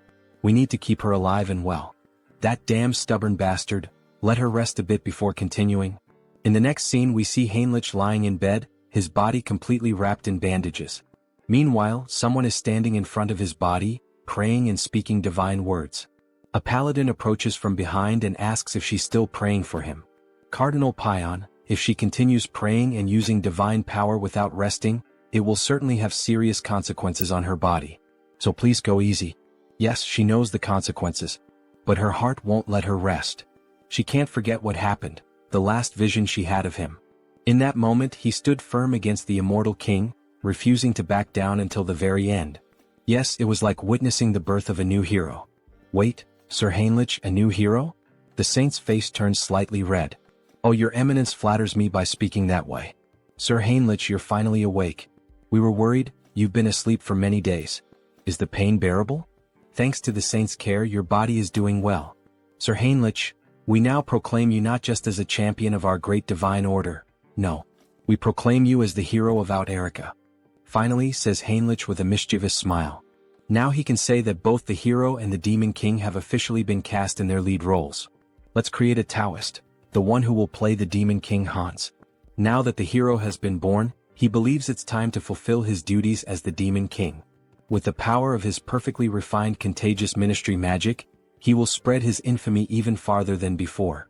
He sees it clearly now, the filthy stains of wrongdoers. He prepares to begin the night hunt.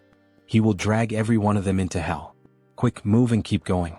This patient came first, get out of the way. Damn it, what the hell is going on this time? Looks like that bastard with the Haho mask showed up again. Well, any idea what's happening? One thing is certain, they got involved with someone extremely dangerous. On Sunghyun, a dark mage sent by the skill management department. They ended up messing with the wrong person, got on the wrong path and ended up dead like this. That freak with the Haho mask or whatever it is a completely insane monster. This level of pure dark magic is beyond human comprehension. That person's body is basically just an empty shell now. He'd bet their soul has already been enslaved. If he were caught by a monster like that, if it were him, he would choose that option without a second thought. As if that would help. says the so-called best dark mage in Korea. He's nowhere near that level. Having a dark mage of that caliber as an enemy, well, that's what it really means. No way. He said the culprit was the Haho mask, right? In that case, let me take a closer look at the curse. He then uses dark magic on the dead man's head. However, he suddenly feels a devastating force as if something is watching him. That feeling, he collapses to the ground in shock. Hey, what the hell just happened? What's wrong? Did he find something? Team leader, he feels like he's about to die right now. What the hell are you talking about? That bastard. The Haho mask. He saw him. The Haho mask noticed him. He tampered with the spell on his own, so if he gets caught, he's screwed, no doubt about it. At this point, there's only one option left. Is he going to fight against the masked Haho? If he just dies now by jumping off this building, he could peacefully cross over to the other side. Hey, stop doing something stupid, you lunatic. The masked Haho only hunts and kills villains. You'll be fine since you're innocent. So calm down and breathe. Alright. Hearing those words like that made him feel a little better. Thank you very much. After all, he is innocent. Is this bastard stupid or something? And somehow he starts to feel his body slowly relax, until he passes out and collapses to the ground. Hey Sunghyun, what the hell just happened? Nurse. Please help us, he passed out. Meanwhile, Hans watches the entire situation from afar. Interesting. That man seems to have the ability to use dark magic even if only in a light form. He doesn't sense any evil aura from him, so there shouldn't be any problem with meeting that guy again in the future. The next day we see a blog filled with various posts and information about the masked Haho. Hans's popularity has grown so wildly that it's now out of control. What could Haho's abilities be? A vigilante of justice, the dark hero. Some people are even calling him the shadow hero. But it's not like he's actually happy with all this attention surrounding Hans. This could end up becoming a real problem down the line. Oh, what a headache. How the hell is he supposed to start operating from now on? However, someone interrupts his thoughts by knocking on his door. Who could it be? Your fried chicken delivery has arrived. Wait, what? Kang Tae-san. It's been so long since he last saw him. How has he been all this time? Hey, but look at this guy, damn. It's been years since this Hyung showed up and this is how he reacts to a guest? Ah. What do you mean by the way he reacted? Well, even though he's my friend right now, he's the last person I'd want to see or talk to tonight. Skill Management Bureau. Criminal Investigation Division. Kang Tae-san. Still, Tae-san is the only friend he made during his childhood. Even after all these years, while he was reclusive in his room, Tae-san was the only one who came looking for him and tried to help. He's truly a valuable friend.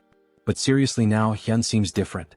It's like he's not exactly sure, but it seems like Hyun has found a purpose to live for again? Well, I mean, he can't stay stuck in the past forever, right? Those who live in the past are museums. And he suspects that his parents wouldn't have wanted him to live this reclusive way. Yeah, damn, he's right. He spoke well just now. Do you have any idea how long he's been worried about Hyun all this time? It's not healthy to stay reclusive for so long without talking to people. Ah, come on, it wasn't that bad. He even went out a few times in the past few days. Really? Says Tae-san with a surprised look on his face. Thank you, my friend. Going back to the past when he was grieving and struggling with depression, Tae-san always visited him and tried to help in every way possible. He then opens a can of beer, seeing how well things are going for him now. He feels like he can finally reveal a secret. What does that mean? He knows, right? The reason Tae-san joined the Criminal Investigation Division. Of course, he was like family to Hyun's parents, like an actual son to them. And after they died in that accident, Tae-san enlisted in this division. Yes, back to that case then. Everyone thinks it was just a random attack by someone who had awakened. That's what everyone believes.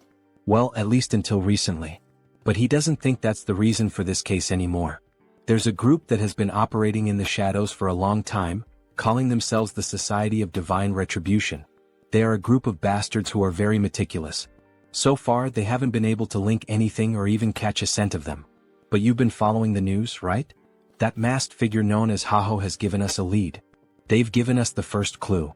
Haha, even dropping hints for the skill management department? Did he go overboard? Anyway, he'll keep him updated as soon as he knows anything new. But don't go around talking about it. Do you want me to end up in a cage? Haha, as if he had anyone to tell. Still, from what he's heard, the masked Haho has been quite impressive. So why is the Bureau trying to hunt him down? Exactly. That's what's bothering him. Why the hell are they going after someone who's actually doing a good job? Yes, exactly.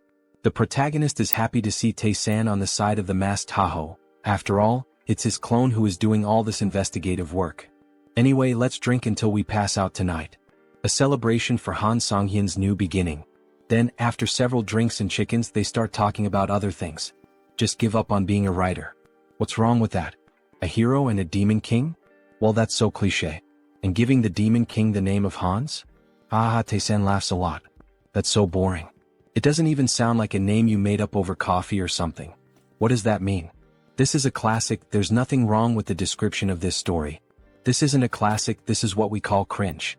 If it's something that's been done to death, how about pretending it's an abbreviation? Hans, short for something like Hannibal Strauss. Oh, that was actually a good suggestion. Right? If he becomes a writer, remember he can always ask for help from his Hyung here. So, while they were talking, Tae-san's phone started ringing. Oh, look at the time. He needs to leave. Seriously?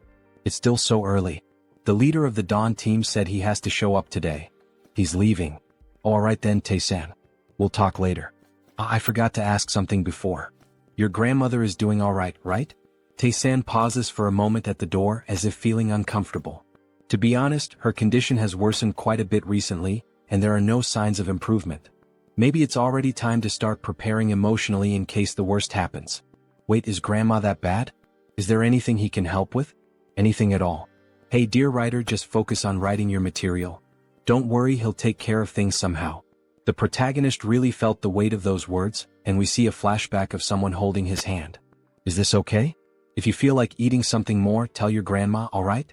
Tae-san's friend is no different from his real grandson. He knows, yes, grandma. Tae-san's grandmother. When he used to go out with Tae-san, she always took care of him, looking after the little things. These are some of the few warm memories he has. And now, knowing that she is seriously ill, he feels very sad. A friend who has always been by his side is going through something so hard, and yet, he is completely helpless. Hey, wait a second, how could he be so stupid? He had a brilliant idea, something he can do. Kang Tae-san, you owe me an apology for mocking my sense of sampling. Because these characters who sound like they're shrinking are the ones who will help you. Then we see the protagonist invoking Heinrich, a paladin who would be perfect for this situation. Then we see a system window showing the paladin Heinrich. To heal someone, a healer is needed, like a priest. But he has one who fits that description perfectly, doesn't he? A familiar with faith recognized by the archbishops and overwhelming divine power. We see that Heinrich truly became someone special in the other world, being regarded as one of the greatest figures of faith. Heinrich really can heal Tae-san's grandmother. But wait, how is he going to make Heinrich disappear for a while? If he vanishes right after officially becoming the hero, it will lead to misunderstandings. Even the saint is focused on him now. Well, with night falling and the day about to turn, it's better to wait. For now, it's best to hold off until the right time to disappear from the original world so he can heal the grandmother. Then in the next scene we see a child singing while carrying apples, dressed in very formal clothing. A lively city with many people walking through the commercial district. The girl asks the boy if he's alright if the bag full of apples isn't too heavy. Yes, sister. It's fine, it's not heavy. However, in a moment of distraction, one of the apples ends up falling out of the bag. Stop rolling. Wait, don't run through the city like that, Aaron. Then the apple ends up landing at the feet of a stranger. Oh dear. You need to hold this more carefully, says the man, holding the apple in his hand while the children stare at him, startled. But then the girl finally begins to smile with joy, so it was him all along. Mr. Hines. Hello everyone, how are you doing? All good. The boy looks impressed. Is he really Mr. Hines? He looks completely different from when he helped him escape from the vampires. Yes, it's him.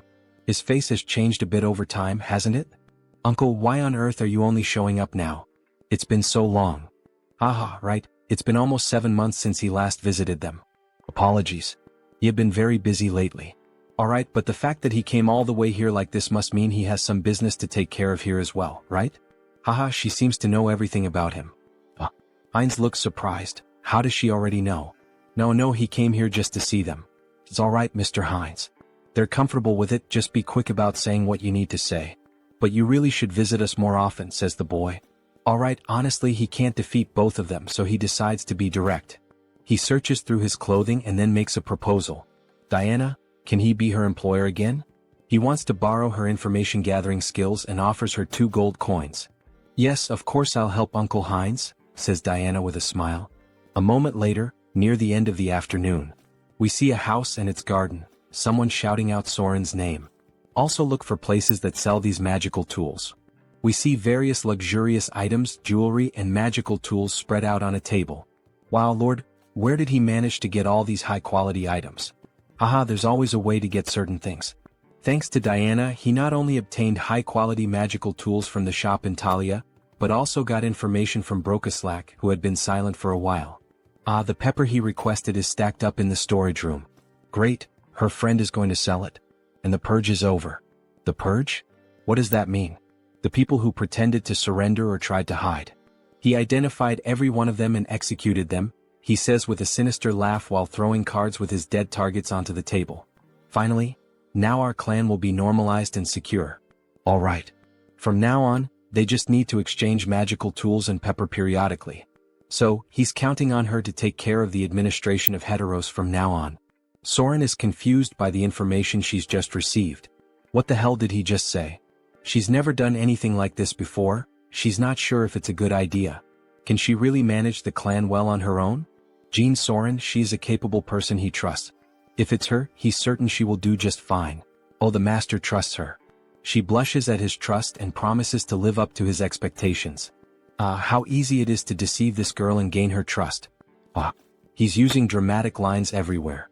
If he thinks about it, we're not much different from a small or medium-sized company now that trade between the two worlds has been established. Let's get to the point. Shall we start the conquest of the clan in earnest? Then back to the original world. It's already nighttime and the city seems quite lively. There are lots of people walking around, enjoying the moonlight, listening to music and chatting with one another. Based on the information he and Diana managed to gather, he personally investigated and was able to find it. This is the source of his blood, and he's convinced that this is the base of the Brokaslak clan, where those two soldiers are standing guard. Then he throws something near the guards to draw their attention and quickly slips in through the back door like a shadow. Why did this one fall on its own? Was it the wind or something? Then we see a beautiful lady holding a glass, drinking it all in one go. This is so good, such refreshing blood. The young vampire lady seems quite satisfied with her drink. But how much longer will she have to keep living like this? Drinking alone is so lonely. Looks like it's still the same as always, a drunk Rosilica. Who's there? There are a lot of familiar faces showing up today. Conceal skill release. Forgive me, but who the hell are you again? He's Heinz, a vampire she met some time ago. She's sorry, her memory is a bit poor. Who are you again? Then she starts pouring more blood into her glass. Still, now that a guest has arrived, she must show her hospitality. However, while pouring blood into the glass, she cuts her fingers slightly to infuse the drink with her own blood. Here, freshly squeezed blood. Please have a sip. No, it's fine. Upon having her offer refused, she becomes uneasy and slightly furious. This is high-level blood magic. How dare he invade the sanctuary of Brokaslak? Then, throwing the blood-filled glass, she begins to manipulate the blood to launch an attack at Heinz. She doesn't know who the hell he is, but she won't let him get away with this. So she goes all in, attacking him with everything she has. However, Heinz only laughs at the situation. Then he counterattacks by controlling her own blood. How is her blood being turned against her? To freely manipulate another person's blood. That's at least in the realm of true blood. He then forms a rope out of blood and leaves her immobilized. This is Brokaslak territory. The intrusion of an outsider is a violation of the treaty. This girl really doesn't seem to recognize him, does she? Well, instead of clearing things up, should he take advantage of that? What violation of the treaty? He is also part of Brokaslak's indirect bloodline. Please don't lie, you coward. Imprisoning a girl like this, there's no way that could be true, is there? Now that she thinks about it, she recalls hearing something about a clan that was persecuted in the past. Could that be true? Yes, he is from that very clan that was mentioned. Now she will cooperate willingly and he will grant her power. Even if he's from a branch family, she has no reason to listen to him. Sorry, maybe I misunderstood, she says, then he grabs her mouth firmly. She has no choice but to obey and will do exactly as he commands. Then, holding a crystal in his hand, he pushes it into her, making her moan in pain, so much so that people near the house found it strange. Then back inside. She is in ecstasy. What is this sensation? It's overwhelming. The crystal is taking hold of her body and flooding her with more energy and power. And at the same time, it feels as if her master has changed. Now let's see if she can reveal everything she knows. Damn it, she can't disobey his command. The true blood that oversees this region of Thalaria is Lady Frisia. If she had to describe her defining trait without a doubt, it would be as a user of demonic eyes. Then we see a beautiful woman with very pale skin, blue eyes and slightly pointed ears reminiscent of an elf, sipping a cup of coffee. The butler then offers her another cup of tea and asks, "Lady Frisia, are you also enjoying the human world today?" Yes, it's always interesting to observe it. The way they struggle to live with such humble bodies. Then we see that they are well above the houses and buildings high up in the mountains. However, he has heard that the recent Protestant denomination is expanding its influence in Rafalashi. Don't worry. This kingdom already belongs to Brokaslak, disguised as human nobility. A simple pressure on the kingdom will resolve this quickly. However, before she could finish her sentence, the butler's head is ripped off, and a jet of blood sprays out. "Alright, so you are Frisia?" Her expression changes, now she begins to question. She has never seen this vampire's face before. He is a complete stranger. Pure blood. He doesn't seem to be of true blood. Meanwhile, Heinz savors the butler's blood. Let's assume he's from a branch bloodline. Humph, a humble branch blood like him dares to pick a fight without knowing his place. She makes a scornful face and takes a light breath. She's going to make him realize the mistake he just made, so she activates the demonic eye, which turns completely dark. However, the protagonist quickly repels the attack with ease. That's impossible. How did he dodge her demonic eye? He already knew how her ability worked, the fact that it doesn't work against him. She knows what that means, doesn't she? Now, who is the one that doesn't know their place? Oh, so he is a true blood after all. Attacking them right in the heart of Brokaslak territory, what is his goal? She asks angrily. His goal? Isn't that obvious? He says with a laugh. Everything you have in Brokaslak. He will be the one to take it all and become the new king of the vampires and the cities. She bursts into wild laughter, unable to believe what she just heard. I don't know if he's stupid or just bold. Alright, I get it loud and clear. But he should have one thing in mind, she is also of true blood. Then she awakens both of her eyes, increasing her speed. Even Heinz can't keep up with her and takes a punch to the stomach. Her hand is reinforced with magic and martial arts, making him spit out blood. He really thought his nonsense would work with skills so weak that he can't even dodge? She laughs as we see her arm massive and full of veins. This woman, is she a martial artist? What the hell? She's using her demonic eyes, so he thought she would rely on magic. This is so different from what he expected. Then she starts to summon the blood from her umbrella, using a blood strike toward the protagonist. It lands squarely on him. So, she's a physical fighter, huh? He's under pressure, spitting blood. Impressive, he can still stand. Let's see if he can block this too. Then she charges at him full force, wielding an umbrella. She even handles a sword with flawless technique. That umbrella wasn't just for show, huh? He tries to dodge the quick attacks. The dodges won't help him forever, especially since he's being injured little by little. Alright, this next blow will definitely crush him. It will leave him with nowhere to escape. Then she summons a sea of blood against the protagonist. Is this an AoE ability? If that's the case, he'll cut his way through this blood tsunami. However, something feels off. She's vanished from his sight. Where did she go? Then suddenly his vision distorts as if the angle has shifted. We see her appear, delivering an elbow strike that breaks Heinz's neck. He flies several meters from the impact of the vampire mommy's hit. Look at that arm. How annoying. So this is the end? We see Heinz's body on the ground, covered in blood, while she watches from above. But then he starts to get up and responds, "The end? What the hell are you talking about? Who said she gets to decide when it ends?" Then we see Heinz's head regenerating after the impact. For him, the fun is just beginning. He's perfectly fine as if nothing had happened. His neck was definitely broken. What happened? Injuries like that heal in an instant for him. He has something called hybrid evolution, she observes. This is insane. Aside from the master, she can count on one hand the number of people who have faced her attack head-on and survived. She's astonished. He admits it, she has some good talents and tricks. Of course she still has some flaws, but with those beautiful eyes. He thinks he could make her stronger than she is now if she followed his path. Have you ever thought about following me? What kind of nonsense are you saying? How dare you insult me, of all people? She will turn him into a pincushion so full of holes that he'll never get up again. However, before she could attack, her body stopped moving. What is this? We see a massive pentagram made on the floor with blood, layered with profane magic. If that's the case, then he has no choice. He'll have to use force. Then he starts moving the blood around. Blood magic from the blood on the ground? When did he do this? Then she is bound by strands of blood around her neck. It's true, he's not a martial artist like her. He's more of a blood specialist, a kind of vampire mage, we could say. She's completely covered in the strands of blood. And also, he can do this sort of thing. He turns his finger into a magical crystal, and as it penetrates her neck, she begins to undergo a mutation. Raffalashi injection. She starts crying out in pain, screaming that it hurts. It hurts so much as the crystal starts to take full control of her body. Sorry, but for a high-ranking vampire like her, a small dose wouldn't be enough to control her body. Then she begins to transform even further, emitting a huge red aura. Finally, it ends. She lies on the ground, devastated. What the hell did he do to her without her consent? She will never forgive him. Is it?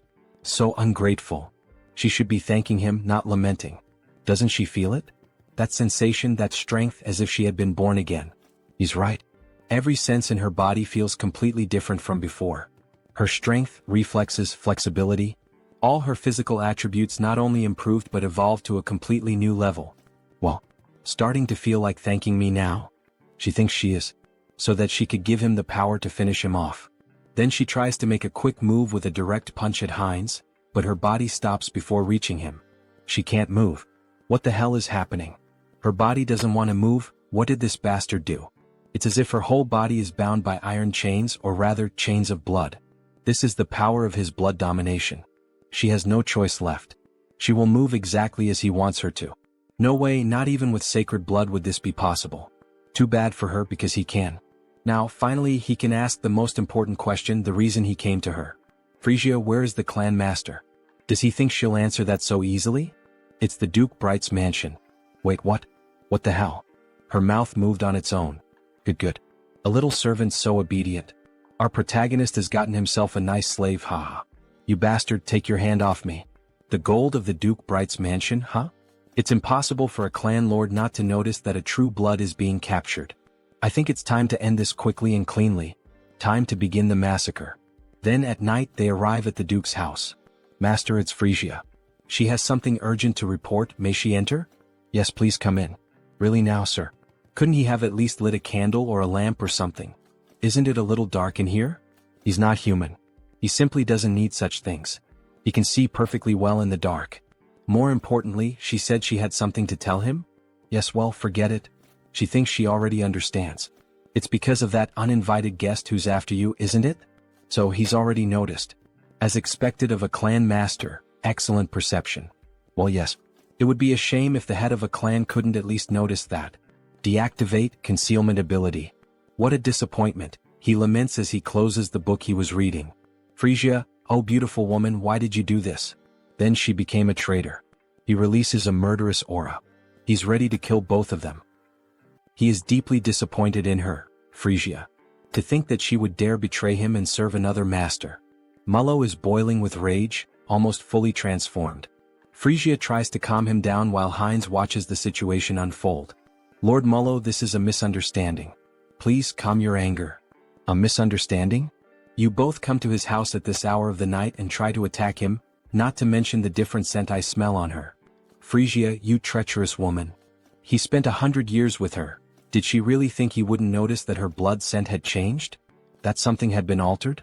That rotten stench of betrayal is contaminating his study. How could he possibly remain calm like this? Then he lunges at Frisia. Die, you traitor. However, before he can finish Frisia, Heinz blocks the attack. That's not going to happen. She's my subordinate now. Mullo is caught by surprise. After all, this was shameful. With just one hand, Heinz had been able to block his punch. He had been planning to resolve this situation in the most peaceful way possible, but it seems that will no longer be an option. Violence will have to speak for itself. But who the hell is this arrogant vampire? Peacefully? He really dares to move his lips so freely in front of him. As Mullo speaks, he summons a ball of blood in his left hand, as if it were absorbing everything around it. He will cut off that snake tongue of his, along with the traitor. Then, a massive circle of blood appears above them both. He is like Heinz, a magical vampire. Come to me, children of Brokaslak. Several vampires begin to emerge from the magic circle, summoned by his spell. Go and feast on the blood and flesh of these traitors. Kill them for him. Offer the blood of the traitors to Lord Mullo. How dare they? This is no place for people like them. They're nothing but a bunch of puppets who think they're vampires. Then she begins killing them one by one using the umbrella. Something's not right. There are only about a dozen people summoned here. And yet, he has hundreds of vampires spread across the entire capital. Are you telling him this is all that's left of his subordinates in the capital? Mullo is stunned by the weight of that information. Meanwhile, Frisia continues slaughtering the weak vampires. Frisia, what the hell did she do in the capital? What happened to all of his subordinates there? Frisia remains silent. After all, she has a new master now. I'm sorry, Lord Mullo. And as a sign of respect, leaning on the umbrella, she informs him. Most of them are now subordinates of Lord Hines, to whom they have sworn eternal loyalty as their new lord. He doesn't understand. She's saying that his subordinates accepted a new bloodline so easily, without even trying to resist? That's no different from cannibalism within their own kind. With his hands hidden behind his back, he begins to cast a new spell. With both hands brought together, a black sphere made of blood starts to form. This will drive him insane if it continues like this. Is she really sure she wants to follow a man like that?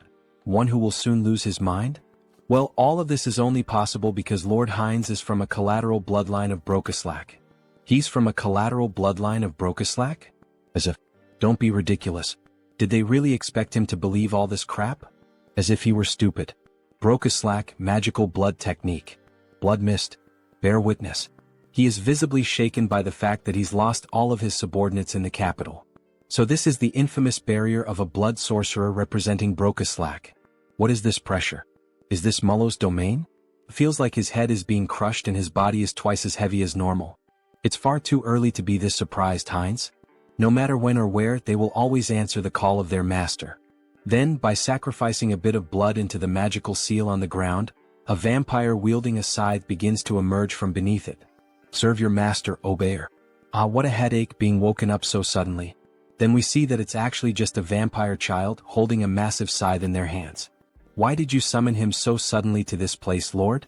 Even though he can see a lot of blood scattered across the floor along with some vampire corpses, what the hell is going on here? Why was a child summoned alone this time? Damn it, Obeyer is already realizing this is a complete mess. No time for chit-chat. Obeyer, kill those two bastards right now. Leave no trace of them behind, wipe out their very existence. Alright. Understood, just give him a moment. He's still waking up from the deep sleep he was in, but he quickly comes to and suddenly appears behind Frisia and Hines, both of whom are caught off guard by his sheer speed. So this is Obeyer, right? Hines had noticed how fast he was, so he must be some kind of pure-blood vampire assassin. Obeyer tries to strike Frisia first, but she dodges the sudden attack. However, he can't afford to be held up here, so he activates his ability, Acceleration. Now it's Hines who appears behind Obeyer, who is taken aback by his speed. Hines grabs him using a blood claw. What is this? A binding spell? How are you using blood magic inside the Lord's domain? Meanwhile, Hines charges toward Mullo, who is also caught off guard by his acceleration ability. However, Obeyer manages to break free from the claw and shouts, asking where the hell he thinks he's going. Their fight isn't over yet. He then quickly attempts to strike Hines again, but Hines narrowly manages to dodge the furious swing of the scythe. Holy shit, he was right in front of him. He could have killed Mullo if it weren't for that damn kid. Looks like he has no choice now, he'll have to deal with that bastard first. So he uses the acceleration ability again, and the two begin fighting all around the area. All that can be seen are flashes of light moving rapidly. Not even Mullo can clearly follow what's happening. Unbelievable. Obeyer's agility is simply the highest ever recorded, not just in Brokeslack, but compared to any vampire they've ever known. And even so, that other vampire is keeping up with his speed? Seriously, who the hell is that guy? In the heat of the moment, while the two were locked in combat, Frisia took the opportunity and attempted a surprise attack on Obeyer, which ends up being successful, allowing her to completely overpower Obeyer. That damn child, she never liked his irreverent attitude, not even back then. Now is a perfect moment to settle this. He shouldn't overstep his limits. Why doesn't he have some fun with her instead? She's dying to kill him with her own hands. Wait, something's wrong again. Even Frisia is managing to keep up with Obeyer's speed? That's not possible. After all, the Lord knew both of them perfectly and was aware of every trait his subordinates had. What the hell is going on here? And she's even taking down other subordinates on her own? Where the hell did she get that kind of power? Does he really think he has time to let his guard down? Heinz seizes the moment and launches a surprise attack from above.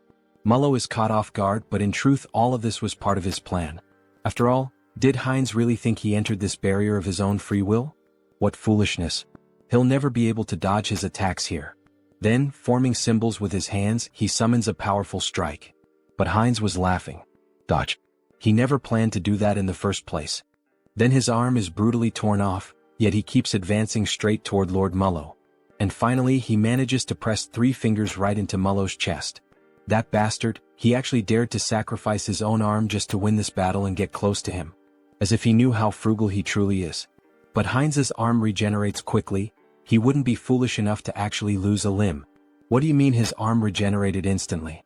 Even among vampires, very few possess the ability to heal that quickly. Don't worry, Lord Mullo. He's not planning to kill him. Not planning to kill him? What's that supposed to mean? What the hell is he trying to do? What do you think? He's inheriting his lordship. Then he begins to drink the blood of the former lord.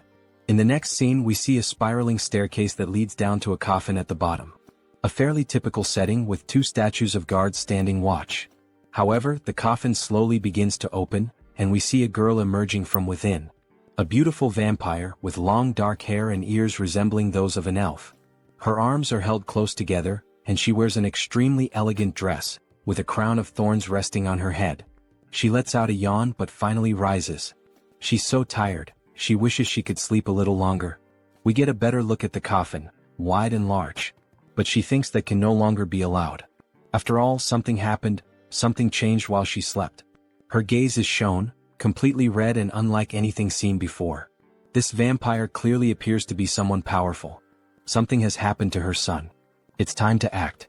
Then back at Lord Mullo's castle, we see a commotion unfolding. Step forward. Don't move yet, stay still. We see him summoning more magical crystals. Raffalashi injection. Both Mullo and Frisia watched the process they had both gone through, but now it was time to do the same for the remaining subordinates. Those who have finished, step back, there's still much work to be done. Next. Finally it's over. He took an eternity to finish marking all the remaining subordinates. So this means all the subordinates in the capital have been accounted for? That's right. The rest can be summoned in order, it will be more efficient that way. What? Watch your tone, alright? Ahem, it will be more efficient. Heinz takes the opportunity to tease. As expected, having a clan lord nearby really does make things easier. This visibly irritates Mullo. His hypothesis about the marks was correct. Injecting a Raffalashi into a high-level vampire seemed too risky, so he forcibly drained their blood, which ended up lowering their level. And finally he extracted the Brocaslack, the source of their blood. It feels like just yesterday that he was bitten and accidentally became a vampire. And now, he's rising from the very bottom all the way to the top of the hierarchy. It really seems like a whole different world. Along the way he's gained numerous useful allies, ranging from simple vampires to ladies and lords. Hey Mullo. Yes. He will be responsible for gathering the remaining Brocaslacks from all the regions. Understood. And one more thing. Damn it. Alright, and now what else do you want him to do? Then Heinz begins to move the globe of the world map. He wants Mullo to start gathering information about the continent. Wait, information about the continent? Yes. He wants him to build his own intelligence network, or make a deal with an existing one. How he does it is entirely up to him. This is an important task, so he is counting on him to carry out this mission. As he leaves the room, Mullo seems restless and finally he asks. He heard from Frisia that he said he would unite all the vampires and become king. He has already proven his abilities well enough, Lord Heinz, so he will give him his full support. Good to hear that. So he is counting on him. As he exits the room, Heinz pauses for a moment and becomes thoughtful. Why the hell did he say something like that? About becoming the king of vampires? He probably just let it slip in the heat of the moment. Well, he thinks having more subordinates to command isn't such a bad thing. Lately, he's been saying a lot of these catchy phrases, whether with Hans or now with Heinz. The path of the vampire king? It might be time for him to start laying out a serious game plan. One where he dominates all the vampires and maybe even becomes the Holy Blood. Then, snapping back to reality, we see our protagonist excitedly fiddling with something. Yes. Almost perfect. Define the jawline sharply, shape the orbital bones so they curve upward nicely. Now that's just right. He was using the new customization option to modify Hans. After all, he is the immortal king, so this is the least he can do, to have a fearsome appearance. And let's be honest, my subscribers, doesn't this new design for Hans look amazing? What do you think? Comment on the video and take the chance to leave a like, as it really helps the channel keep posting this manhwa. Well, I finished customizing Hans, now let's focus on something else. Finally it's done, right? The conquest of the Brokeslack kingdom by the vampire Heinz, it's all coming to an end. Or at least this is just the small beginning of what's to come. Which means now the long-awaited moment to profit. Karma Shop. When opening the Karma Shop, we see that he managed to accumulate quite a lot of money thanks to Heinz's conquest. As expected, he amassed a considerable amount. Well, normally taking control of an entire clan is something most people couldn't even dream of. What will he do if he upgrades this time? He's wondering. Then he presses the option, Upgrade Exclusive Skills. However, something strange happens this time. 2 system windows appear simultaneously. 2 status windows appeared? Does this mean he's receiving 2 updates this time? What? The usual increase in the number of avatars isn't here? Actually, another window showed up instead. Media Selection. The avatar's potential will increase drastically. The entity's growth rate will become even faster. I can't believe it. This enchantment cost 900,000 in the Karma Shop, after several days of saving up his hard-earned money. This isn't right. Just as he was starting to enjoy collecting different races. What a shame. Then he analyzes the second update he received. What is this? Entity Projection. Entity Projection. It can be used once a day. It allows the user to project one of their avatars onto their own body. What did that say? Does this mean he can use the power of all the clones he's created so far directly with this body? Right? Surprised by this new update, which allows him to become one of his clones through a specific power, he begins to look through all the information about his clones. Hans the Immortal King. Heinrich the Paladin. Heinz a vampire. And even Harley and Harris. All of them are available for use. Seeing them all together makes him very proud. After all, he built each one from scratch. He completed missions, spent points, changed part of some world, whether for good or for evil. Entity Projection. Can be used once per day. Allows the user to project one of his avatars into his own body, so he can become one of his own clones. What a spectacular ability. Wait, if he uses this skill wisely, does that mean there could be 2 immortal kings at the same time? That's incredible. Having 2 Heinrichs at once, even Heinz. This is definitely a skill he'll be using a lot in his future plans. But this could turn into a complete disaster if he's not careful. So Hans is out of the question for now. Having 2 of him at the same time could mean the end of the world. Well, as expected, the first one to use this ability will be him. He will transform into Heinrich. Then he taps on his notification window. His body begins to undergo a transformation. Even the armor and weapon are exactly the same. The hair, the voice. This is incredible. However, not everything is perfect. The divine power is about half of what it was in Out Erica. Is this what it feels like when an awakened one returns to Earth? Then a notification appears on the screen. Duration time, 9 minutes. It's a shame he can only use it for 10 minutes. Well, I'll head out for a bit. That should be more than enough. In the next scene we see a hospital at night. The classic shadow of Hans appears inside a room. Then we see Hans and Hyun emerging from the darkness. So, shall we begin the work? Before Hans leaves, he gives a like. Just like you, subscribers of the channel, make sure to subscribe, like the video, and comment if you want us to keep making videos about this manhwa. Then we see the hand of an elderly woman. Grandma, he's finally here. We see how weak she is, needing machines to help her keep breathing. He holds her hand tightly, almost in tears. She remembers him, right? He's Sunghyun, the one who used to play, go out, and party a lot with Tae-san, her grandson. He had wanted to visit her a bit earlier, but he was only able to get out and come here now. Starting today, he'll begin visiting more often, so she'd better not get tired of seeing his face. Then we see him beginning to use identity projection. Target selected, Heinrich. So please just hold on a little longer, Grandma. Let's activate the Uterican divine technique. He holds her hand as he takes on the form of Heinrich and begins to pray for her. The divine power starts to flow from his hand and moves toward her heart. Pour out all the divine power to restore energy, boost resilience, and cleanse the body. May God save this poor soul. As he says these words, the room begins to shine even brighter, as if a miracle is unfolding through Heinrich's hands. After the light fades, we see that the grandmother is still unconscious, but her skin already appears more radiant. It looks like the 10-minute time limit has ended, and he begins to lose the transformation. Even with divine power, there is still a limit to how much can be done to treat age-related illnesses. He seems exhausted. After all, taking on one of his powerful clones with just his ordinary body can't be easy. But this should help improve her condition. Now, he can only rely on his grandmother's willpower. Grandma, she needs to stay strong. We see the sunrise. He stayed the whole night watching over her, and makes a promise. He will come with Tae-san next time. Then, back in the world of Out Erica, we see images of a forest. We see the elves within the forest. So, is Harris one of Harley's friends? Yes, that's right. We see Cecily quite curious about the relationship between the two. Meanwhile, the other elves continue walking. It was a brief meeting, but we got along so well that we became like family. She begins to sniff him. Is that why? She senses a familiar scent coming from Harris. Harris is caught off guard. She's saying the same thing Diana says to Hines. They're not going to figure out we're the same person, right?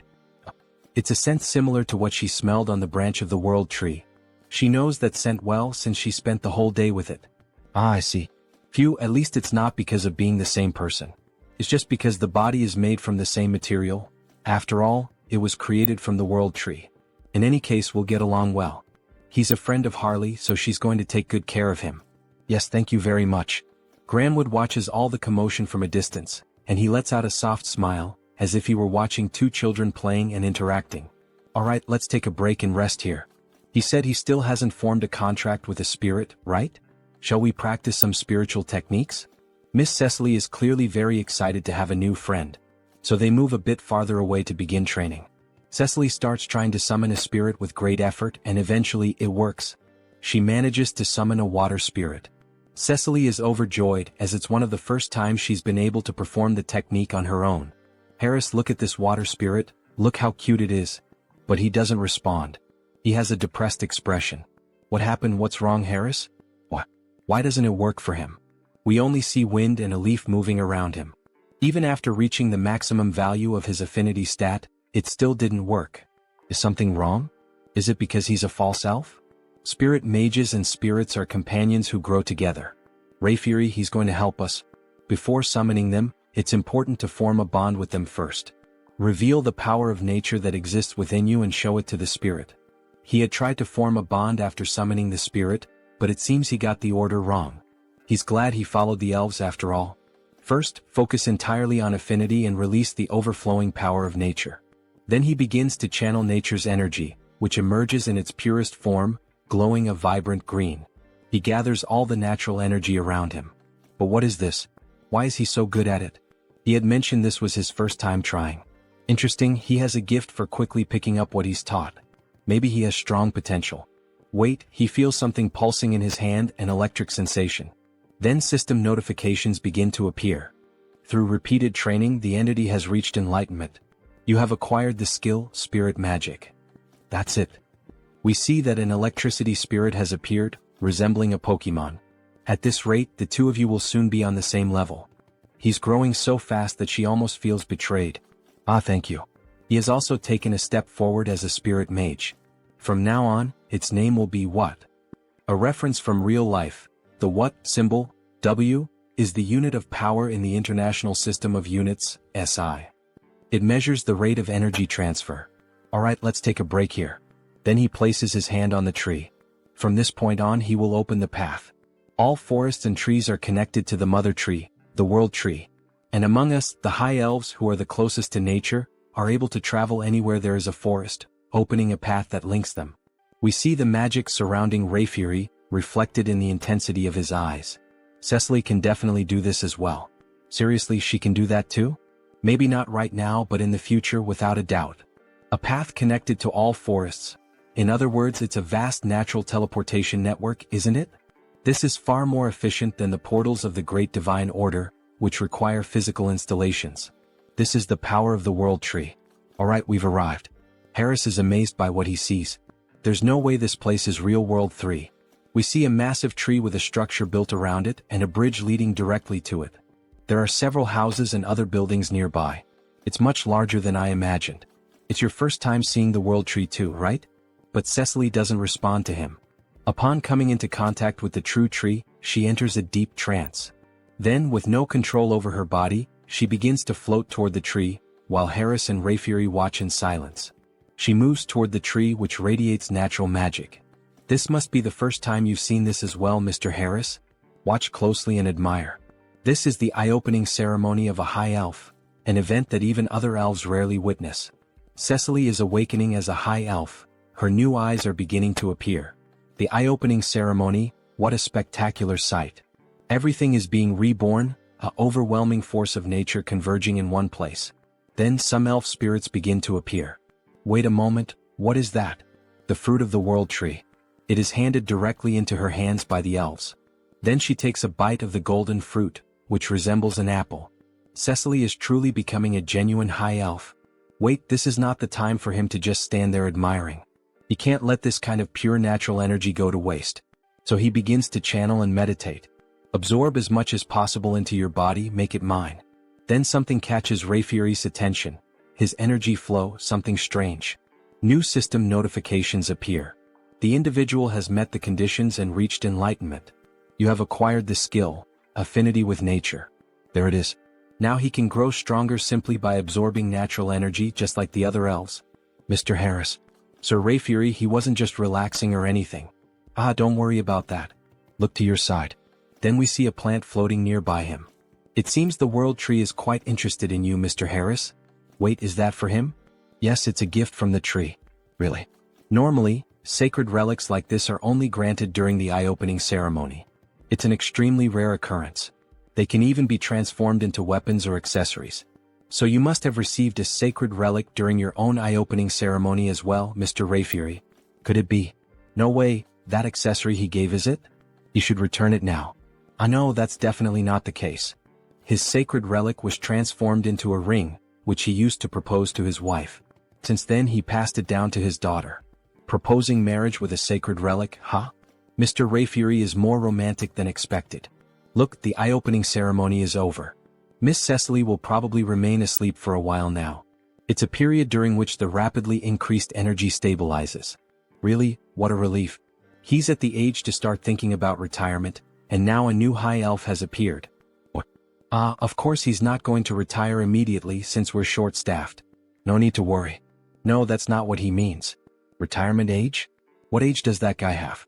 In the next scene we see the capital of the elf kingdom, Drasha. After the eye-opening ceremony, he ended up staying at the academy thanks to Mr. Rayfury's help, and as it turned out, the environment was very different from what he expected. He thought everyone here would live like true fairies, peacefully like the trees in nature. The imagination of an elf village. But what the heck is this? What? It's an elf from the continent. Harris, you're from the continent, right? Tell us stories about the continent. He is surrounded by female elves eager to learn everything about him and the continent. After all, most elves remain isolated in this land for eternity. She heard that the continent is so wild that it's impossible to live there. Scary. Didn't the humans also kidnap Miss Cecily? The humans from the continent are completely evil, right? They keep bombarding Harris with questions. If he answers wrong, he'll be hated from day one, won't he? Well, yes, it could be dangerous. But he had good companions with him, so... Companions? He was traveling? Yes, during his time as a mercenary he met quite a few people. It's too noisy, she can't concentrate. Hey, could you guys keep it down? We see a beautiful elf with blue hair, one hand on her hip, clearly showing authority. Sorry, Lady Shapiron. We were making a lot of noise, weren't we? Sorry about that. See you next time, Harris. Finally, a little peace and quiet. Thank you. Thank you as well. Then he is interrupted by her. How low class. As she makes a haughty face, bringing some worthless mercenary from who knows where. Why is she so annoyed with him? Right. There's always at least one character like that in a school setting, isn't there? Will I really be able to get along here? Maybe she's the classic tsundere of the Manhwa, Elf Kingdom Royal Capital. And that concludes the report on our interactions with the Great Divine Order. We also disclosed information about the new immortal king to the other races of the enameled continent. An immortal king who can move freely through space, huh? That means this time he might even cross over to our continent. Still, it's truly a relief that Lady Cecily has appeared now. For me and for His Majesty as well, isn't it about time to start thinking about retirement? Indeed. Thanks to her, one of our greatest concerns has been eliminated. Then we see the Majesty of the Elves, a beautiful elf with yellow hair and golden eyes. Her skin is pure white, adorned with flowers in her hair. On second thought, she heard that the person who came with Lady Cecily is also quite remarkable. It's true. He has already caught the attention of the World Tree. His talent is exceptional and his growth rate is incredibly fast. If we provide him with proper education here in the Elf Kingdom, he will undoubtedly achieve great things. Sir Rayfury, you seem exceptionally enthusiastic. Ah, do I really? He is also scheduled to complete his basic training at the Academy for now. Oh my god, the Academy? That means Sir Rayfury's Academy. Let's pray everything is going well with Harris. If he's that kind-hearted guy, I'm sure Mr. Harris will be a great help to you. Then back at the school near the Great Tree we see Harris feeling sleepy. What a beautiful day, maybe it's thanks to the blessing of the World Tree. The weather is perfect, the air is fresh, and the elves sing beautifully. It's pure healing. Maybe he should just give up on everything and keep living as Harris. Hey you. Books suddenly fall from the sky toward Harris, hitting him hard on the head. You really don't have the luxury to just lie around intoxicated by the World Tree, you know? Intoxicated by what? As a former mercenary, she thinks he probably doesn't even know this kind of basic common sense. This place is the closest to the World Tree itself, which is nature itself. Elves with high natural sensitivity are especially prone to becoming intoxicated by this comfort and harmony with nature. They become lazy. So all of this is because Harris has a great affinity with nature. He starts to feel his vision growing heavy again. Are you listening? Yes, he is listening. He possibly still doesn't know much about being an elf or these interactions with the World Tree, so because of that, she will lend him her book. She made sure to organize everything so that even an elf without roots like him could easily understand. Listen carefully. If the class average drops because of him, she will never, ever forgive him. Scary. Are you understanding me? We see one of the first Sundra traits in this manhwa. Goodbye. Well, at least she doesn't seem like a bad person, he thinks. That ring. He can feel the energy of the World Tree within it.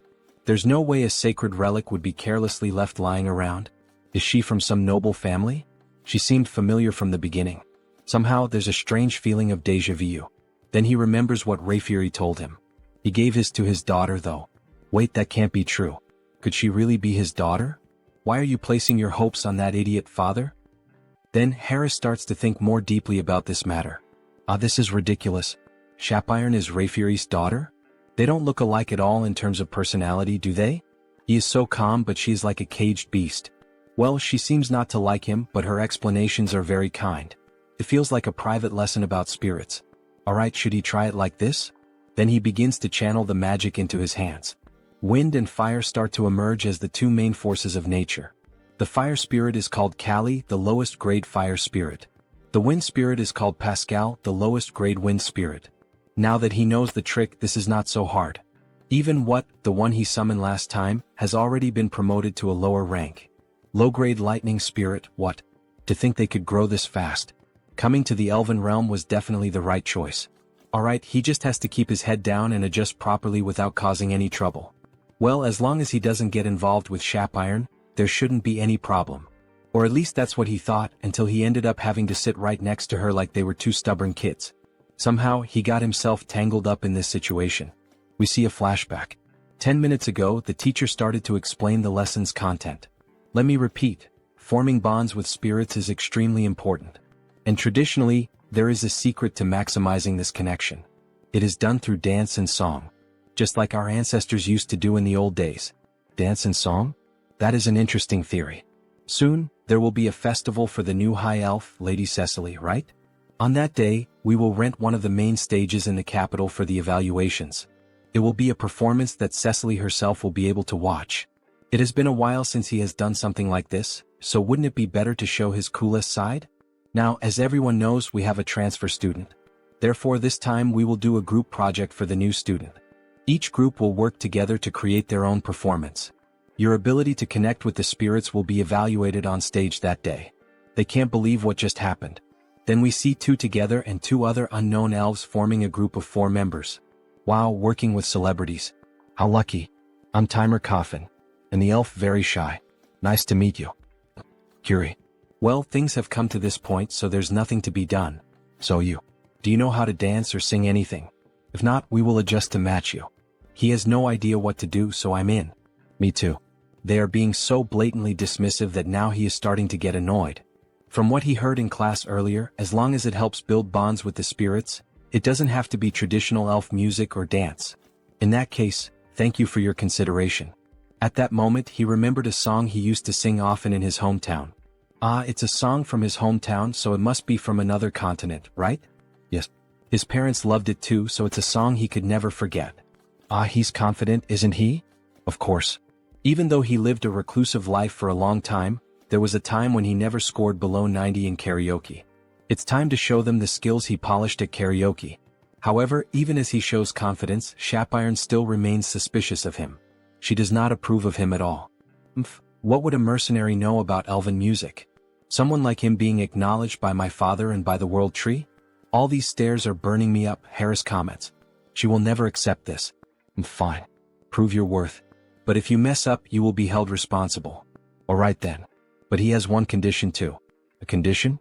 If they get good results, would he be willing to teach him about elven culture? There is still so much he doesn't know. What a strange request. Alright, it's a good request. But only if they achieve a good result. Then he starts to sing a song from planet Earth itself. By my light.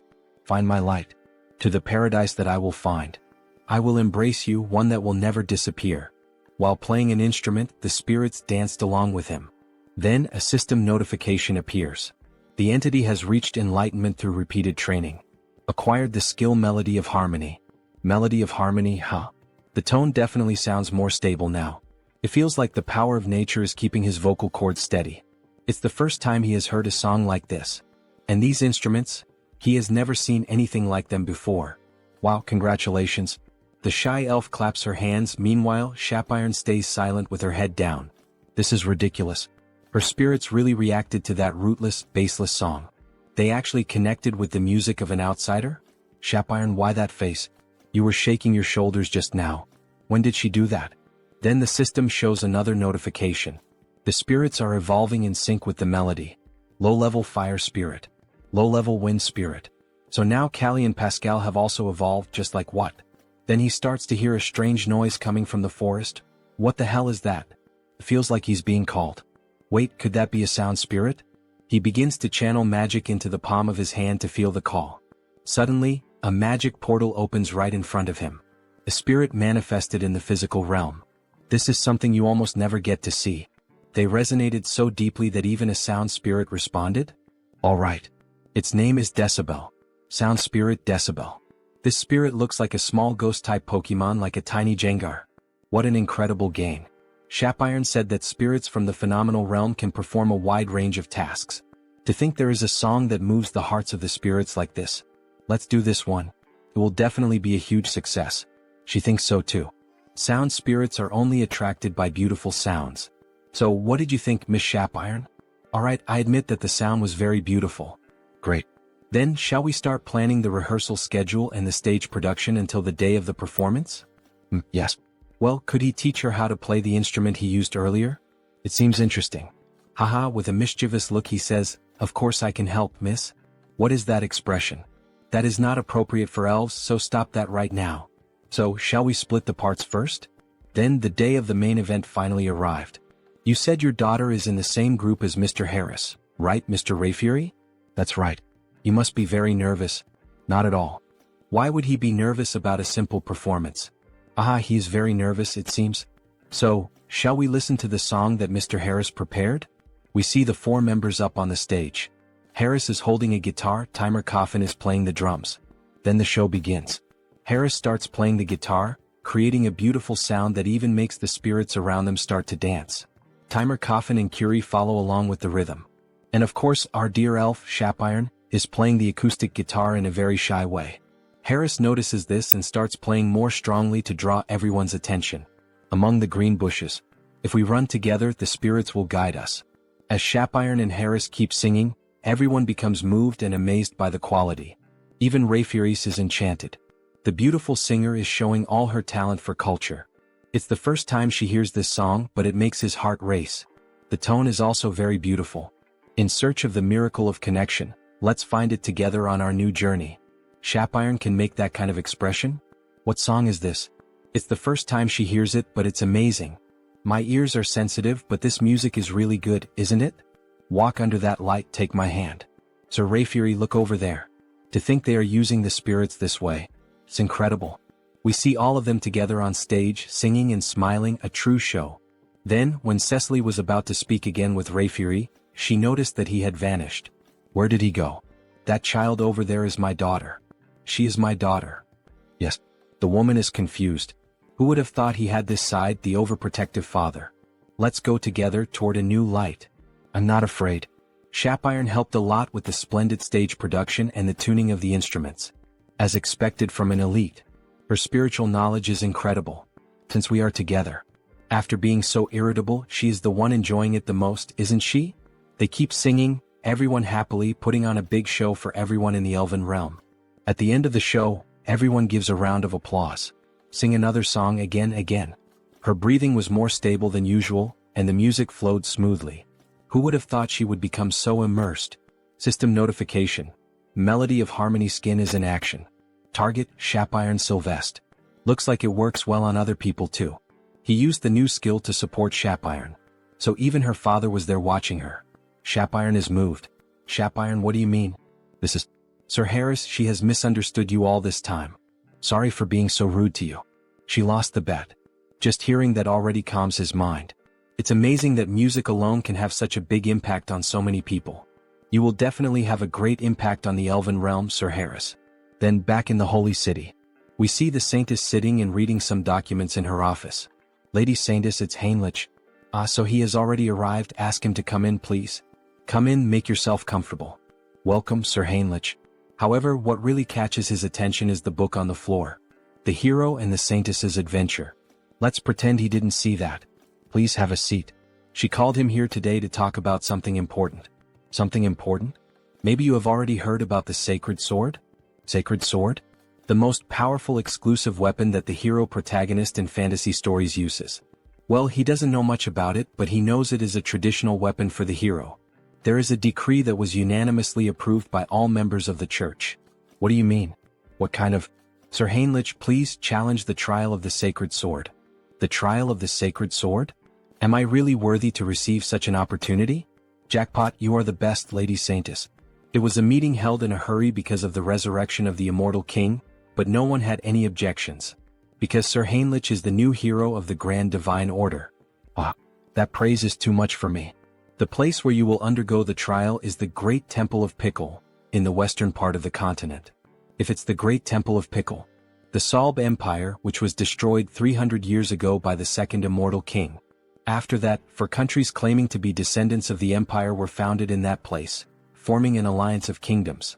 Charlotte Steel Fortress, Talia Tulk Lesk. The great temple built in the southernmost kingdom among them, Lesk, is Pickle. It is a temple built on the site where the second immortal king was subdued by the hero. The previous hero defeated the immortal king but could not completely remove his heart. Soon the abyss spread and the land became tainted. Only after the hero drove his sacred sword into him was it purified. The great temple of Pickle was built right on top of that. The previous hero made it so that only someone who would succeed him could find the sacred sword. But if he pulls out the sacred sword, won't the seal of the abyss be broken? It has been 3,000 years. Now it is sufficiently purified, so it is fine. Therefore now it is time to inherit the hero's weapon. Leave it to me, Lady Saintess. When should he depart? Right now, she says with a smile on her face. Then he heads to the great temple of Pickle. Wow, it's magnificent, truly magnificent. He's amazed by what he sees. It has a completely different atmosphere compared to the great temple of Rosalia. The great temple of Pickle, there's a massive building surrounded by many trees, crosses, and a beautiful temple. So you must be Heinrich. Yes, that's him indeed.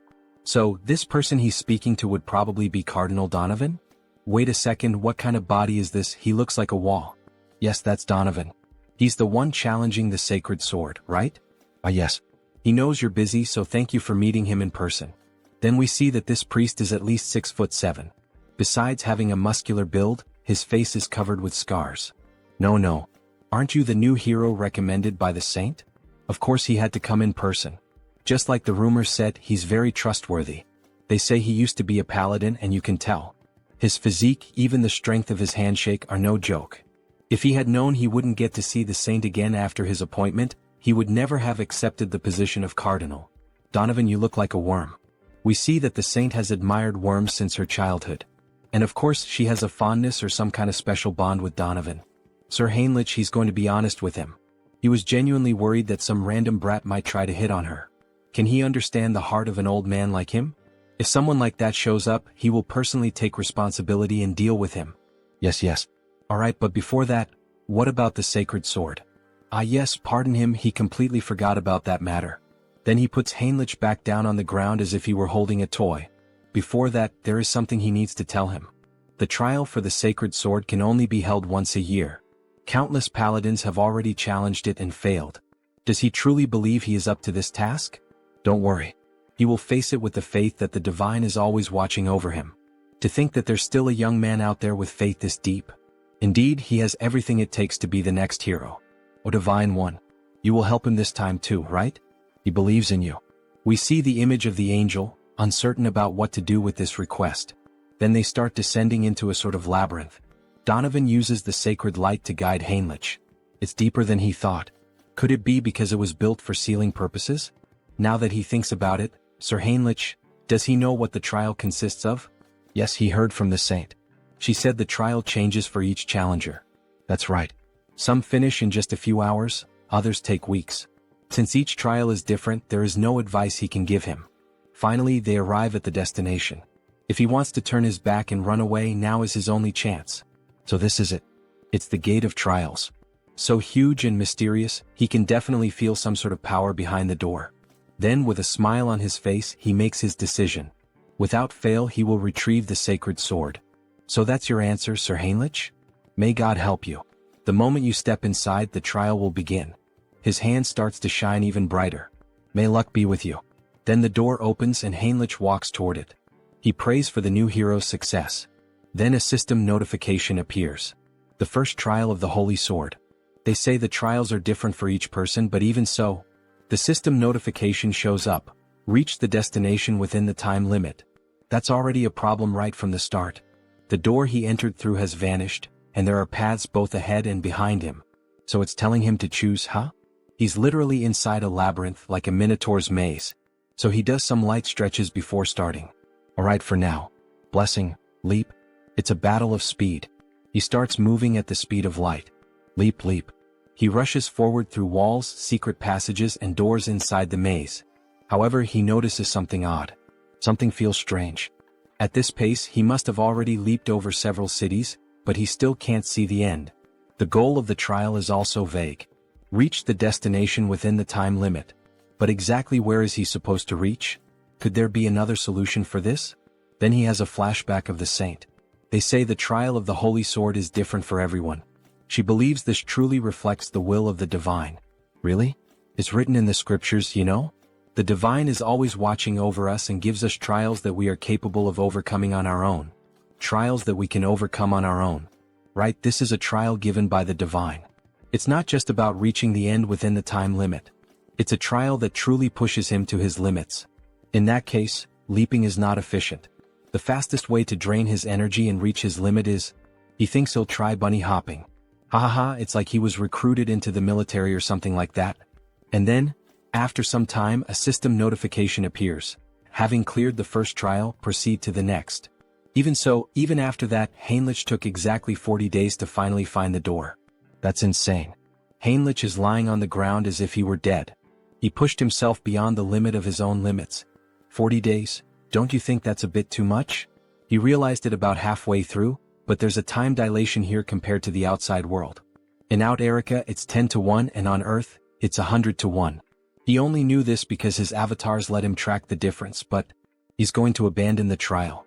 For the paladins who had no way to sense the flow of time, this must have been one of the hardest ordeals. From the halfway point on, it also started testing his mental strength. Various phrases began to pop up in his mind. Give up, you won't make it, weak. Just quit, you're not worthy. If it weren't for Mind Hub, even he might have lost his sanity. Alright then, he thinks he'll move on to the next stage. So the moment he touches the doorknob, a golden light begins to emerge from his hand. Everything has been restored. He's perfectly recovered from everything. Maybe it's because he pushed himself past his limit and then recovered, but he can feel it, he's tougher than before. Wait a second, if there's a 10 times time difference from the outside world? That means it's basically a training bonus event with 10 times more time, isn't it? Hell yeah. It's basically the Dragon Ball Z training room. He's going to do 10 more days of bunny hops before moving on. Then the scene cuts and we see blood and someone screaming. Hey, is that ready? Almost finished. We see two men of unknown identities talking while they kill a man over a circle of black magic. Very soon, this continent will be swallowed by darkness and will walk its own path toward ruin. Now that the immortal king has been resurrected, just a little push is enough. The rest he will handle on his own. The abyss. If the abyss opens again on this land, we can finally bring this world to its knees. All of this is for the oath that defies the heavens. We see the two of them casting a spell together, and a hand made of shadows emerges. Back to Heinrich. He moves forward toward the location of the second trial. Entering the site of the second test, he begins to look around and is taken aback. Is this a chapel? If the trial is taking place inside a chapel, then the second trial of the Holy Sword, pray to the deity. Pray? Well, if that's what the system says, he just has to follow it. So he begins to kneel down in a prayer position. This trial is based on questions from previous exams taken by veterans. It's a test of faith and divine power directed toward the deity. Well, with his divine power being somewhere between that of a bishop and an archbishop, this is basically a free pass, isn't it? He'll pass as long as he perfectly fills the divine symbol with divine power. How about this? Even while praying, he wasn't able to meet the requirements. Unbelievable, even using all his faith wasn't enough. So he begins to pray again, but this time using the skills, Mind Hub and Persona. With those, he merges all of his personas and alter egos into a single mind to enhance the focus of his prayer. Use all mental strength and convert it into faith. Still not enough. Then, as the final step, he's going to add the power of his main body. His body begins to glow as if it were turning into gold. His faith level rises significantly. Then a system notification appears. You have fulfilled the conditions and attained enlightenment. You have acquired the special ability, Blessing, Amplification. The divine power that had been overflowing has now settled. The maximum amount of divine power he can withstand has increased. With this, he could almost rival an archbishop, huh? You have passed the second trial. Proceeding to the next stage. Great, everything is going smoothly, isn't it? The trial continues. He then enters the next door. The next trial setting is a dark and ominous environment. With crows and everything around in ruins. The system states, eliminate the enemy. Are we just going to do this out of nowhere? He then notices something strange in the sky, a mysterious cloaked figure. This feels familiar. Where has he seen that figure before? Then it descends to the ground. A subordinate of the former immortal king. An archlich. A hunter from the church, huh? How did you make it this far? He looks like Hans before his awakening. It's best not to underestimate him.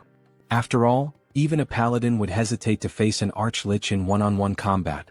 If he doesn't intend to answer, then he strikes his staff against the ground. Die, dog of the church. He summons several skeletal soldiers, some of them with human-like appearances. Just the archlich alone is already troublesome enough, and now he also has to deal with this army of undead? He was probably expecting exactly this kind of reaction. But unfortunately, dear trial creator, why is he muttering to himself?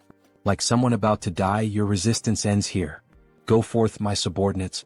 However, Heinrich begins to easily cut down the soldiers. Dodging their strikes and countering with simple blows, yet enough to destroy them. How is he managing to dodge all of them? Damn it, just crush him already.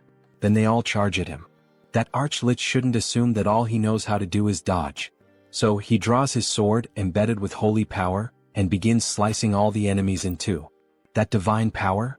Are you an archbishop? To think an undead would know what it means to feel fear. How ridiculous. He's just glad to finally be able to show his full power. So this is where it all ends. The archlich begins to channel a powerful spell. Let's see if you can block this too. He summons a few ghostly skulls and tries to strike the protagonist. However, he keeps defending and striking back with only a single attack. You stopped everything with just one blow? Impossible. He says with a look of shock. You predicted all of his tactics? Asks the defeated archlich lying on the ground, almost begging for his life. It's a shame, but he doesn't have any kind of cheat ability like that. On the other hand, he does have a very talented tutor, the strongest direct impact instructor among the undead. And we see that the instructor is Hans. Some kind of personal tutor or whatever. All you ever do is talk nonsense. He's curious to see how much longer that talkative mouth of yours will keep running. Let's see if you can dodge this. Then he starts casting a new spell again, in which a magic circle appears and begins to aim at him from the sky. Heinrich is impressed by such a powerful display. Deathbolt rain.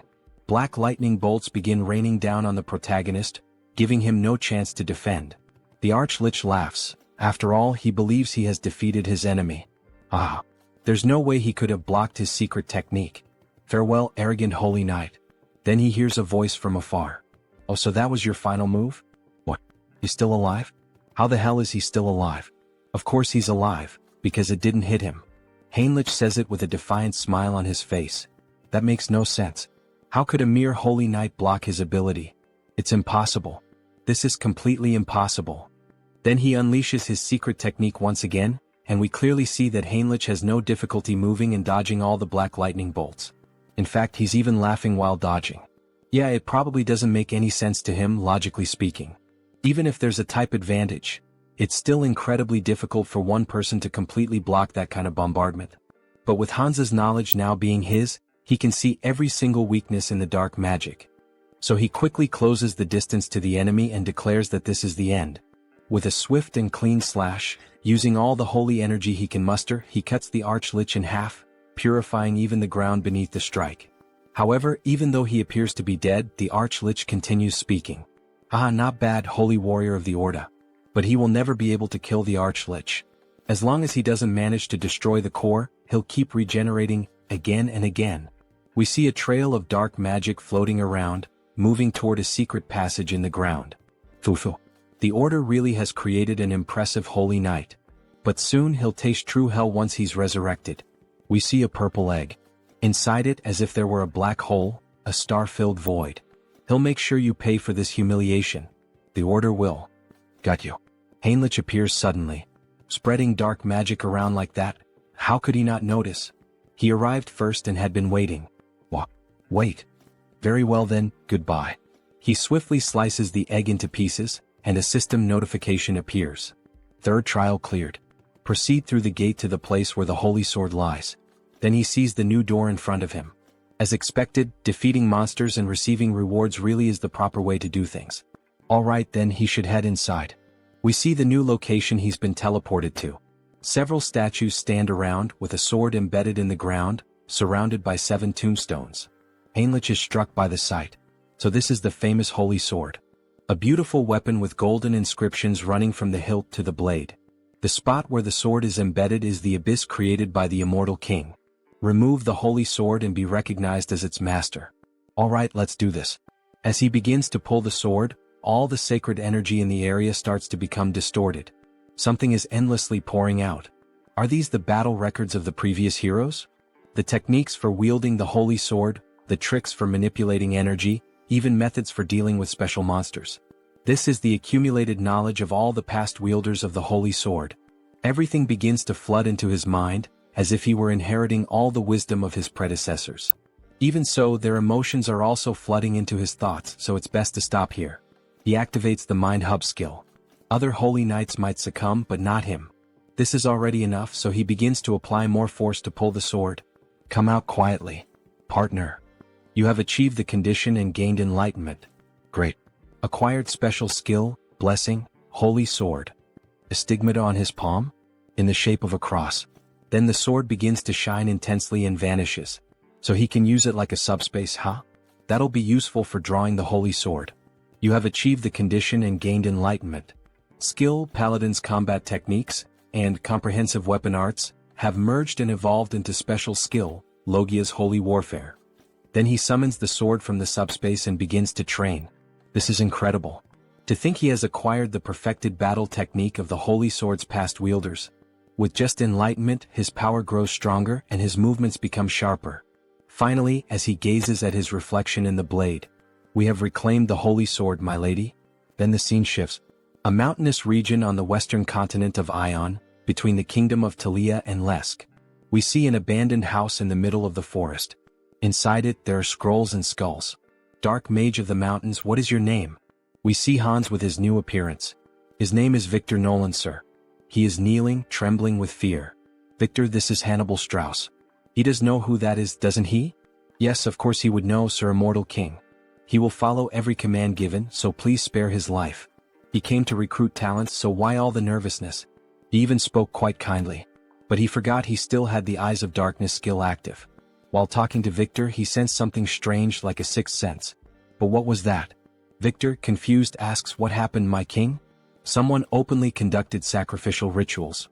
And on top of that, they occurred simultaneously in both the western and southern regions of the Kingdom of Lesk. To think those reckless fools would dare make plans without consulting the immortal king. What does he intend to do? Well, dark energy begins to radiate from his entire body. He needs to hear their reasons in person, of course. The secret organization continues the ritual, now involving even more people. The pentagram grows more colorful, more intense, and begins to emit an even greater amount of dark power. Everything is proceeding smoothly. It seems there are no issues anywhere else either. 30 years. They spent an unbelievable 30 years preparing for this. This is the moment when all their hardships are finally being rewarded. However, the elder with an aged appearance suddenly begins coughing up blood. What is happening? The magic circle is vanishing. Even after everything, he still hasn't been able to complete the grand spell. But he cannot stop now. If things have reached this point, he grabs hold of a necklace bearing a purple gemstone. Then he will offer himself as a sacrifice. The necklace is shattered and black flames begin to corrode his body. He becomes one with the pentagram, dedicating the remainder of his life to completing the spell. Another sect member watches, pleased by such a profound display of loyalty. So, he has finally embraced even the seed of madness within his own body. He will remember this moment. He was the greatest bearer of vows he had ever acknowledged. He was truly a madman in both body and soul. But that madness will be rewarded. Very soon, exactly as he wished, this world will fall into ruin. Outside, Hans watches this overwhelming display of power, one that reaches even the clouds. Something unbelievable has occurred. The Abyss, the entity said to hold power capable of destroying the entire world. That Abyss, for the first time in 1,000 years since the first Immortal King, is opening once again. He had never even considered a variable like this. By the time they managed to track them down, it was already too late. The vow of defiance. It's time to settle the score with those bastards. But before he can finish that thought, he feels a sharp pain in his heart. Whispers begin to echo in his mind. Death to the world. Vengeance. Let this continent drown in death. Erase every living being from this land. March silently toward destruction and sleep forever. The voices of the former immortal kings. Are these the remnants of thought left behind by the immortal kings who once rested within the abyss? But what the hell is he doing? Suddenly, the former immortal king appears before him. Come and join him. They must shroud the world in death. You think some ghost from the past has the right to give me orders? He's stunned. What the hell did he just say? He has absolutely no intention of obeying the orders of a loser. He begins to laugh like a demon. Ha ha ha. So, you broke free from the will of death, didn't you? Even after becoming an immortal king, you managed to keep your consciousness intact. This junior of yours truly turned out to be a prodigy. That makes their blood boil with rage and envy. We are still chained by death. Chain, he says. Now he thinks he understands. That impurity he'd been feeling in his heart all this time, was it the lingering thoughts of them? We are bound by resentment, forever unable to break free. We too seek liberation, O new immortal king. Liberation. Liberation from these emotions. These guys are getting way too noisy. Wait a second, emotions? So, in the end, he's still shackled by the emotion of death. Why don't you all just shut up already? He'll grant their wish. And erase every last one of them. If he truly grants them an eternal death, then he will give them a gift. Something they should have had but never could. Something he should have had, but never obtained? What the hell is he talking about? Well, in any case, he'll find out for himself soon enough. Activating skill, persona. Persona allows one to control specific emotions, targeting the lingering thoughts embedded in the heart, and expelling them from the body. He's coming apart. He's being erased. At last, eternal death is approaching.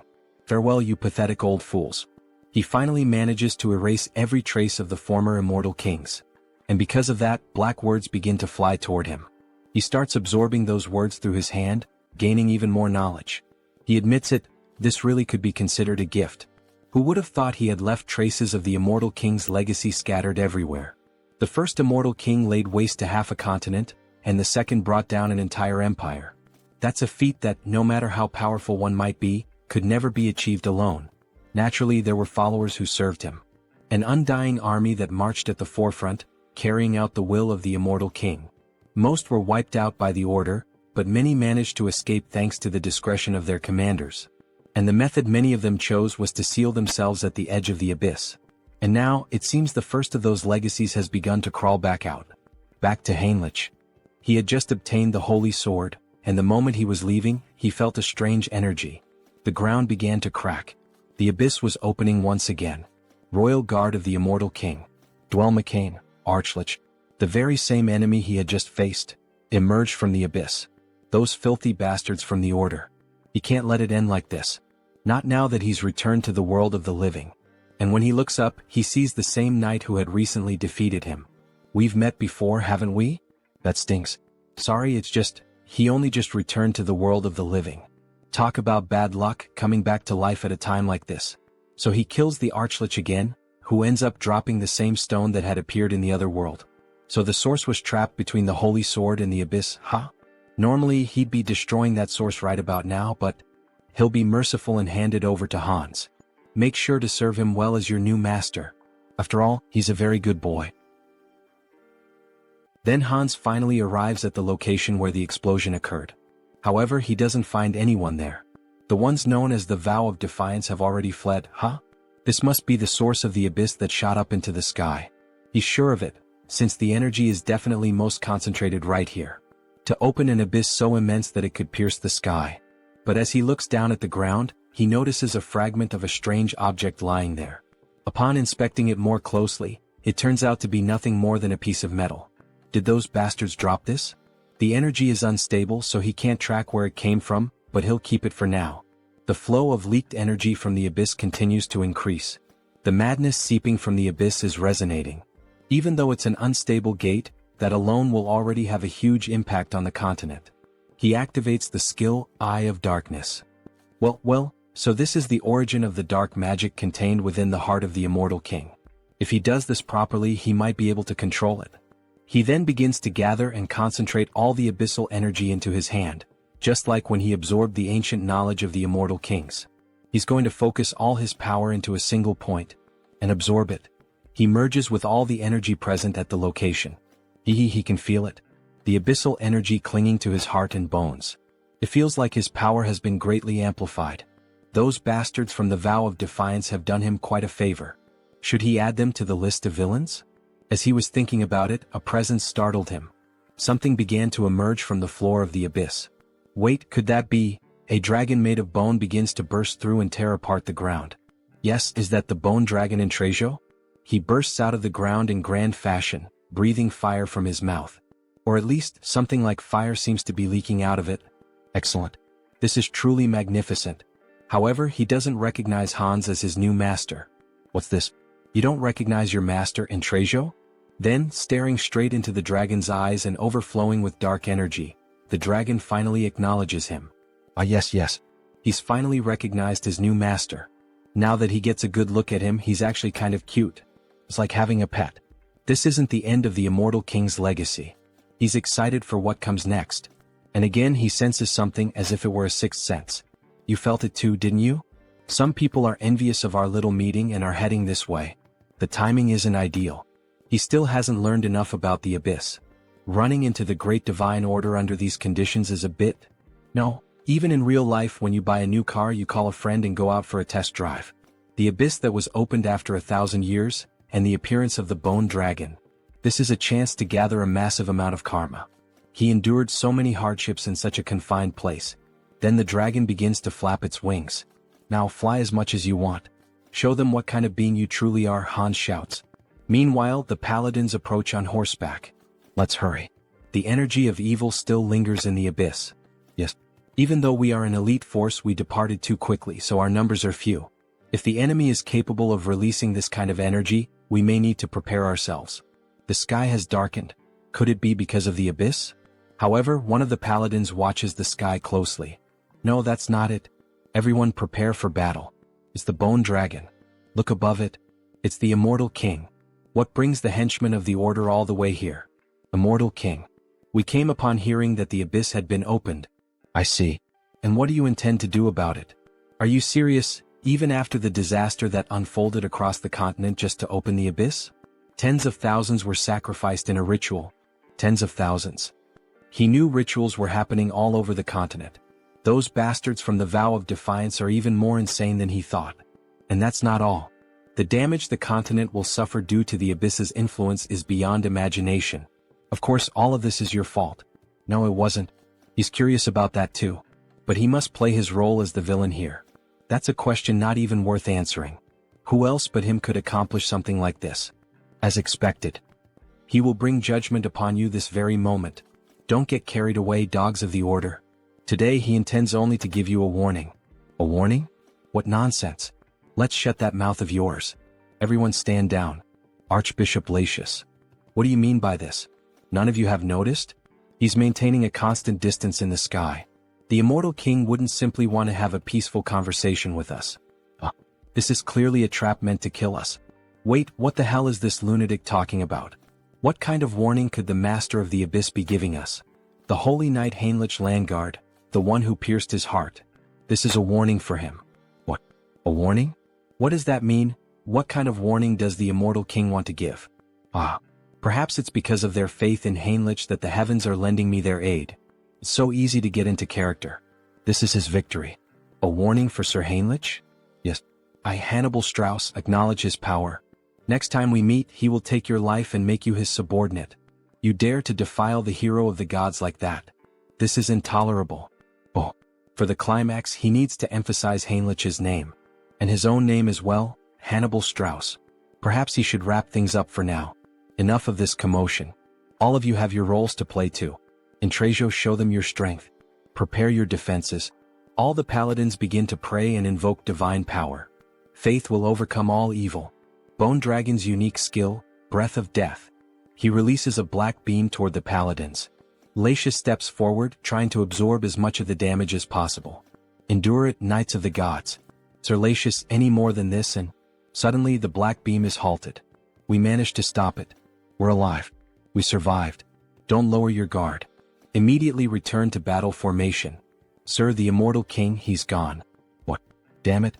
Did he really think that the elite of our great divine order would be defeated by a single breath? He clearly underestimated us. Immortal king. What exactly is he plotting? What kind of wicked plan does he have in mind? Intrasio, your smoke was masterfully done.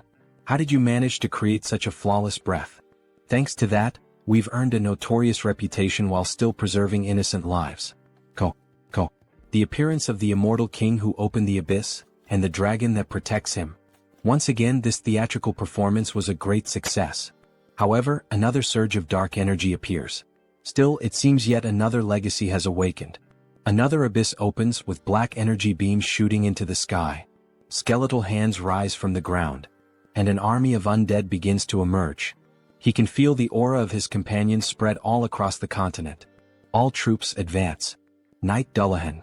Viscounty of the Kingdom of Charlotte. What the hell are those things? The abyss has opened here too. Everyone run. Damn it, he was wrong. We're surrounded. Surrounded? Undead would never have that level of intelligence. That can't be. Then they hear a scream. An undead of a different level appears and a soldier runs for his life. The undead are moving as one. Save me. Then he is sliced in half by the undead. We need to inform the Viscount. The Death Knight has resurrected in our kingdom. Meanwhile, in the new kingdom of the vampires, what is the current situation? The entire continent of Out Erica is in emergency mode. It's said that the abyss is opening all over the continent, summoning undead armies. And what about our clan's base, the kingdom of Talia? Fortunately, Talia and the surrounding nations haven't suffered any significant damage. That's probably because all the undead appearing nearby are being dealt with by Hans. But, is there something troubling you, sir? Any reports about the madness coming from the abyss and its effects? Aside from the undead, no one knows exactly what this madness is. It's still uncertain, but there's a growing number of disputes breaking out over trivial matters, possibly due to the influence of the madness. Isn't that a bit of an exaggerated assumption? Maybe everyone's just on edge. That's probably not the case. How can you be so sure? It's not just humans, even monster activity is being reported as unusual. Even the monsters are becoming more violent, which means that the madness is affecting all living beings on the continent. Humans are being killed more frequently. Even the monsters are killing each other. Everything is getting worse. From now on, gathering information about the madness will be our top priority. Understood, Lord Hines. He seems to be truly concerned. Hans is busy trying to regroup the immortal king's dormant army. And he also can't leave his post. At this moment, the place with the most information is the one and only Grand Divine Order. In the end, Heinrich has to take action. Then Heinrich finally reveals his beautiful, large and thick sword to our saint. Jokes aside. She is impressed by Heinrich's holy sword. He offers it just like in the Princess and Prince tales the saint used to read. Sir Heinrich, she knew you would succeed. He is happy to live up to your trust, saint. But he has heard that a lot happened while he was away. They say something strange came out of the abyss. That's right. What emerged from the abyss this time is madness. It seems unstable, but that makes it even more dangerous since we still don't know exactly what it is. So, should he investigate it himself? It's the perfect opportunity to put the Grand Divine Order's information network to good use. He has just gone through a trial, he should rest a little. Now that he has received the blessing of the Holy Sword, he wants to fulfill his duty. Heinrich's eyes shine brightly, showing complete confidence, and he would be able to gather information about the madness. The saint thinks for a moment and ends up giving in to his request. He really can't be stopped, can he? In that case, she will leave it in his hands. Please uncover the truth behind this madness, Sir Heinrich. Yes, saint, he will. Before that, there is a ritual you must perform now that he has obtained the holy sword. Then he is taken to a place of consecration, where the saint, priests, and a few guards are present. Clearly, a gathering that few people can know about. O sword of the divine, reveal your true form. Heinrich receives the saint's honor and raises the sword to the sky, which begins to shine. This is the holy sword. As expected, it is overwhelming. How much divine energy is concentrated in this single blade? The saint takes a necklace and brings it directly to him. He who has proven his worth in all things. Heinrich Landguard, she hereby names him a high paladin of the great divine order. Yes, I accept, my saint. The necklace, bearing the symbol of a star and a sun, begins to emit a brilliant light. The burst almost blinds him. By merely pausing his mental core for a second, the pure divine power nearly explodes his mind. What kind of absurd strength is this? His body is being reconstructed. But what the hell is happening? Then little by little, his hair begins to change color until it becomes completely white, with a golden aura surrounding him. Scion Paladin. No way, this is a great blessing. Whoa, the grace of the divine is upon him. The entity has fulfilled the conditions and attained enlightenment. Special ability acquired, great blessing. Night of light. His hair turned white? It's radiating the same feeling as the saint. She, Raystar, saint of the great divine order, formally greets him. Saint Heinrich Landguard. No, holy being. Holy being him? The great blessing can only be granted by the will of the divine, which makes it the clearest sign of holiness. Bring it. Wait. Does this mean he's now on the same level as the saint? Then the servants bring him something interesting. This is, by any chance, the Guardian of Glory. It's a set of top-tier armor, forged by the finest craftsmen of the great divine order. Every part is made from rare metals like mithril and orichalcum. On top of that, it's layered with high-level holy enchantments and divine barriers. It's practically a moving fortress. You could even call it a sacred relic in its own right. As expected from this armor, just by wearing it, he can feel the overwhelming divine power. The ultimate weapon, the holy sword, and the ultimate armor, Guardian of Glory.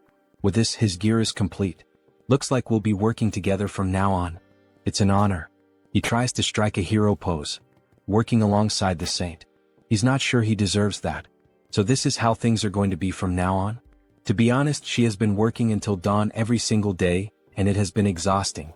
She's so happy to finally have someone to share the load with. Until dawn? Isn't this just a punishment? Or is it just me? Alright. The Continental Summit is scheduled to reconvene soon. We'll be discussing plans to wipe out the undead that have been appearing all across the continent, alongside the Immortal King. She'll be counting on you, Sir Heinrich. He'll give it his all, Saint. Alright then, let's give it our all until the summit, Hans. Who do you think is going to win this fight? Heinrich or Hans? Tell me your thoughts and see you in the next chapter. Then we change scenes. We return to one of the first locations where the Immortal King's troops appeared. We see a village completely destroyed and in flames, and a demon walking over the scorched land. They are pathetically weak. We get a clearer view of him holding a huge sword reminiscent of Guts from Berserk. Several men lie dead on the ground. But if the kingdom unites its forces, the situation will be reversed. Until then, we must build our power. Arrogant humans become subjects of the new kingdom. Then, using black magic and his sword, all the dead humans begin to rise again in the form of skeletal zombies, literally a necromancer warrior.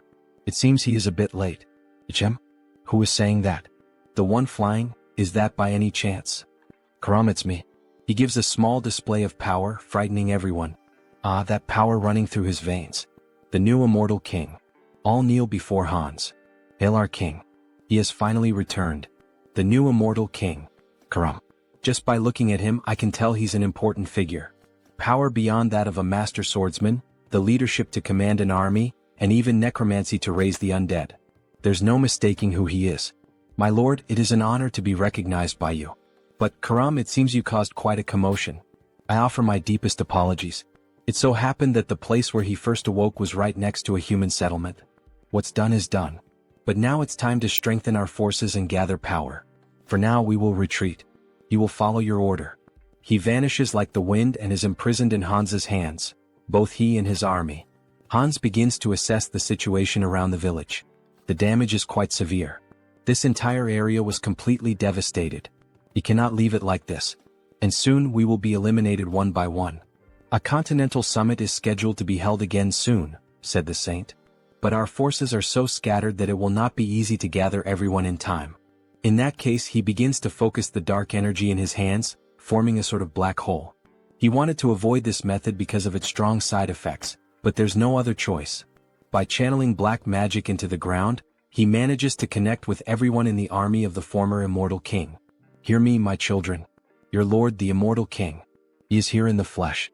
This will inevitably reveal his location, but the order will need time to analyze this dark magic. As long as we gather quickly and disappear, that is enough. Now, hurry and answer him. All present begin to respond to the call, creating a screen of dark magic. We obey the command of the Absolute One. We stand before the true Lord of the Undying. O new king, your servant shall depart there at once. He will march immediately with the troops stationed in the southwest. He will march immediately with the troops stationed in the southwest. Yes, my loyal and devoted army. He shall lead you to a new future unlike anything that has ever existed. Ah, he laughs like a true villain. Changing scenes, we see two adventurers walking through the forest at night. Hey Mike, are you sure this is safe? He's heard that undead have been appearing all over the place lately. Come on, they're just rumors, just rumors. Let's just focus on transporting the supplies. What was that? Sigh, you coward. What kind of undead sneaks around quietly? Obviously it's just a wild animal or something like that. Hey, look behind you, this time I'm serious. What is it now? Must be another animal. Could there really be something behind him? Before he could finish, a sword slices through his neck. A fierce ogre annihilates him. Hey, what the hell was that? Monsters are nearby. What the hell are these things? They're supposed to live deep in the mountains. Why are they here? He's never heard of anything like this before. Monsters joining forces? Meanwhile, in another region involving another clone of the protagonist, Hubert the Merchant. Hubert Trading Company. What is this? Monsters from the northern mountains attacked a caravan in a group? This is also an effect of the madness. If this continues, even Tarak, which is nearby, will be in danger. We secured food and war supplies in advance, but this is not the time for business. Small merchants chase after coins, great merchants chase after hearts. Times like these call for providing help. He begins to analyze the map of the kingdom and nearby cities. Aonia County. Fortress of Steel. But still, specifically where? The Fortress of Steel is recruiting mercenaries on a large scale? Just the news we needed. Recruitment of mercenaries? It seems that the Fortress of Steel is also in trouble. The monsters from the northern mountains are showing signs of moving south, right? And the gossip in the tavern continues. They are not ordinary monsters. They are advancing as if they were enraged, making Harley's group hear the news. Everyone heard that, right? What do we do? Harley, and you? Well, of course he's going to join the fight. You can't miss an opportunity like this, right? That's Harley. So when are we leaving? Why do you ask? Harley, don't tell me. Of course right now. Aha, he runs off excited for finally having a fight. But his companions realize that something is missing. Did he pay for the drinks? No. Grab Harley now. Make that bastard pay for the drinks today. Tarak Mercenary Guild. Finally, Harley arrived at the place. Hello Harley, welcome. Meanwhile, the members on the floor exhausted after trying to force him to pay for the drinks. That guy who looks like a monster. Oh, so this simple guy knows Harley? Of course. If you don't know Harley in this field, you must be from another continent. Then this will be quick. He and these three are signing up for the mercenary recruitment. Process this quickly. Sorry, but Harley's request is difficult to process. What do you mean? What does that mean? Does it make sense for a mercenary guild not to give work to mercenaries? Does he perhaps want to get beaten up by us? No, that's not it. Harley, he has a special nomination request. Then he receives a letter, quite a beautiful one at that, showing its importance. Nomination request? He was planning to go to the Fortress of Steel, so he hadn't thought about that. He's going to refuse this request. That's Harley. Decisive. Cool. Jim, he thinks he can't refuse this one. The client is Lord Talmine Aeonia. Wait, Taloasis? Who is that? No, it's Lord Talmine Aeonia. Right here, the Lord of the Aeonia territory. Office of the Lord of Aeonia. He is waiting in this room. The Lord is here? He then suddenly bursts through the door, wanting to draw attention. The Lord is here and Harley has just entered the scene. However, he ends up seeing a different sight than usual. A knight at the window? Possibly not the Lord. The Lord wouldn't talk to a mere mercenary. He is Knight Robin, authorized for this mission. They've heard of him, but he is quite large. And very unique. As he stares at the wolf ears, the female version of girls with cat ears. He understands the matter. So, what does a knight want with a mere mercenary? There is only one reason we have nominated you. We need someone to lead the attack on the Northern Mountains. Northern Mountains? Isn't that the place overrun by monsters now? The mission is to rescue a VIP. The target's name is Jaonic Steelstone. He is a blacksmith from our territory and his race is dwarf. We have images of him in some mine, mining some kind of bluish crystal. Switching scenes, we see a hospital in Seoul. We should go now, Grandma. Ah, she's fine, so don't worry, go ahead. He is happy that she is feeling better. Right? The doctors were also surprised. It seems she may be discharged soon. But there is something strange. Strange.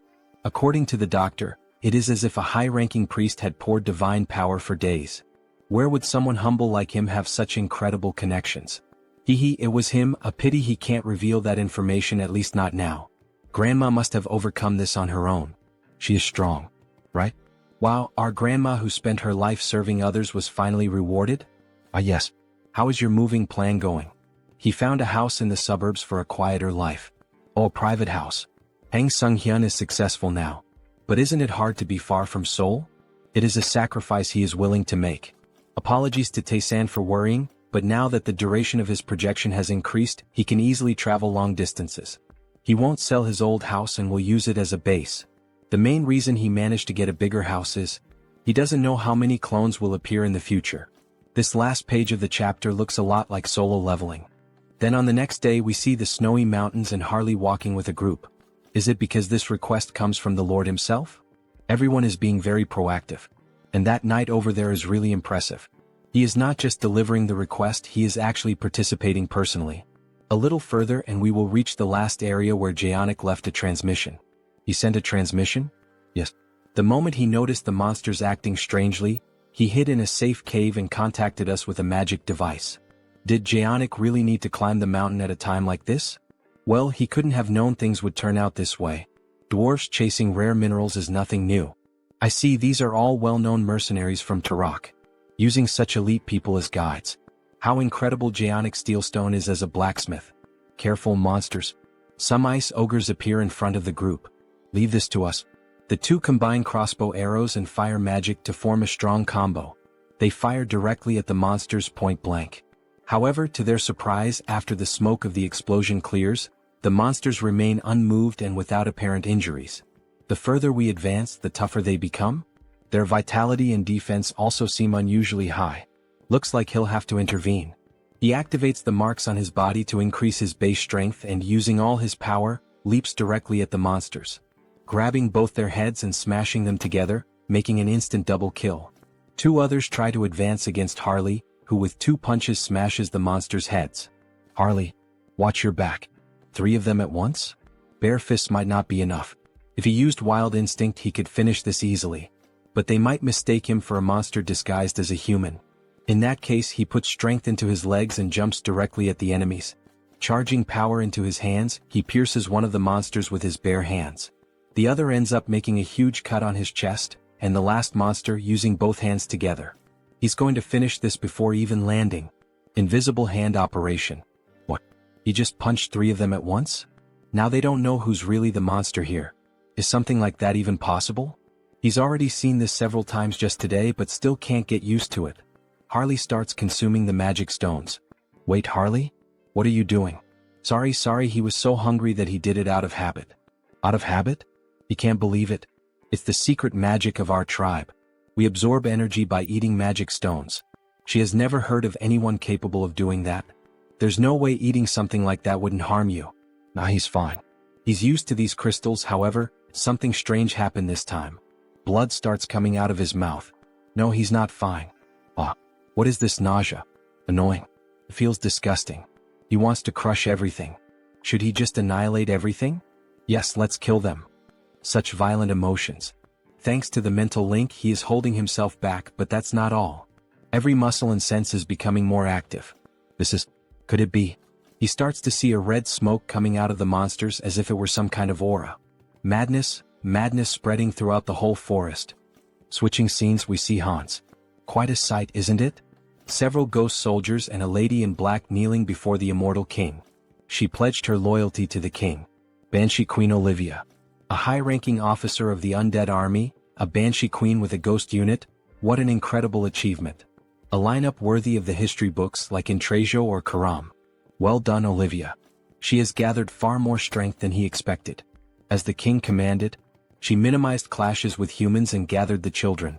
Olivia, there is something he needs you to do. Command it and it shall be done. That people's organization. Extract every fragment of information you can from the oath of reversing heaven. Her ability is perfectly suited for this. It is an honor. Olivia will do her utmost. What is it he most desires from them? Why, of course, absolute obedience. Hear me, my children. Hunt down every last remnant of them and drain their souls, and dedicate everything to the king. I would like to thank the support of our subscribers and say that our latest video of this manhwa is close to 100,000 views. Thank you very much to everyone. Keep subscribing and commenting and I will keep releasing this manhwa. See you in the next video. Meanwhile, their vampire analyzes the latest news. Hans managed to unearth this kind of information about the Banshee Queen, obtaining details that most would not even dare to search for. Information about the state of the nation coming from the Brokaslak clan, about the underworld coming from the Banshees, and he can count on Harley for anything related to madness. But why does he have this feeling of fear? As if he were having a migraine. Suddenly his subordinate enters the office. Lord Hines. What happened? A short while ago in the demon forest, a report arrived that the monsters started attacking. He sent 2 of the purebloods there, so it should be all right. That is not all. Ichem? The monsters in the northern mountains started descending to the south with full force. This spreads in all directions in an instant. This is madness. Something that cannot be seen, as if it mixed with the air. Everyone is being corrupted by madness just by breathing. Wait, what about his companions? The effect is small, but they are not completely immune. It seems the effect is lighter on humans at least. We are about to reach our destination, so let's hurry. Just a little more. Even so, this is really dangerous, isn't it? His body keeps having spasms. His physical abilities are becoming explosively stronger, but in exchange, it seems he is losing control of his own body. Then a system notification appears. Controlling the physical transformation with the skill body mutation. If it were not for this skill, he would have become a lunatic like the orcs. Everyone stop. What, there are more monsters? At least he is dressed like a monster. It suits me quite well, don't you think? Some plants start moving. They are already here. He was waiting. Blacksmith, Zeonic Steelstone and another unknown. He dug a cave there. He will escort you to it. He is curious but he cannot. Hallie, don't tell me. That's right. Monsters are coming. Let's go down there now. Several orcs appear with different types of weapons. All possessed by madness. Everyone cover our rear as we go down the mountain. While they run, the dwarf starts falling behind. After all, he takes short steps. One of the orcs is approaching to wound him. Someone please save me. Harley appears, cutting the orc in half using only his bare hands, leaving the dwarf impressed. They are so big it is satisfying to cut them. Hey, this is not the time to have fun. At this pace they will catch up to us in no time. Then Harley has an idea to run with the dwarf just like he did with the elf he saved months ago. How ruthless. Those monsters run fast too. They are right. At this pace we will be exterminated. Except for him. Don't say such frightening things. Isn't there a better way? Hey Mr. Knight, he is running out of energy. Could he receive his share of the magic stones now? What? He does not know what he wants to do with this, but if it is necessary for the mission, he sees no reason not to. He gives a bag full of magic stones from monsters. Thank you. For now, he will leave this dwarf with them for protection. Harley, what the hell is he doing? It is dangerous, he has to get out of there. Ah.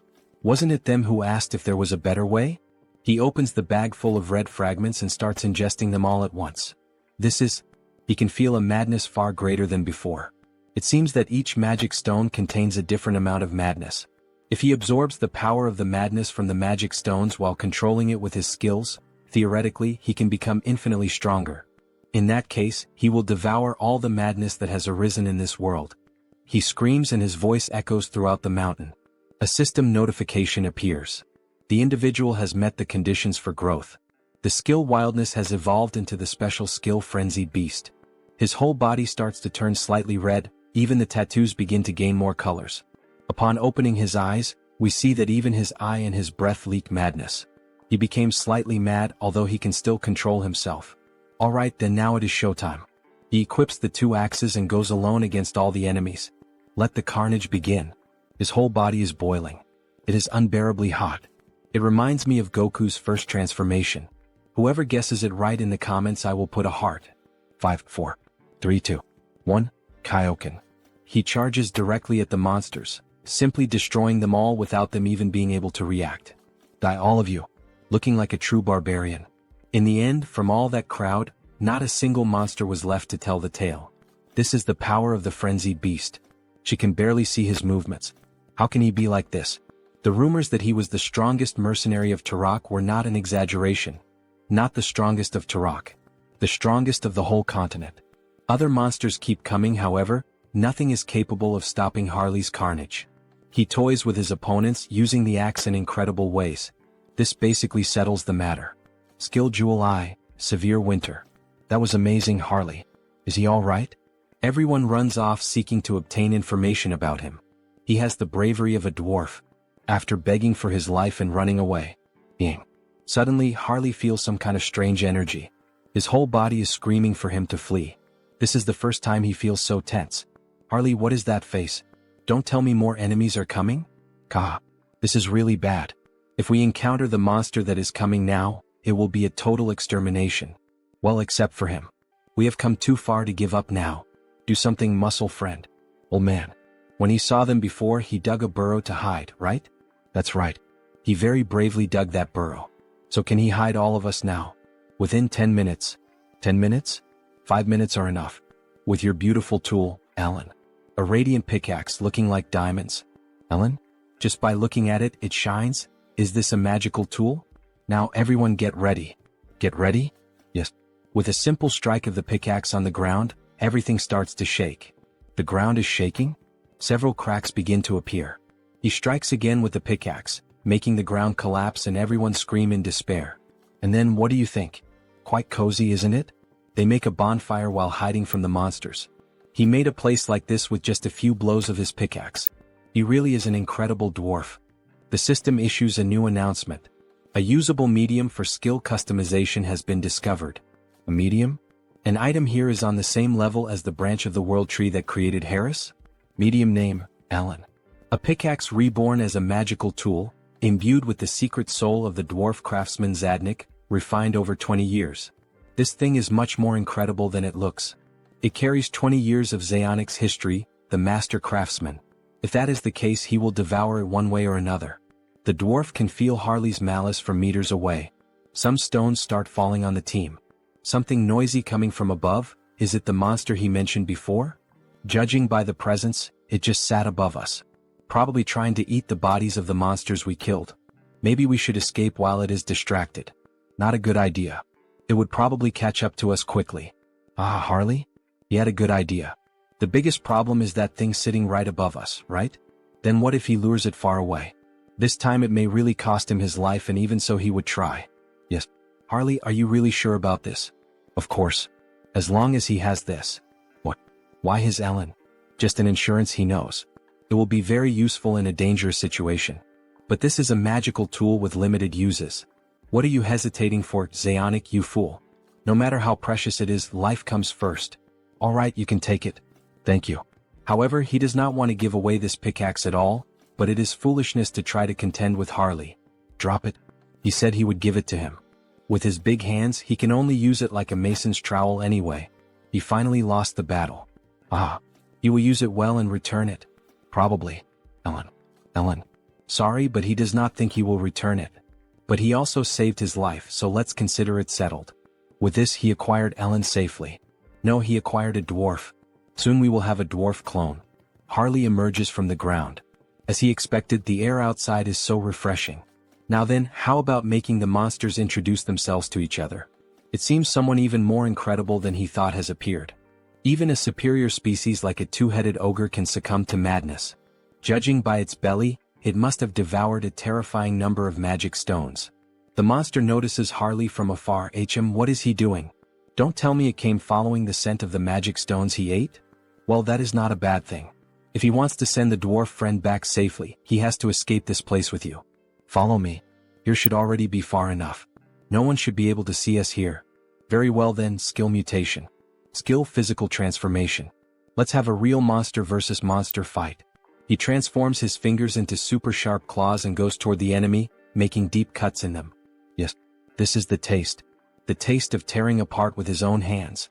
He must have thought he became stronger being intoxicated by madness. But here is the problem. He was not the only one who devoured the madness. The monster starts running in fear of Harley. He was the first one who started attacking and now is the first one trying to run? Harley grabs one of its heads and rips it off. By any chance, don't you think you don't need to walk around with two heads?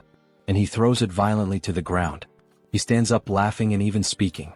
That arrogance of yours will only last for now. His subordinates will certainly arrive here as reinforcements. However, when he looks around, they are already lying lifeless on the ground. How the hell did this happen? Thanks to him, he was able to relax a little. He was here just completing a task. And it was already becoming boring. He starts gathering blood on his finger and releases it like a laser beam, thus destroying the monster's last head. Now without the two heads, the monster finally falls lifeless. Ah. As expected, it is more comfortable with two instead of one. Good thing he called Heinz. Although he had originally called him for something else. But the gift from Lord Zeonic will be very useful. While Heinz stores the pickaxe in the dimensional gate, Harley is drooling with hunger. How strong will he become if he eats this? He will finish you off before the madness evaporates. Very well then, how about he also tastes the blood tainted with madness? However, before they could enjoy the banquet, something catches their attention. What is this feeling? A volcano on top of the mountain begins to erupt.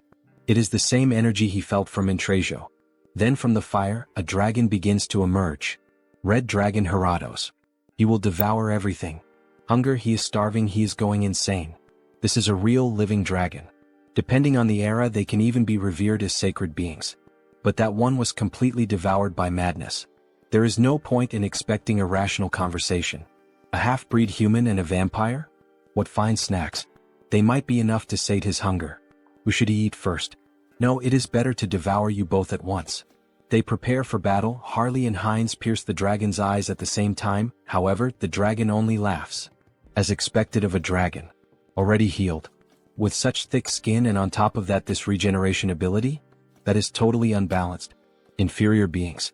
In his eternal life he was only defeated once. Well yeah, who did you lose to? The King of Death. The King of Immortality. The one who sentenced him to death. The Immortal King? That's right. But he perished and his curse was broken. They are laughing? What kind of reaction is that? Sorry, but we called a friend over in the meantime. Since the two of us might not be enough. We apologize in advance for the trauma. The dragon does not understand what they mean, but in just a few seconds, something appeared in front of him. A dragon tainted by madness, he will be an excellent subject for experiments. The third immortal king Hans. Then, the monster knows the monster. The dragon becomes terrified upon realizing that the one standing in front of him was the new immortal king. A dragon consumed by madness, what an excellent test subject he will be. What? The immortal king has returned here. He can see him through the memories of the previous immortal king. If even you could awaken from that corpse-like slumber, then who can say he cannot return from death itself? The dragon truly felt the pressure and little by little tries to move away. However, it ends up striking its tail against some kind of barrier. Aha, don't even think about running or flying away from here. Inside this barrier, your wings will not take you anywhere. After realizing that he had been trapped, the dragon begins to go insane. Kill him, kill him. The immortal king. Kill him. Avenge us. Then Heratos begins to accumulate power. Incredible, he is absorbing all the madness in the air. Not even he would be able to accomplish this. An overwhelming power is emerging.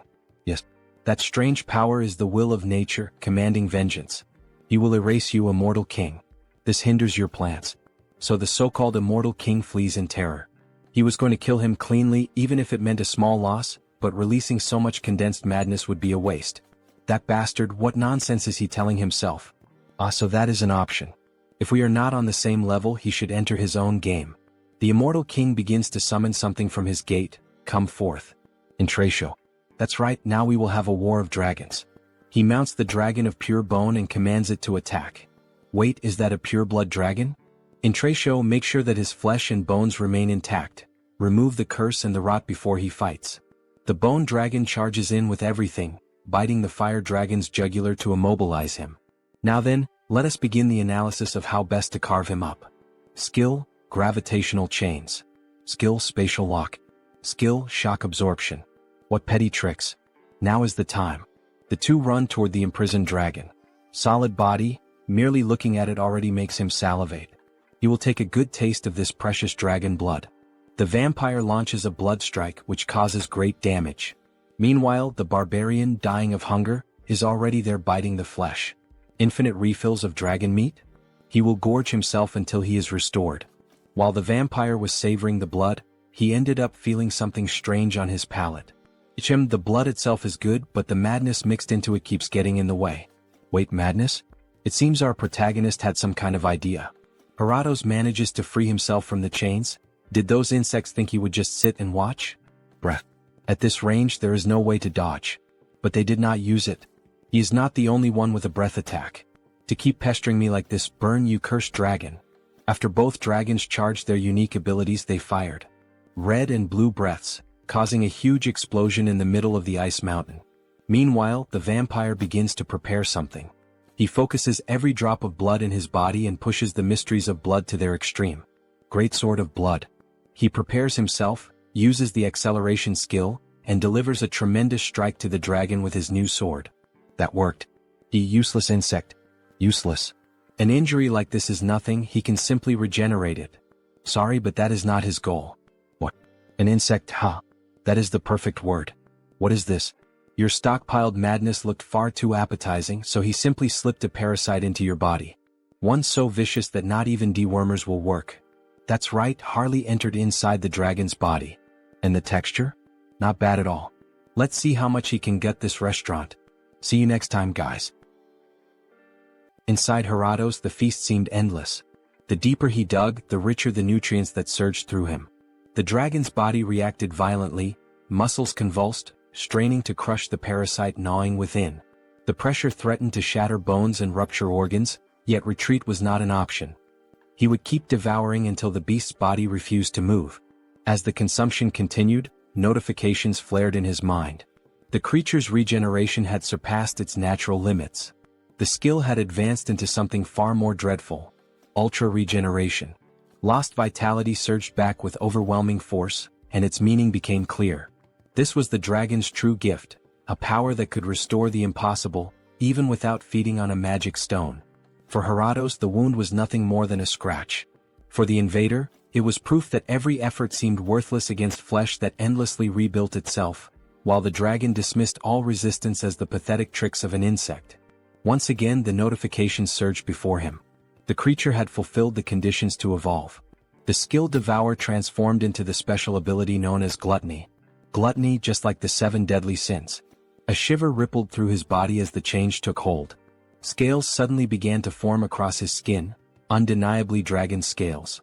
The realization struck hard. From now on, through consumption alone, he could absorb traits. Every single one of them would be his to claim. The dragon grew restless, its rage boiling as the parasite dug deeper inside. If the intruder refused to leave on his own, Heratos would rip him out piece by piece. Yet the fight shifted before he could act. The immortal king and the vampire launched a coordinated strike alongside Horacio, who tore into the beast's neck, while Heinz's blade carved through with relentless force. That was the effect of gluttony. With Harley suppressing the madness, even the dragon's bloodline fell silent. Just one taste, and a torrent of power erupted within, flooding him like an unstoppable tide. And at last the notification appeared for the vampire. The special skill Clan of Blood, True Blood, had advanced to a far greater stage. As expected, to ascend into sacred blood, the condition was clear. He had to drink from an opponent far superior to himself. Heinz seemed to realize something, hesitating, but Harley confirmed it. The discovery was undeniable. They had finally located it. Harato's heart. Checkmate. The ultimate magic stone, the dragon heart. Bon appetit. The first bite tore through, and the dragon convulsed in agony, the pain erupting straight from the core of its being.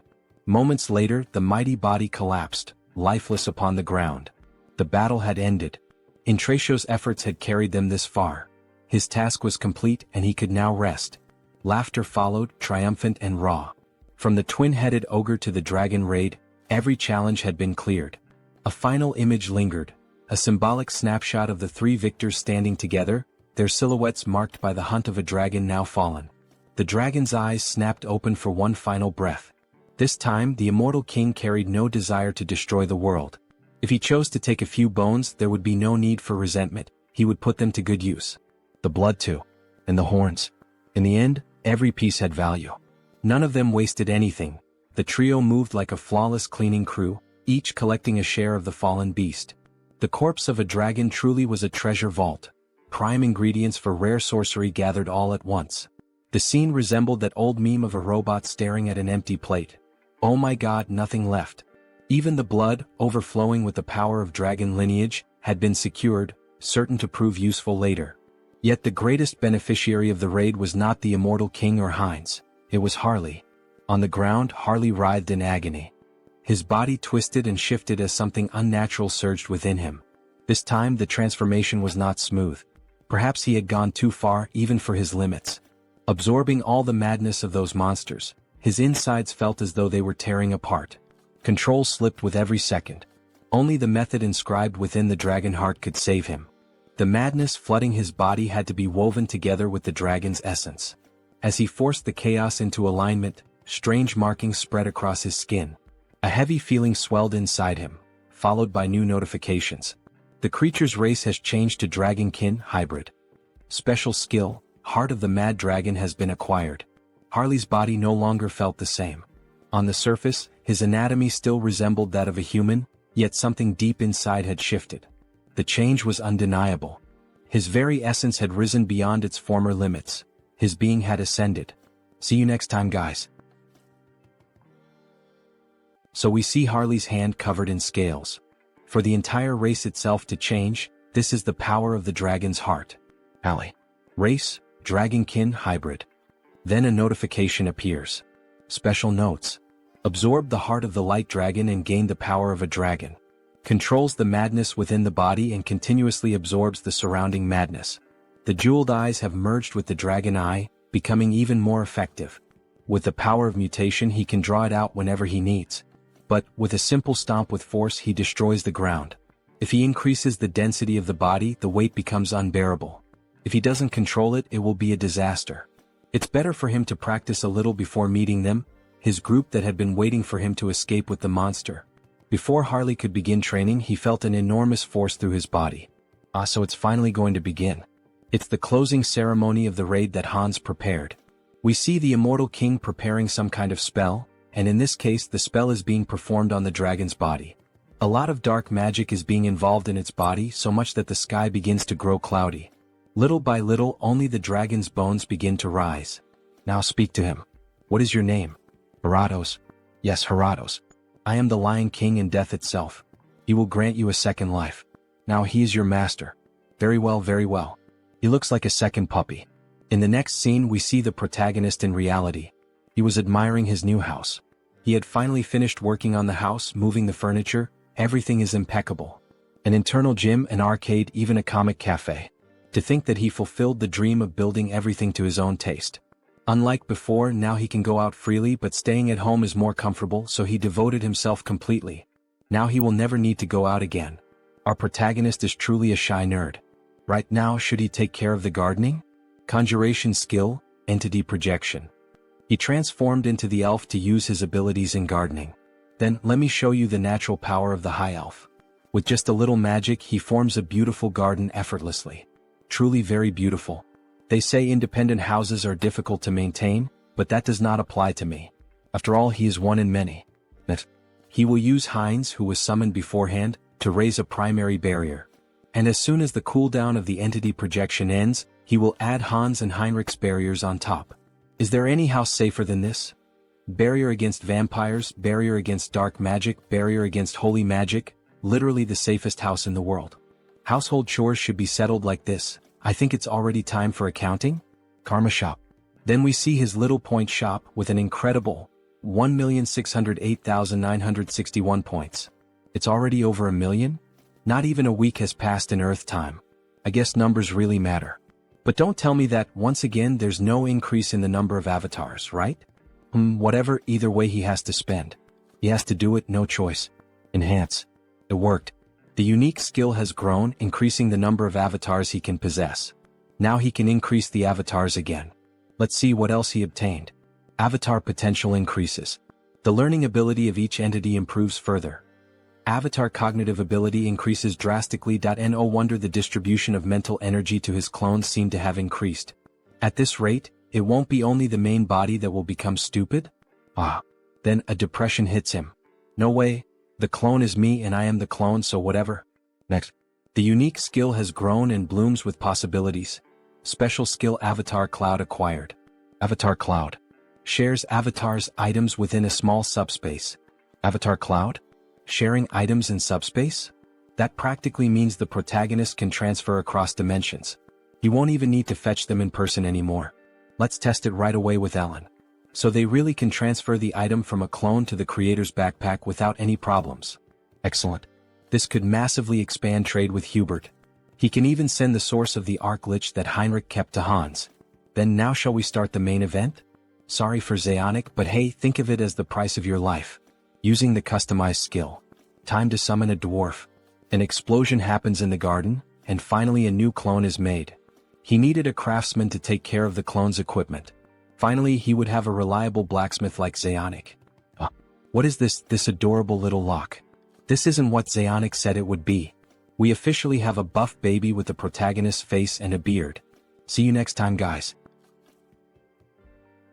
What's with that adorable look? Customize. Increase the height to the species maximum. Make the face a bit younger. Grow the beard to look stylish. The body too. Is starting to look decent. Is ready? A dwarf who will serve as the blacksmith of the tattooed ones. Now he truly looks like a real dwarf. From now on his name is Howard. And of course it would be yet another name starting with the letter H. For some reason the protagonist really likes that letter. It's a pleasure to meet you, Howard. Likewise, my creator. Then a system notification appears. Howard. Species, dwarf. Individual trait, artisan S spirit. Special notes. Han Sunghyun S 8th avatar. Born as a dwarf using the artisan S pickaxe as the medium. The influence of artisan S spirit grants additional bonuses to crafting actions. Perfect, exactly what he had in mind. The first attached skill is precisely the type he wanted. If he were to point out a small problem.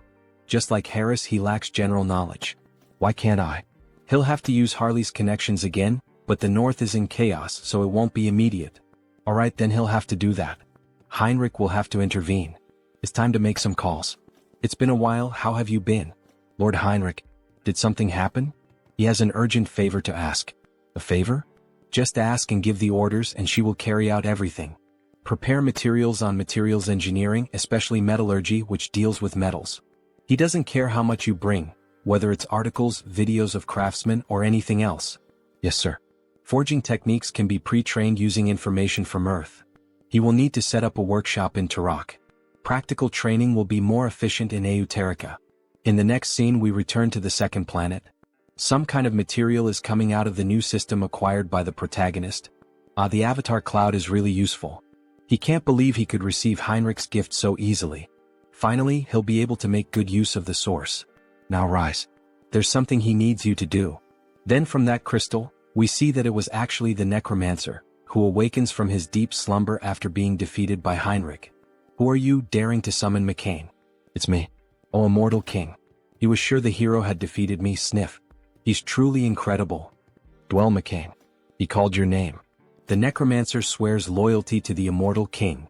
From the memories of the former immortal king, he was quite a skilled strategist. The more capable the one he can use, the better. Though with that slightly cute face resembling a dog, he doesn't really seem that strategic. However, their conversation is interrupted.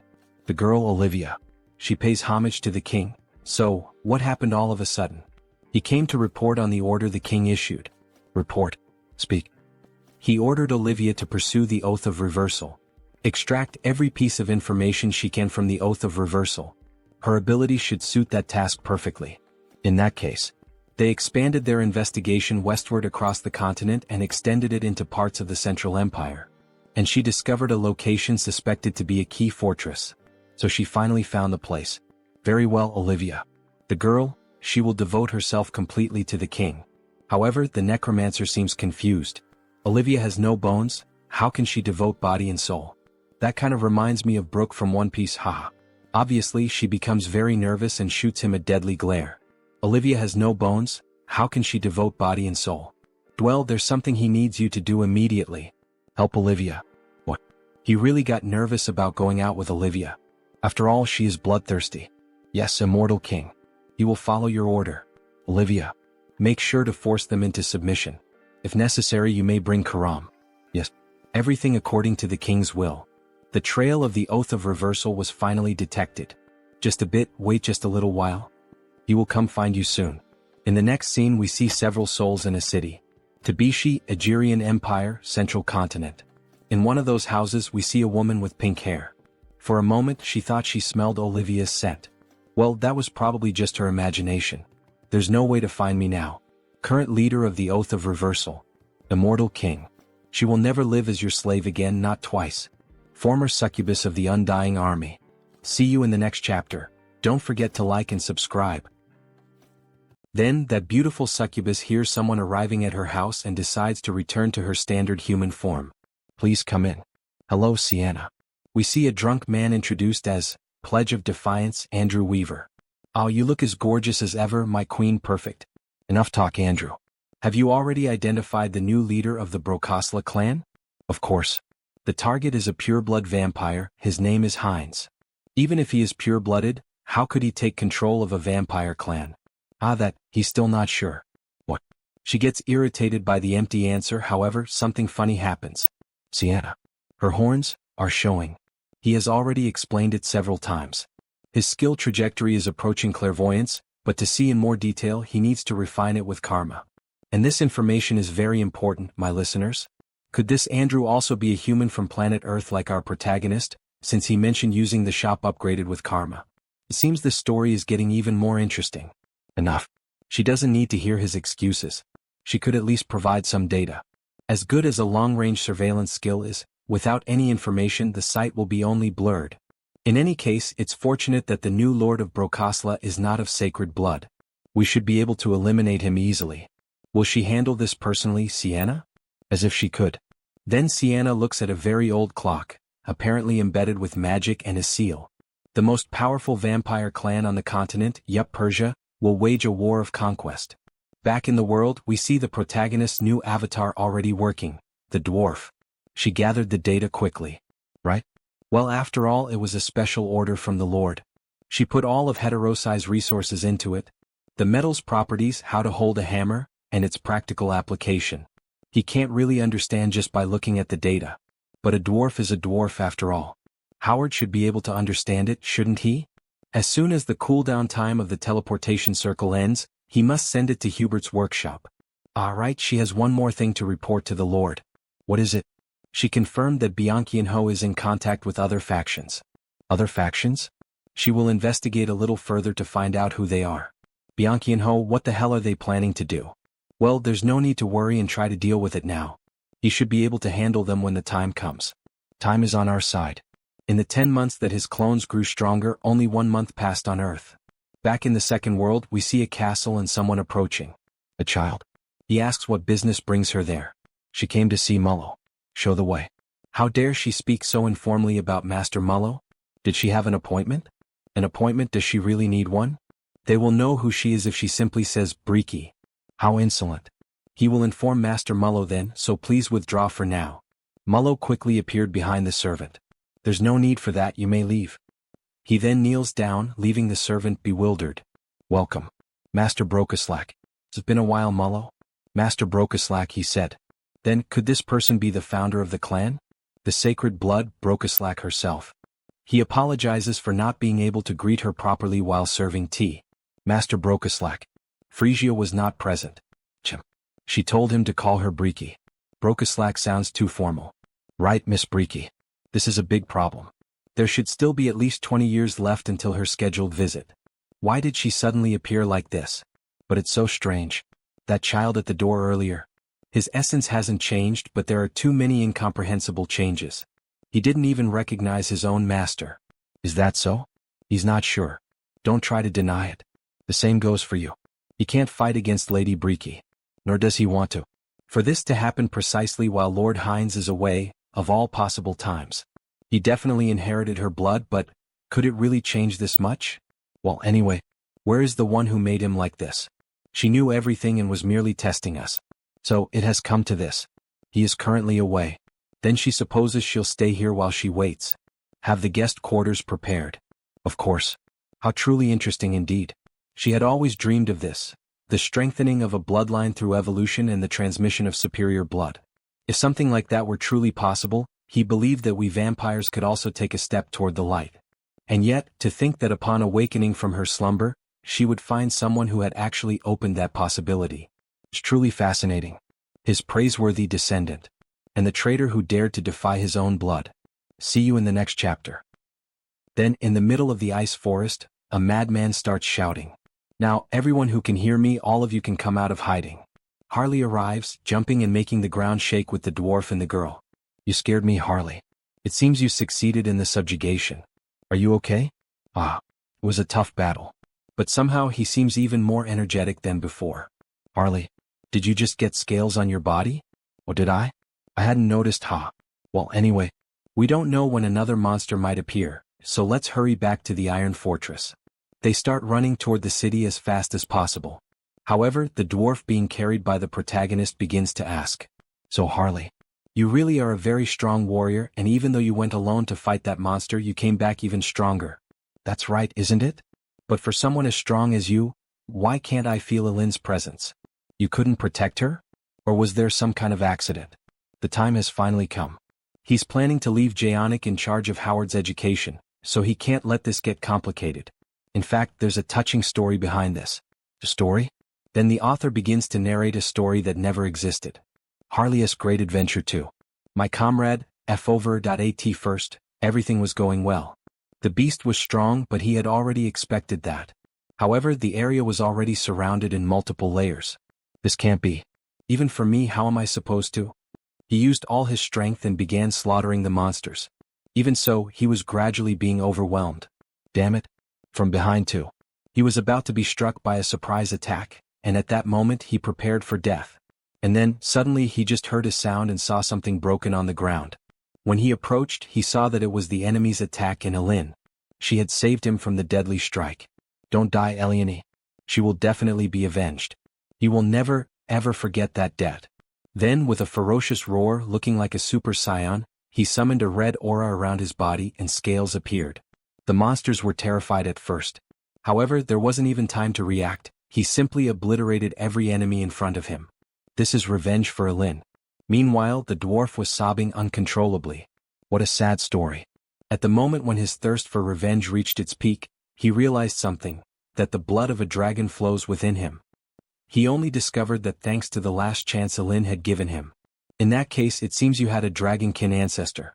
Probably around 300 years ago, and the knowledge was lost after the Great War. So that's what it was. Thanks to you, my doubt has been answered.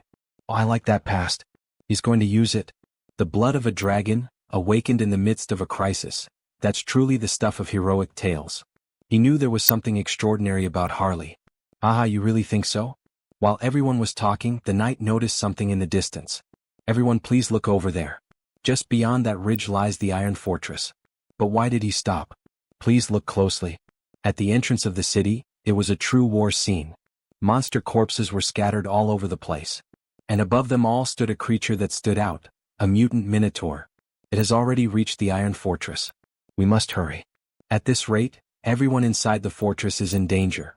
Right, let's hurry up and eat. No, he means let's go save them. To think it so easily took down the priests of the Holy Order and the mages of the Magic Tower, even the mercenary company gathered from across the continent can't get close. He's here. He's here. Harley approaches the monster from the sky. Before the poor creature could even realize it, the protagonist was already on top of it, grabbing its horn. The monster of Turok. A monster, huh? In that case, he'll have to show this bull what it truly means to be a real monster. He equips the scales and, using all his strength, rips off the monster's horn without mercy. How's the taste of this monster, you monster? Oh, you want to have a contest of strength? Like bull versus human, just like in rodeos. Fine, let's do this, damn it. The two charge at each other at a speed beyond normal. Only blood can be seen flying, with a guard watching everything.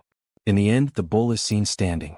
But in the next scene, in truth, it was on its knees, missing an arm and its horns falling lifeless to the ground. Well, you were pretty impressive. But you are beneath me.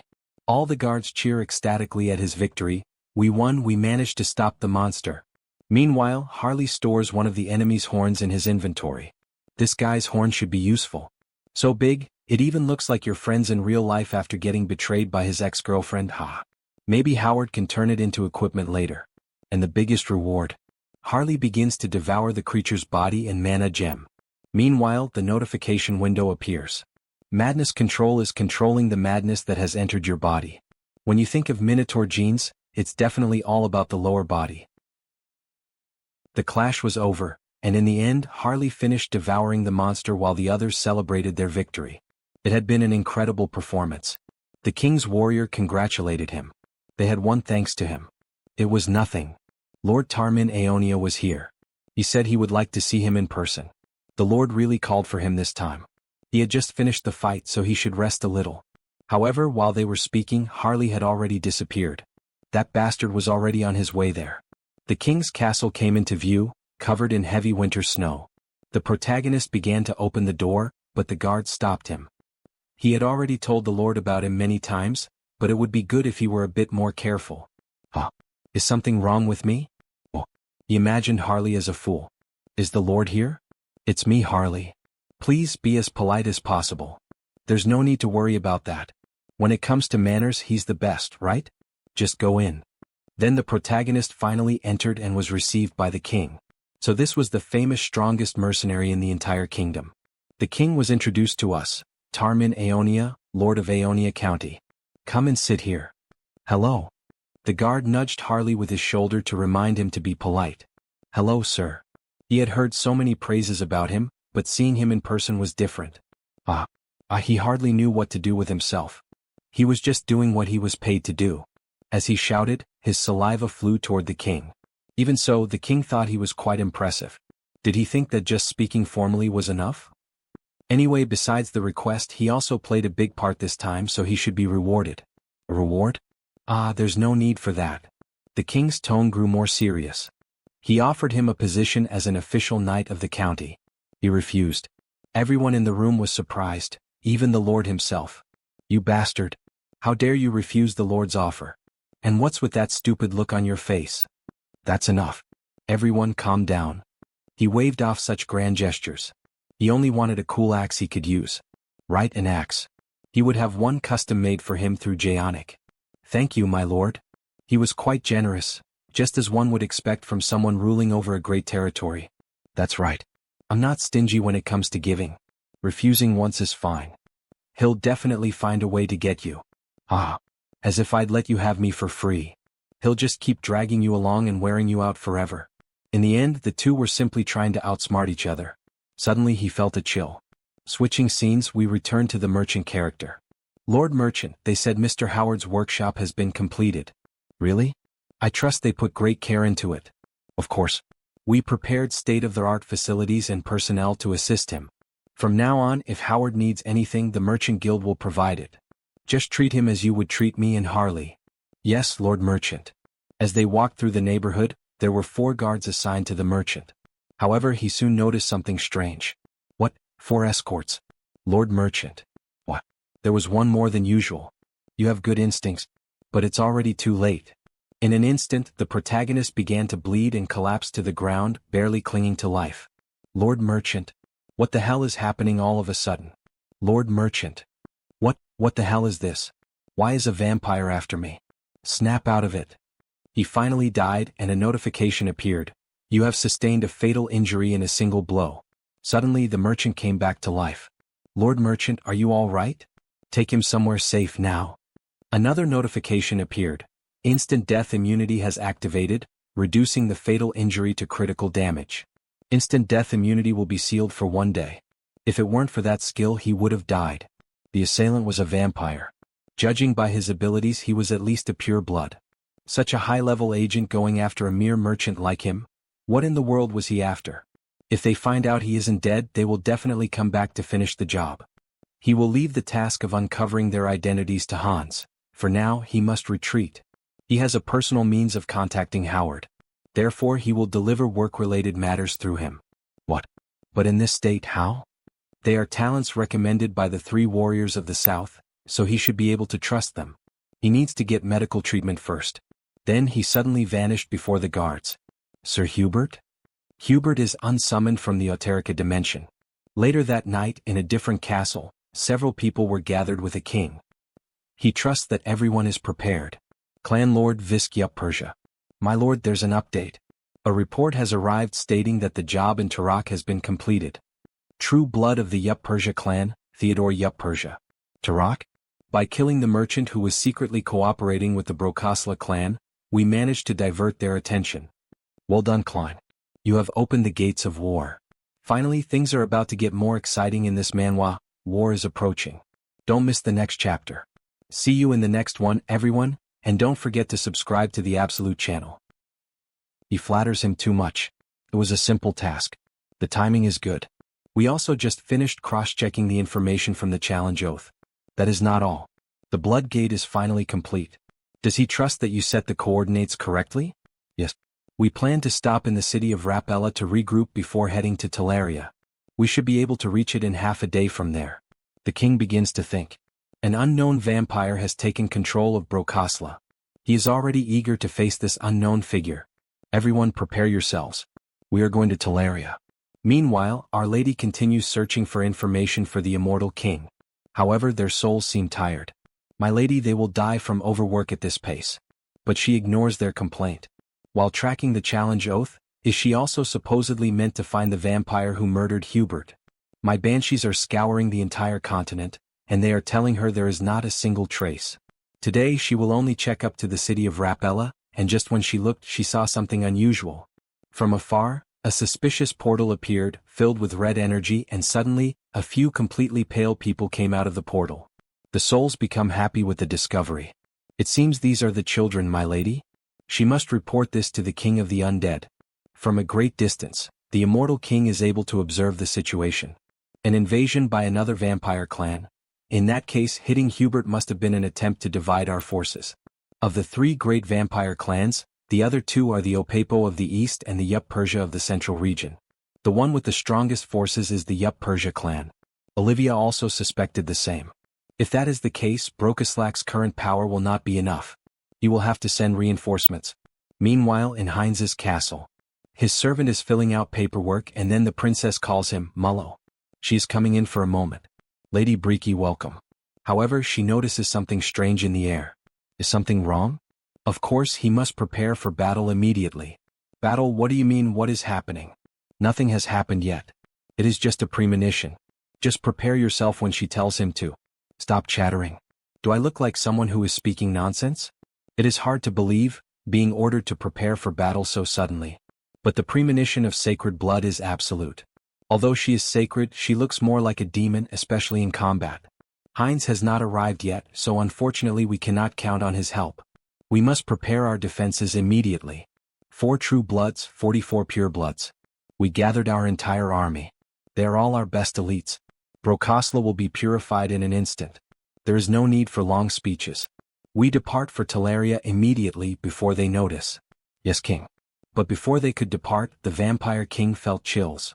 He begins looking at the sky, and one of the servants asks if something is wrong. Only the moon is in the sky, and even so he is suspicious. This unsettling feeling must be his imagination. We are only dealing with rabble that do not even possess a sacred blood. It is nothing. We are finally introduced to the vampire king. Yup Persia clan lord Visk Yup Persia. Sacred blood. We will wipe Brokoslak clean by the end of the day. From high above in the sky, the immortal king observes everything using the ability, Eye of the Abyss. They have begun to move. A sacred blood from Yup Persia HM. This will be complicated. And Heinz's summon is still on cooldown. It will be too conspicuous if he intervenes. Heinrich also cannot leave the holy ground. In that case, the mercenary warrior who holds a grudge against the vampires for what happened to Hubert is the right person for the job. So hurry up and get here, Harley. On the other side, we only hear the guards screaming with Harley. Capture that suspicious ogre. A brute of that size cannot be human. He told them he isn't. He even has identification from the order right here. Shut up, ogre. Damn it, how many times does this make? While Yup Persia analyzes the city, he discovers something interesting. This has gotten interesting. Is something wrong, Lord Visk? He knew he felt something unpleasant. Brokosla. It seems that Ghost has returned from the dead. The servant became nervous and began to stutter. Don't tell me you mean the sacred blood Brokosla is here. However, the king only grew more irritated. And what is the problem with that ghost being here? Can't you see the king of Yup Persia standing right here? No, that's not it. He was only worried that the damage might be enough. We will proceed at once. Do not forget anything. We Yup Persia have no equal. They head to attack the castle. However, Telaria's castle is perfect. Even the queen praises it. The barrier looks good. What is the status of your other preparations? We gathered as much combat power as possible. But the numbers are definitely not enough. With a carefree tone, she even jokes about the situation. We have no choice, they are already at our doorstep. Mulo asks if she is able to sense their location right now. Naturally, and they are going to enter at this exact moment. All of them come in through the window, making a triumphant entrance. They are right in front of us. You are still clinging to life, Prokoslak. I thought she was already in dire straits. Why does this still happen occasionally? Is this the path of Eupresia? Youth silly one. Well, he will personally ensure that her eyes close in peace forever. Just look at him, that child only knows how to talk about himself. How annoying and inconvenient child. Meanwhile, Mulo is trembling with fear. After all, there are 2 sacred bloods in his presence. This is definitely bad. Even if Lady Breaky can handle him, there are still 4 true bloods left. The difference in strength is hopeless. But there is something we can rely on. Mullo prepares the barrier. Inside his barrier, their allies are strengthened. They have set foot on the lands of Brokoslak.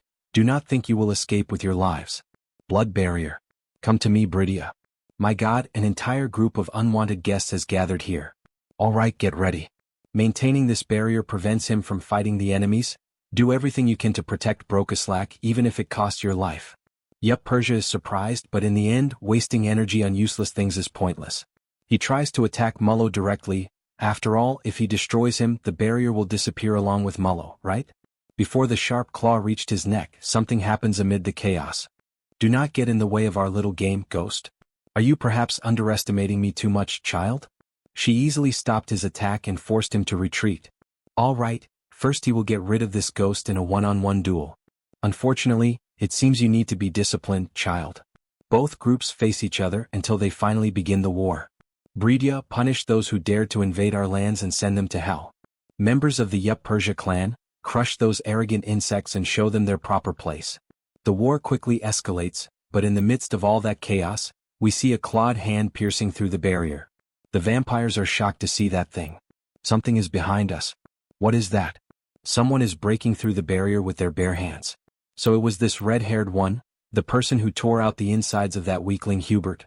With the look of a psychopath, Harley says he finally found him. Wait, Hubert? Is he talking about that merchant who was assassinated? And we see Harley in a badass stance.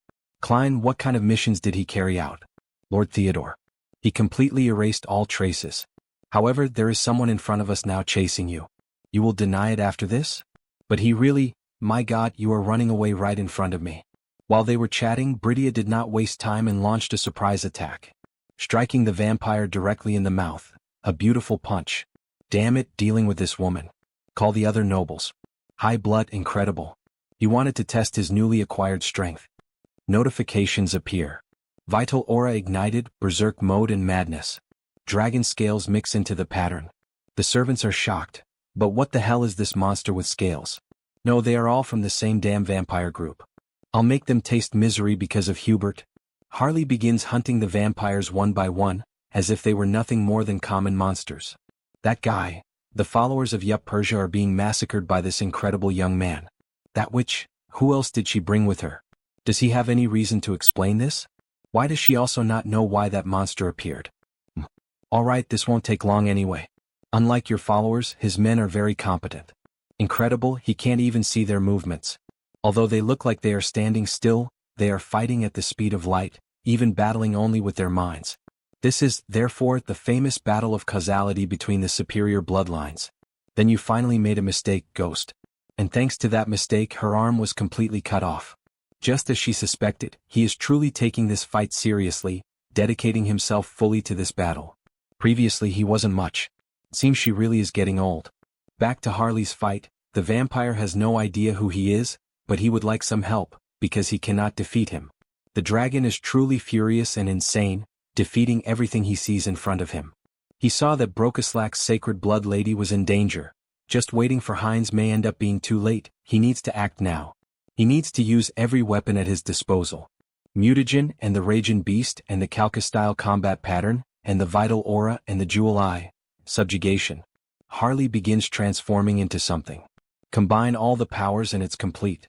No one can believe what they are seeing, not even the vampires who are monsters themselves. What the hell is that monster? Look at what our boy Harley has become. What kind of monster is this? It isn't something like a chimera. This is killer. So this is what it feels like to go all out using the power of consuming the mad dragon. With a smile on his face, he announces excitedly. Alright, let's do this. Harley positions himself like a bull and charges in with everything. Cover fire. That guy, he dares to try attacking Lord Bisk. Damn it, we have to stop him. We need to stop him, but how are we supposed to get in there?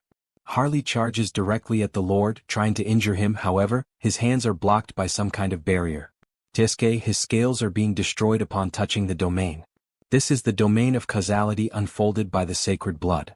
But if he connects the heart of the mad dragon with the power of the jewel eye, it isn't something he cannot break through. With a dragon's roar, he slowly starts opening the barrier with his own hands, until he finally breaks it, leaving the Lord surprised. In fact, leaving both lords surprised by such strength. What the hell, who is this crazy bastard? Aha, so he is the boss of all these vampires here, right? Yes. Who exactly are you? One could say he is the representative of the victim. Victim. Harley loses his patience and goes straight for violence. If the perpetrator doesn't know the victim with a nice punch to his face, then he has to become a victim himself. Aha, what do you think of his serious punch? Too bad, it seems he is seeing hallucinations in the space of causality. And no way. He definitely felt the sensation. Not even close. Did you think a sacred blood like him would fall from such a trivial attack? Yeah, and what? He is dumb. But you really got distracted by his trivial attack. He is all talk. And when you least expected it, the queen took the opportunity to strike the unsuspecting lord, hurting him severely in the neck. Damn it. Thank you, elegant young man. Thanks to him, it seems the balance has been restored. So he will go back to fighting there. And he turns toward the Lord's own mere guards. You bastard. Do you think we will let you approach Lord Bisk again? We will face him. Don't worry, this is exactly what he wanted. Because there is someone else who will finish off your boss. With several vampires on the ground lifeless, the redhead begins to question himself. Mulo, was Brokaslak this strong? They are overcoming the numerical disadvantage. No, at this rate he is done for. If he doesn't find a way to advance. Suddenly, the environment around him starts to change. What was that? The surroundings were isolated. So it's you. Who the hell is this vampire? The guy who dared to touch our Hubert? Hubert? Without much talking, our vampire quickly places his hand on the redhead's heart, making him groan in pain. He shouldn't have taken that mission. That dragon monster that appeared earlier, and now this bastard vampire too. Who the hell is he? What the hell, what kind of human is Hubert? That is, after finishing ingesting the vampire's blood. Of course, A big shot who will dominate the continent's commerce in the future. System notifications appear. Collecting new vampiric factor. Due to the effect of the special skill mixed blood factor, the individual's physical abilities are enhanced. It's the first time activating this skill in Auterica. Come to think of it, this is the first time sucking the blood of a vampire other than Brokaslak. He is getting anxious. Activating skills. Concealment, invisibility, mystery of blood. Then we should go solidify our victory. Meanwhile, the bespectacled vampire is suffering pressure from our maiden. It is very annoying how his expression changes from moment to moment. Everything is far outside his calculations. Brokaslak could not have been this strong. A third voice appears. Are you the second in command of the Upersha clan? Leaving the two frozen. Lord, he has finally arrived. This person is Brokaslak's new lord. But why is he just staring at me? If this guy is Upersha's number 2, in short, he has Mulo's role. With an evil smile. Then he is a talent he must recruit. It was so convenient having Mulo around. What does that mean, that smile of his? Hey, why the hell is he staring at him, smiling like that? Let me properly introduce myself. His name is Heinz, the new master of the Brokaslak dynasty. Yes, he already knew that. Right, good thing you already knew me, because soon this man will be your master. What is that lunatic talking about, as if that were possible? While the vampire was distracted by Heinz's strange presence, Bridia grabbed him from behind, restraining him. As Heinz approached, the fear intensified. Please don't do this. And with a bite, the modification process begins. Heinz's main weapon, the thing that turns all vampires into his minions. Returning to the giant fight, both sacred bloodlines face each other. How did we end up in this situation? Vis questions. Whatever, where did those scoundrels from the rebellion department go? The ones who swore to rescue Visk when danger arose. Outside we see the immortal king with the skill, Abyssai, currently active. He is surprised because he does not imagine that the rebel division would send reinforcements of this magnitude for Visk. We see several bodies on the ground and a question. The immortal king really wants to meet their master. With a wicked smile he announces, I guarantee all of you a better job in a better place. This truly warms his heart. He feels a very different sensation after becoming a pureblood. Now he does not suffer so many side effects. Then we finally meet. The saint approaches our protagonist. So this is the famous Heinz. I have always been curious about the character of the boy who became the new master of the clan, and he is truly incredible. Thank you very much, Saint. She is probably the vampire with sacred blood of Brokaslak. No need for such long names, just call her Briki, she likes that name more. Haha, mutual acquaintance is always important, but I think we left one waiting longer than necessary. So this mere pureblood vampire dares to mock me like this, face to face. I will not let any of you escape from here alive. Blood drips from his hand and he charges directly at our protagonist. What do you think I am? Heinz draws the blood sword and tries to defend himself from the ferocity of the attack delivered by the Lord.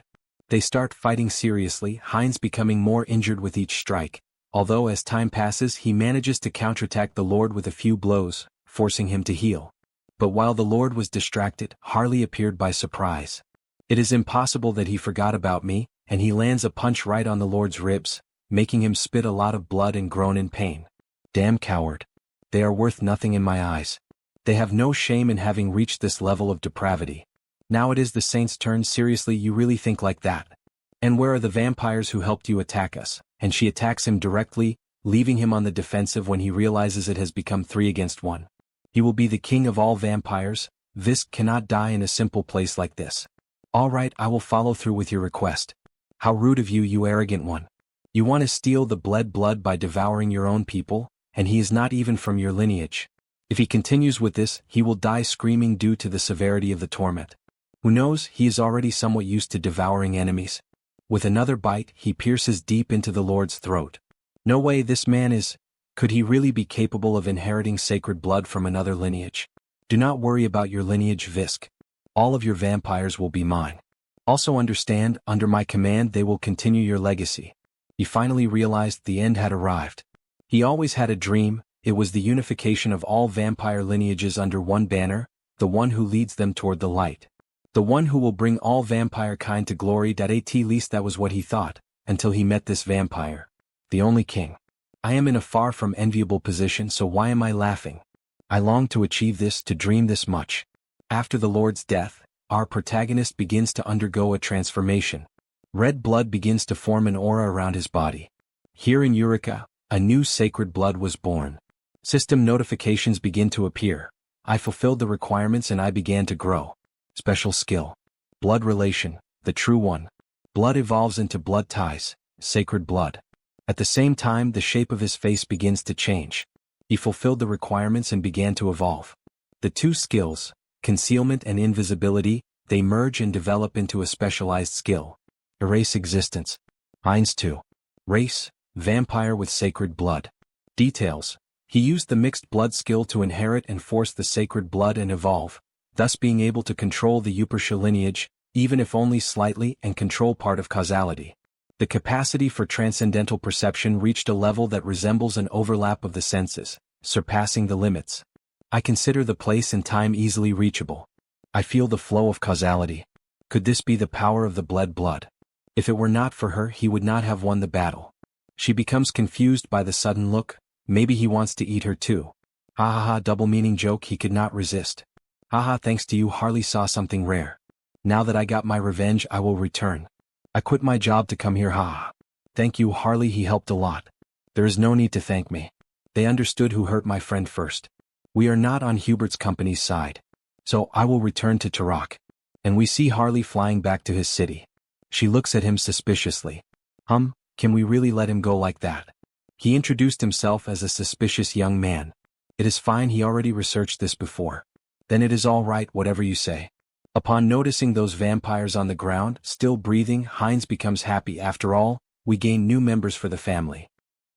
Moments later, an explosion is seen occurring in an unknown location. Tulka Kingdom, the hideout of the Pledge of Challenge. 3 apostles are shocked by what appeared before them. Karam. Why is a legion commander of the undead army here? With more branches losing contact, he thought it was the work of the holy orders. Does that mean it was the undead army's doing? One of the skeletons laughs. They are only realizing that now. How foolish. Until the message from the immortal king arrives. Dwell and Karam, do not let a single one escape. We shall obey the king's command. Meanwhile, the protagonist is reviewing and searching for something in the hideout, until the queen appears. My king, you called for us? These are the scum from the Pledge of Challenge who tried to infiltrate Teleria this time. A quick glance tells me there is an executive among them. Interrogate them and uncover the location of their mastermind. We shall obey the king's command. Hey, stay away you ghost, do not come near us. No, get away. In another moment, a peaceful view is shown and the sound of swords being made can be heard. Good, this is just right. As expected, the sensation is completely different from a human's. Truly the race of artisans. On Earth, even Hubert joins in to gather information. And in Auterica we practice with 10 times the efficiency of Earth. Slow and steady at first. Then burning hot later. Pump air from below to strengthen the flames. He will grow and become the greatest artisan. Recovery is faster than he thought. The synergy between Auterica's holy law and hyper-recovery is beyond his expectations. He could send him back when the next teleportation circle arrives. Wait, send him back? If Hubert goes, he is the one who will have to study metallurgy knowledge. He thinks hard and reaches the conclusion that this simply will not do. Then he summons the system panel.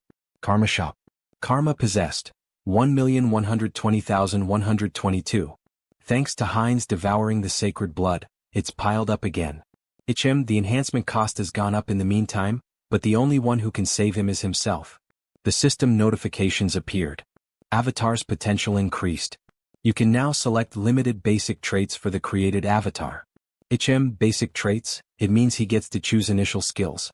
Alright then, create avatar. He has to pick one of these. He gets clairvoyance and ice resistance but bond of connection. Then the system explains, bond of connection, grants additional bonuses upon contracting. That'd be good for Harris, the spirit elementalist. Since it would only be valid if there's a contract target to summon. Wait, it means? A summoner, huh? That sounds fun. Conversion to a mage is also possible. Good, he has decided on this one. Then the new avatar begins to be created. Let's see, this handsome guy's name will be Hesperon. He's destined to become the greatest summoner, so he's counting on you. Again, the environment shifts, now focusing on the Saintis. Saintis, they say not a single group is missing from today's continental summit. Only after the madness intensified across the continent do they all gather. Until now, everyone was so passive. Still after today much will change. The saint remains thoughtful for a while. May this land's future move toward the right path. Meanwhile, there is a commotion in the church at the back. We're short on food. Is the lodging tidied up? Meanwhile, all the important members of the church wait for something in front of the gate. Finally, the Continental Summit is opening. A gathering of all the heroes protecting this land, in particular the Central Assyrian Empire and the Rohan Duchy, expressed active intent to participate only after suffering direct hits from the madness. It won't be an easy meeting, that's for sure. After the portal is opened, we finally see who is arriving. They are finally here. Elven Kingdom. Capital of the continent of Ainamil, Drasha. We have a vision of the past, of our elf relaxing in the forest. Ah, how gentle this breeze is and how delicate the sunlight is. This is relaxing for the body as well as for the mind and soul. Then come here. Ah, this is so good, my new treasure, a beautiful bow. Wow, how wonderful.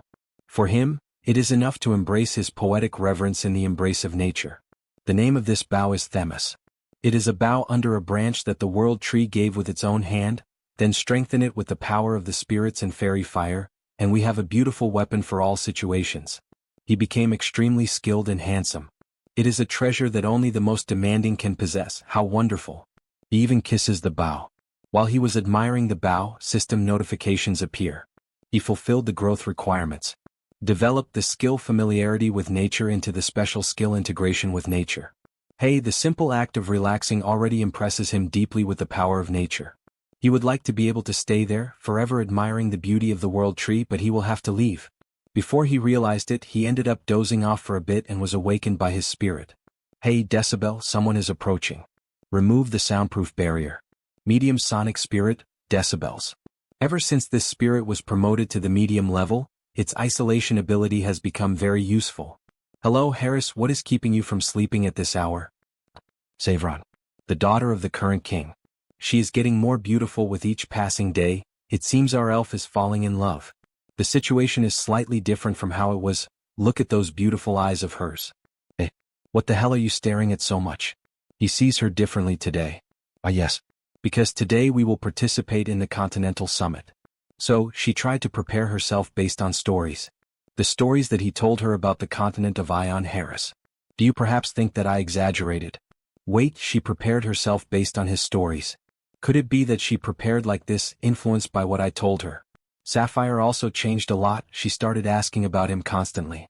She greets me kindly whenever we meet, she does not even seem like the same elf who mistreated him at the beginning of the school. So what is your opinion? I brought a bit of everything, including your share, Harris. We do not need all of this, besides we are not going to travel. Right, what should we do? We will go through the wind route, so we will not need much luggage. But it is fine, let us let Sapphire enjoy the moment. Right, this is amazing, Sapphire. Thank you. So let us go, hurry up, let us go. Everyone has already gotten ready and is prepared, only we will be the last ones. What a beautiful and cute smile. I think I, the narrator, have found my favorite girl of this manhwa. So let us go. Anyway, is this not too heavy for you to carry alone? Do not worry about that, let us go already. So we finally return to the present. Welcome to the great temple of Rosalia. Thank you for the warm reception, Saint. It is regrettable that our meeting is about such a serious matter. I hope everything ends well. Meanwhile, the small elf is thoughtful and shy. Hello, Saint. I am Cecile Granwood, a high-ranking elf of the Elven Kingdom. Oh my god, look at her, so cute and adorable. It is very good to see you again and in good health. Thank you, Saint. Although she is praising me a lot, meanwhile the portal continues to operate and bring more people. Both clones of the protagonist greet each other. And here they are, becoming available one after another. The Magic Tower Alliance arrived. The Assyrian Empire arrived. The Mercenary Guild arrived. And here it is, all the leaders of Eureka gathered in a single place. This means that I am. If they make a good impression on them, this could be my chance to obtain a treasure with karma. Haha, both of them are happy. The knight leads them to see the place. The Elf King received the new information about the Lord. Heinrich. Yes, that is true. The Supreme Ruler granted me his grace. This is truly comforting news. They are eager to work with him. They can count on me. Right, this is the place where you will rest. Thank you for being so kind. The meeting will begin soon, just arrive at the specified time. What is it? She is not disappointed or anything like that because she knew from the beginning that it would be like this. Take it easy. Right, I will pretend that I did not see anything. So, finally everyone sat at the table. Elf Kingdom. Zirian. Titania. Wildlands. Central Swamps. Duchess of Rohan. Crown Prince of the Duchy of Rohan. Dennis. Our duchy is in danger, but everyone is silent as if nothing is happening. For the beasts are gentle from the northern mountains. He needs to take something useful from this meeting. Then finally the moment arrives, the saint and Heinrich enter the scene. These are the closest associates of the rulers. It is as if this place were a world apart. Right, that is the newly born saint. She is a little nervous. It is no wonder, since a meeting like this is a rare occurrence. The heavenly order. Thank you all for coming from far away despite your many commitments. And now the Continental Summit has begun. We see detailed images of everyone present, all the kings and emperors. Then the meeting finally begins. They announced the start of the Continental Summit. As all of you know, the third immortal king revealed himself to the entire world. The celestial order was manipulated to incite the vampire clans to fight among themselves. He conducted malicious biological experiments in the monster forest. Then he invaded the great temple, causing many casualties. Everyone in the room is taken by surprise. Even Heinrich. He realized that this so-called Hans is truly terrifying. However, the root of the problem is abyss madness. It has spread throughout the entire world like wildfire. After our investigations, we concluded that our only option was to find and seal off the core of that madness. The core of madness? Did such a thing even exist? And how do you intend to seal it? If it has come to this, it is undoubtedly in the possession of the immortal king. That's right. And since it's clear that the immortal king is the one who spread this madness, we intend to use your strength to deter him. A voice echoes through the meeting hall. Are you asking for our help? Are you placing the responsibility on our shoulders? Then we are introduced to who it is. Crown Prince of the Assyrian Empire, Simon Cart Assyrian. If the heavenly order had handled the fragments of the immortal king better from the beginning, none of this would have happened. And these strong words shake the representatives of the church. This serves my interests anyway. He initially intended to reduce the regime's influence in order to strengthen the empire's power. For I am destined to become the emperor who rules this land, and none shall be above me. He understands what he means. Did he interrupt me without hesitation just because you agree? Breaking a promise is the most cowardly of acts. However, our system, the system of the supreme ruler, has never shirked its responsibility. And our history is stained with bloodshed. 1,000 years ago and 300 years ago. We knew no cheese and we never ran away. And so it's now. We are not denying our mistake, but I promise you that he will lead the front lines in the fight against the immortal king, because that is the message we carry to the world. Everyone in the room is taken by surprise by such wise words, seeming almost like a messiah, a person sent to resolve the world's current conflict. The saintless and the kings of other countries are left perplexed. As expected of the saint, he has always trusted in the heavenly order. And who dares to question their integrity? Damn it, he's gotten the better of me. Okay, let's wait and see. O great ruler, I hear your words. Own karma. The reward of karma increases at an astonishing rate. O saint, thank you, and what you said was truly heartwarming. You're welcome, and more importantly, he sees everyone is excited, and perhaps the situation has eased up. The Duchy of Rohan, meanwhile, is in dire need of help. What are you saying? Our alliance is in a worse state. We are surrounded by the northern desert on 3 sides. We know you're all worried, but we must stand together in times like these. Do you have a plan? Yes, otherwise, we wouldn't have gathered you here today. Our system suggests forming the heroic commando brigade to fight the immortal king. Everyone is surprised by the announcement, even the protagonist, since he had no knowledge of this plan of the church. The Commando Heroes Brigade, the official designation, is Anti-Immortal King Special Strike Force. As the Continental Alliance Army prepares the battlefield, the band of heroes, gathered around the saint, rises as a historical force entrusted with the burden of direct confrontation with the immortal king, and settling the conflict by defeating him. But the commando unit? Isn't it a unit sent to its death? Outstanding talents will be recruited from every country. Squad of heroes. If that is the case, then the Empire has talent we would like to nominate. Oh, and who is she? Viscountess Isaiah Prieston. She is a great young witch and a treasure of our empire. Isaiah Prieston undoubtedly possesses the strength to do so. He agrees. He heard about her during the Triberry affairs. She's a great witch. She earned her title by her own power. Would they nominate such a talented individual for something so serious? Is she a thorn in their side? Speaking of which, wasn't it mentioned that the Marquis of Sarrington of the Kingdom of Lisk was of great fighting prowess? What's it to you? We'll nominate our kingdom's representative. Haven't I heard you also have a brilliant technician on your side? What? Each one of them nominates only talents from other countries. It's as if they're implying that my group will be their graveyard. But he will make them all heroes and bring them back safe and sound. What will their reactions be then, I wonder? With that, we conclude today's meeting. The second meeting will take place tomorrow at the same time. The members of the committee begin to leave and talk among themselves. The first day was long. Indeed, and we still have a lot to discuss tomorrow. Meanwhile, our elf is eating and enjoying the view. What are you eating, Harry? This is a perfect continental meal for moments like this. Brought it from the copy cloud. She wants to try some too. Please. We shouldn't end the meeting so easily, and the popcorn's gone too. The glass begins to crack slowly, although our elf already knows what it is about. People, shouldn't you compose a little? What's going on? Alas, he missed the meeting. It was the immortal king wearing a terrifying mask. The only thing that delayed me was that he wanted to wear a mask befitting the day of reckoning. The immortal king, how dare you come here? Get ready to fight, guys. Holy Knights and Knights Templar, assemble immediately. Hurry up, hurry up. This is the saints' call. They made the barrier.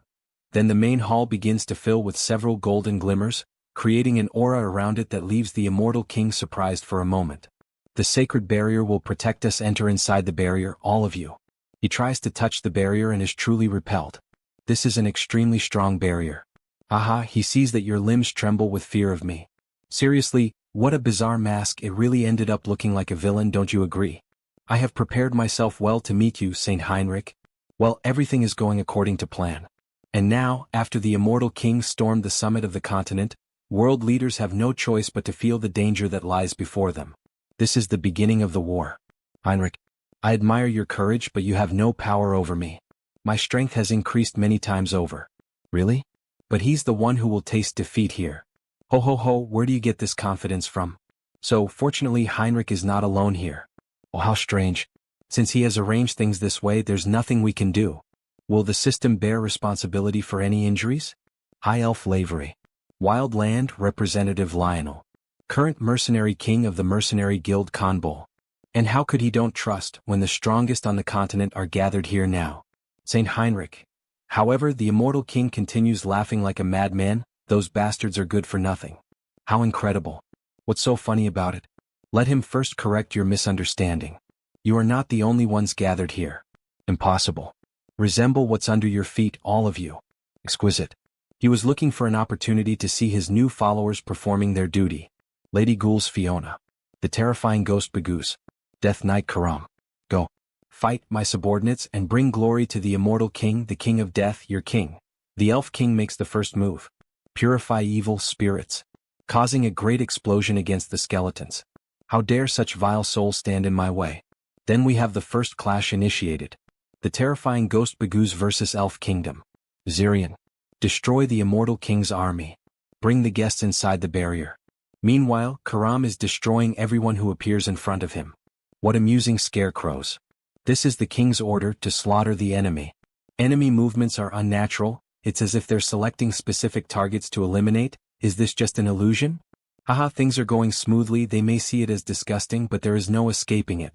For I do not want to accept. Kill the corrupt scoundrels exposed by the investigations. Immortal King, I am your adversary. I will help you, Saint. Me too. Ba Hannibal Sture Ws. I see you intend to overturn the order here.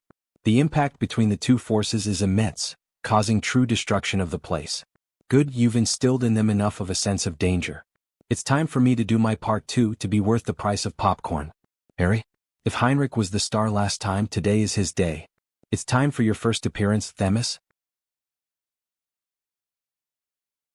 If Heinrich was the main character last time, this time it's his turn. Time to debut Harris. Harris, what are you trying to do? Father told us to stay here. His body felt stiff, so he thought he'd casually shoot some arrows. What? Is casually a word you should be using right now? Normally there should be a gap in power that can never be bridged, but there is a way. Lord Harris. Lord Harris, what is he trying to do now? You know it's dangerous, right? Of course.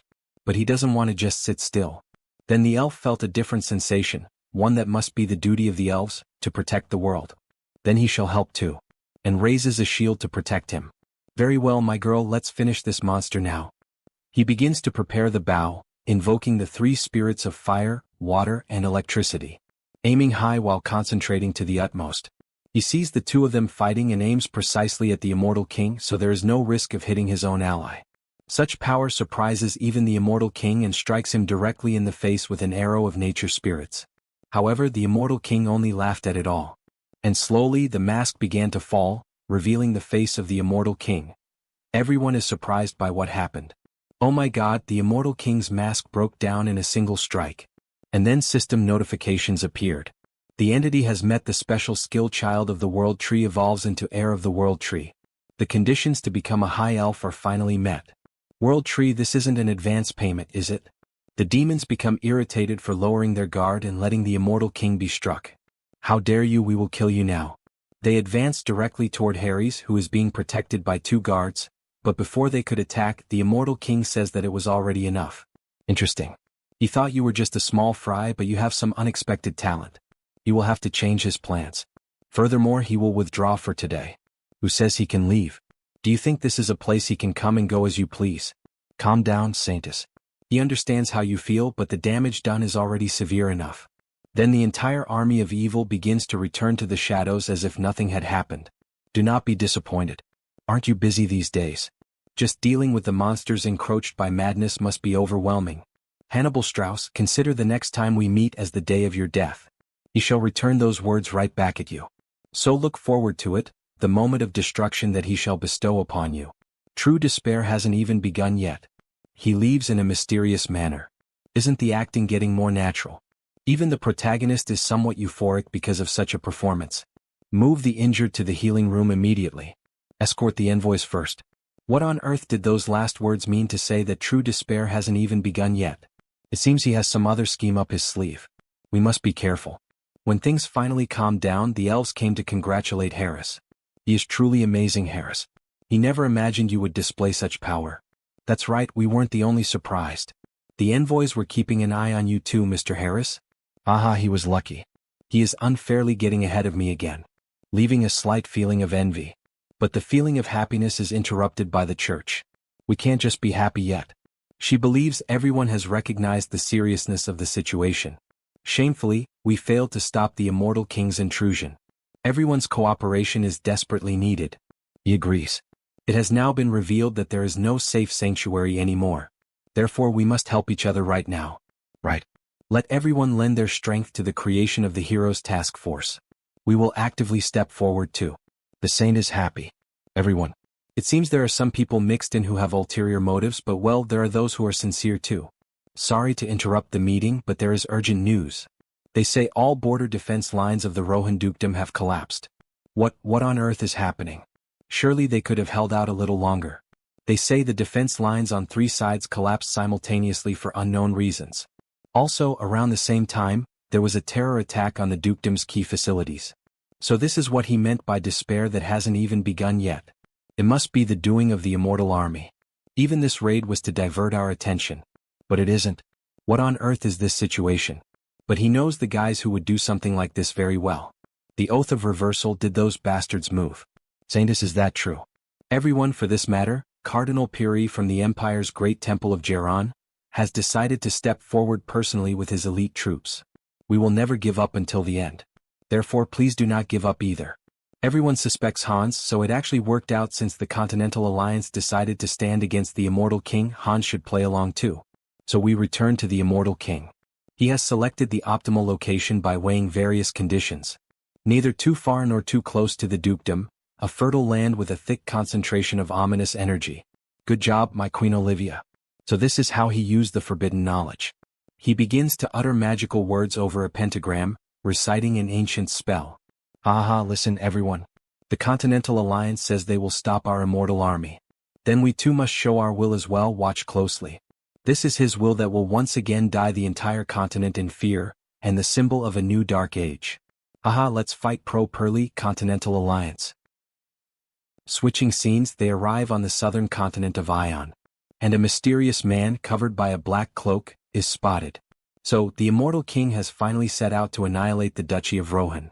Yes, he should at least have done this much. His inadequacy was unbearable.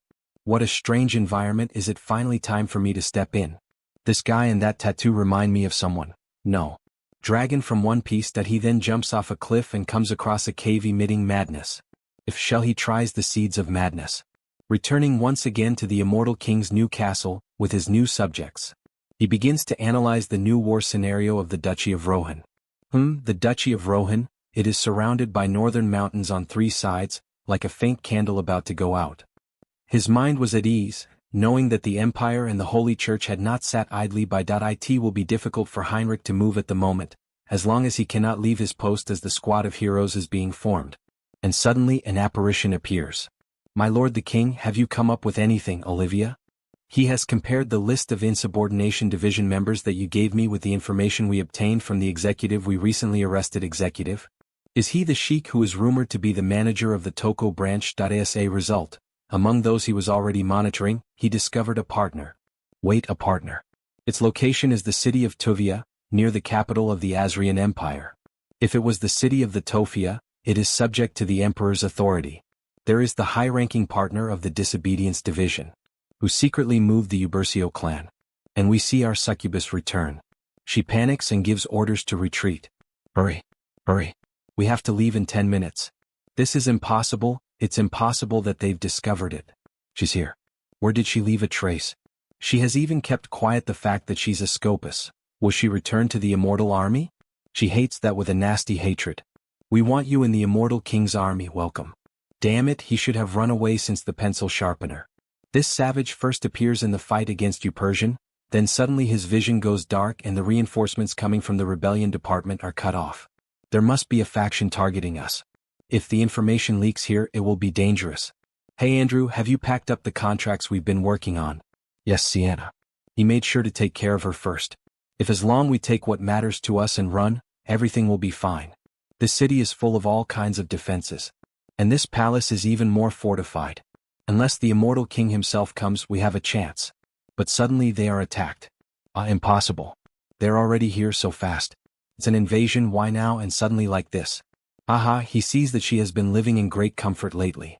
Impossible, she has been counting the days waiting for this moment. There is no doubt that you were deliberately hiding since he is saying that. Never, he has prepared all this for the day of your arrival, his lord king. Writing, you may frighten others but you cannot deceive me. He uses the ability Eye of the Abyss to regain control over her. Sienna, the psyops of the devil race. It was among the top 10 during the reign of the previous immortal king. It's astonishing for a devil to assume the guise of a noblewoman. She's a perfect talent for secret missions. Oh Sienna. She really thinks she can deceive her king, the god of death, the one who created everything and is destined to control the world. It is time to fulfill the contract that was made 300 years ago. Then he begins mental control over her, completely transforming her. Turning her into a new woman, a new demon. For the immortal king, eternal life. My eternal loyalty. She is even kind of cute, the most beautiful of the demons. The immortal king and Olivia are happy. After all, it is as if they had recovered the lost lamb. Shit, she has returned to the immortal army. That shield is very ugly. My sister, please don't cry. These are tears of joy. She is very happy to return to the ranks of the great immortal king's army. Hey, what a loyal follower she is. He sees your true colors, Sienna. By the way, who is this man? He has a great deal of mana in his body, but he sees no sign of him learning magic or aura. Sienna, he thinks you haven't presented it properly yet. Hey Andrew. Hurry up and introduce yourself. Hello King. I am Andrew Weaver. Andrew is a hero she recruited for our great cause and he will be surprised when you see what he's capable of. And she is amazed. He is from another world, that is, he is neither from the world of demons nor from the world of spirits. If it is neither from the world of demons nor from the world of spirits. Did he do it? Yes, your majesty. Ichem, he came from a place called Earth. Guys, I have sad news for fans of this manhwa, all my alter egos are tycoons. Apparently, the manhwa will take a break and will only return in April with the second season. Here is their message. Thank you for your love for all my alter egos are tycoons. Thanks to your interest and support, we have finished the season. The first season was successful. We have decided to take a short time to reorganize, and then we will get back to you on Wednesday, April 1st. We will return with the second season in a more spectacular form, featuring larger battles and a wider scope, and Sunghyun's story will be more intense and daring. We hope you will be interested. He will be very active in the second season and supported when he returns. If there is any change to the schedule or if it turns out to be just a prank, we will return to our normal programming. If you enjoyed this video, don't forget to give it a thumbs up, it really helps. And for more content like this, Make sure to subscribe and hit the notification bell so you don't miss any updates. Let me know in the comments if you'd like to see another part. I'd love to hear your thoughts. See you next time. Bye-bye. Guys, we're finally back. The release of the manhwa we all love is back. Spread the word, share it, and leave a like. Someone other than me and awakened from Earth, huh? It has been 2 years since he arrived in the dimension of Out Erica, and this is the first time he has met someone from his hometown. So the protagonist decides to hide that he is also from Earth. How interesting. Meanwhile, Andrew feels honored to be speaking with the Immortal King. Besides that, the Immortal King is showing interest in him. Right, this is his chance to abandon that ruined oath against the heavens and side with the Immortal King. He will earn as much karma as he can and run back to Earth. However, the protagonist has other plans. Raise your head. Yes, your majesty. He begins casting dark magic and welcoming him as a loyal servant. But Andrew does not really understand what that means and becomes afraid. Hans starts passing chains through Andrew's body. A control spell. This is a binding seal that will restrain him. With this, obeying the Immortal King for the rest of his life shouldn't be difficult. And with an evil laugh, he once again welcomes him to the family. But Andrew becomes worried. He does not feel good about this. After all, when he returns to Earth, he hopes that this seal will disappear safely. The scene changes and we see the Immortal King's castle, a classic supervillain fortress, surrounded by lightning and mountains. Sitting on his throne made from the skulls of his enemies, he reflects. It turned out quite satisfactorily. All he did was add a skill appearance modification to the dark magic called Eternal Labyrinth. Changing appearances is child's play for him anyway. Still, it's a little disappointing. He chose this location to help the duchy in his own way, but the Alliance is obviously going to see it as a threat. No one understands his true intentions. With a sad little face. How cute. Suddenly, the succubus arrived in the hall. Your Majesty. She has brought the information she gathered from the Empire. Look at the information on this paper. Disguising yourself as a noble really is useful. She is useful in ways Olivia isn't. Which makes her happy. After all, Olivia is her archenemy. You flatter me, Your Majesty. The only one who can rival Crown Prince Simon for imperial authority is the 5th princess. And the source of the 5th princess's power is Baron Isaiah Priston. A grand mage acknowledged by everyone. Then a flashback happens. During the meeting between the kingdoms, Simon mentions Baron Isaiah Priston. Despite being so young, she rose to the rank of Grand Mage, a true treasure of his empire. Clearly, he wants her to be sent to war and die so that he can control the empire without any problems. Just as he thought. Something smelled fishy. So that's why the Crown Prince recommended Isaiah for the hero's party. To eliminate the closest aide of his rival. Then we switch scenes to the other tycoon. The one who holds the power of light. And for the first time we see the famous mage. The Empire's Grand Mage Isaiah Priston. How dare they use the order for imperial politics. But too bad for them. He has no intention of letting the hero's party fail. But something catches him by surprise. So she sincerely apologizes for being unable to accompany the saint on his journey. Please forgive her rudeness. It hits him like an arrow to the head. Recruitment failed from the start. But something feels suspicious.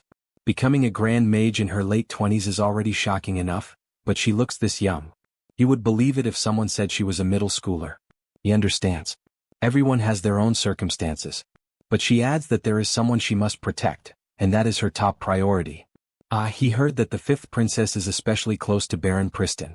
They said the 5th princess suddenly appeared with Isaiah 8 years ago. Then the gears finally started turning and an idea lit up in the protagonist's mind. This woman is from another world.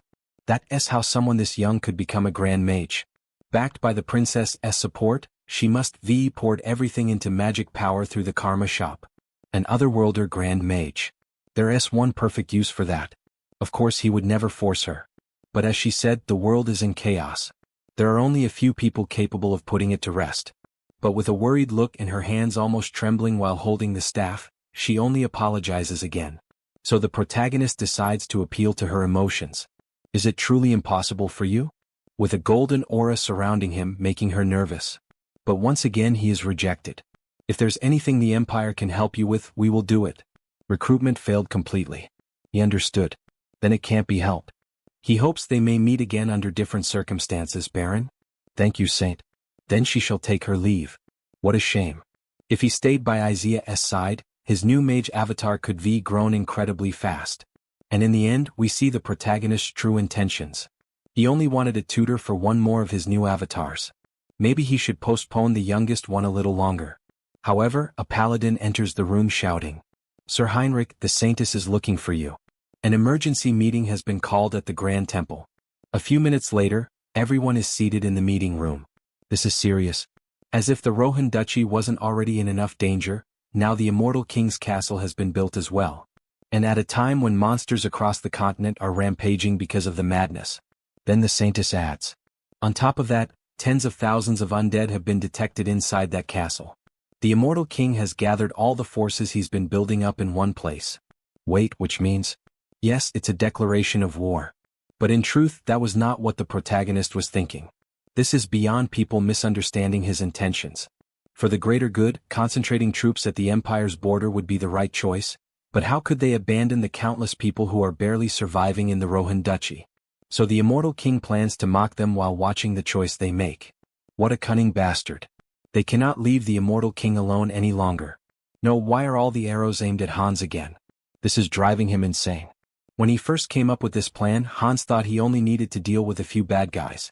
But after actually doing it, the weight behind the name Immortal King is far too great. Just taking action alone turns things into a disaster-level event, making it difficult to steer things the way he wants. Even the things done by the oath against the heavens ended up being blamed on Hans, and now war is right around the corner. No matter what, war must be avoided. Such sacrifices are unnecessary. In that case, he joins his hands together while saying a prayer. "O Lord God, please lend me your name for a moment." And he is answered, with an intense aura and the image of something powerful. Everyone please listen to him for a moment. Oh, that light, could it be?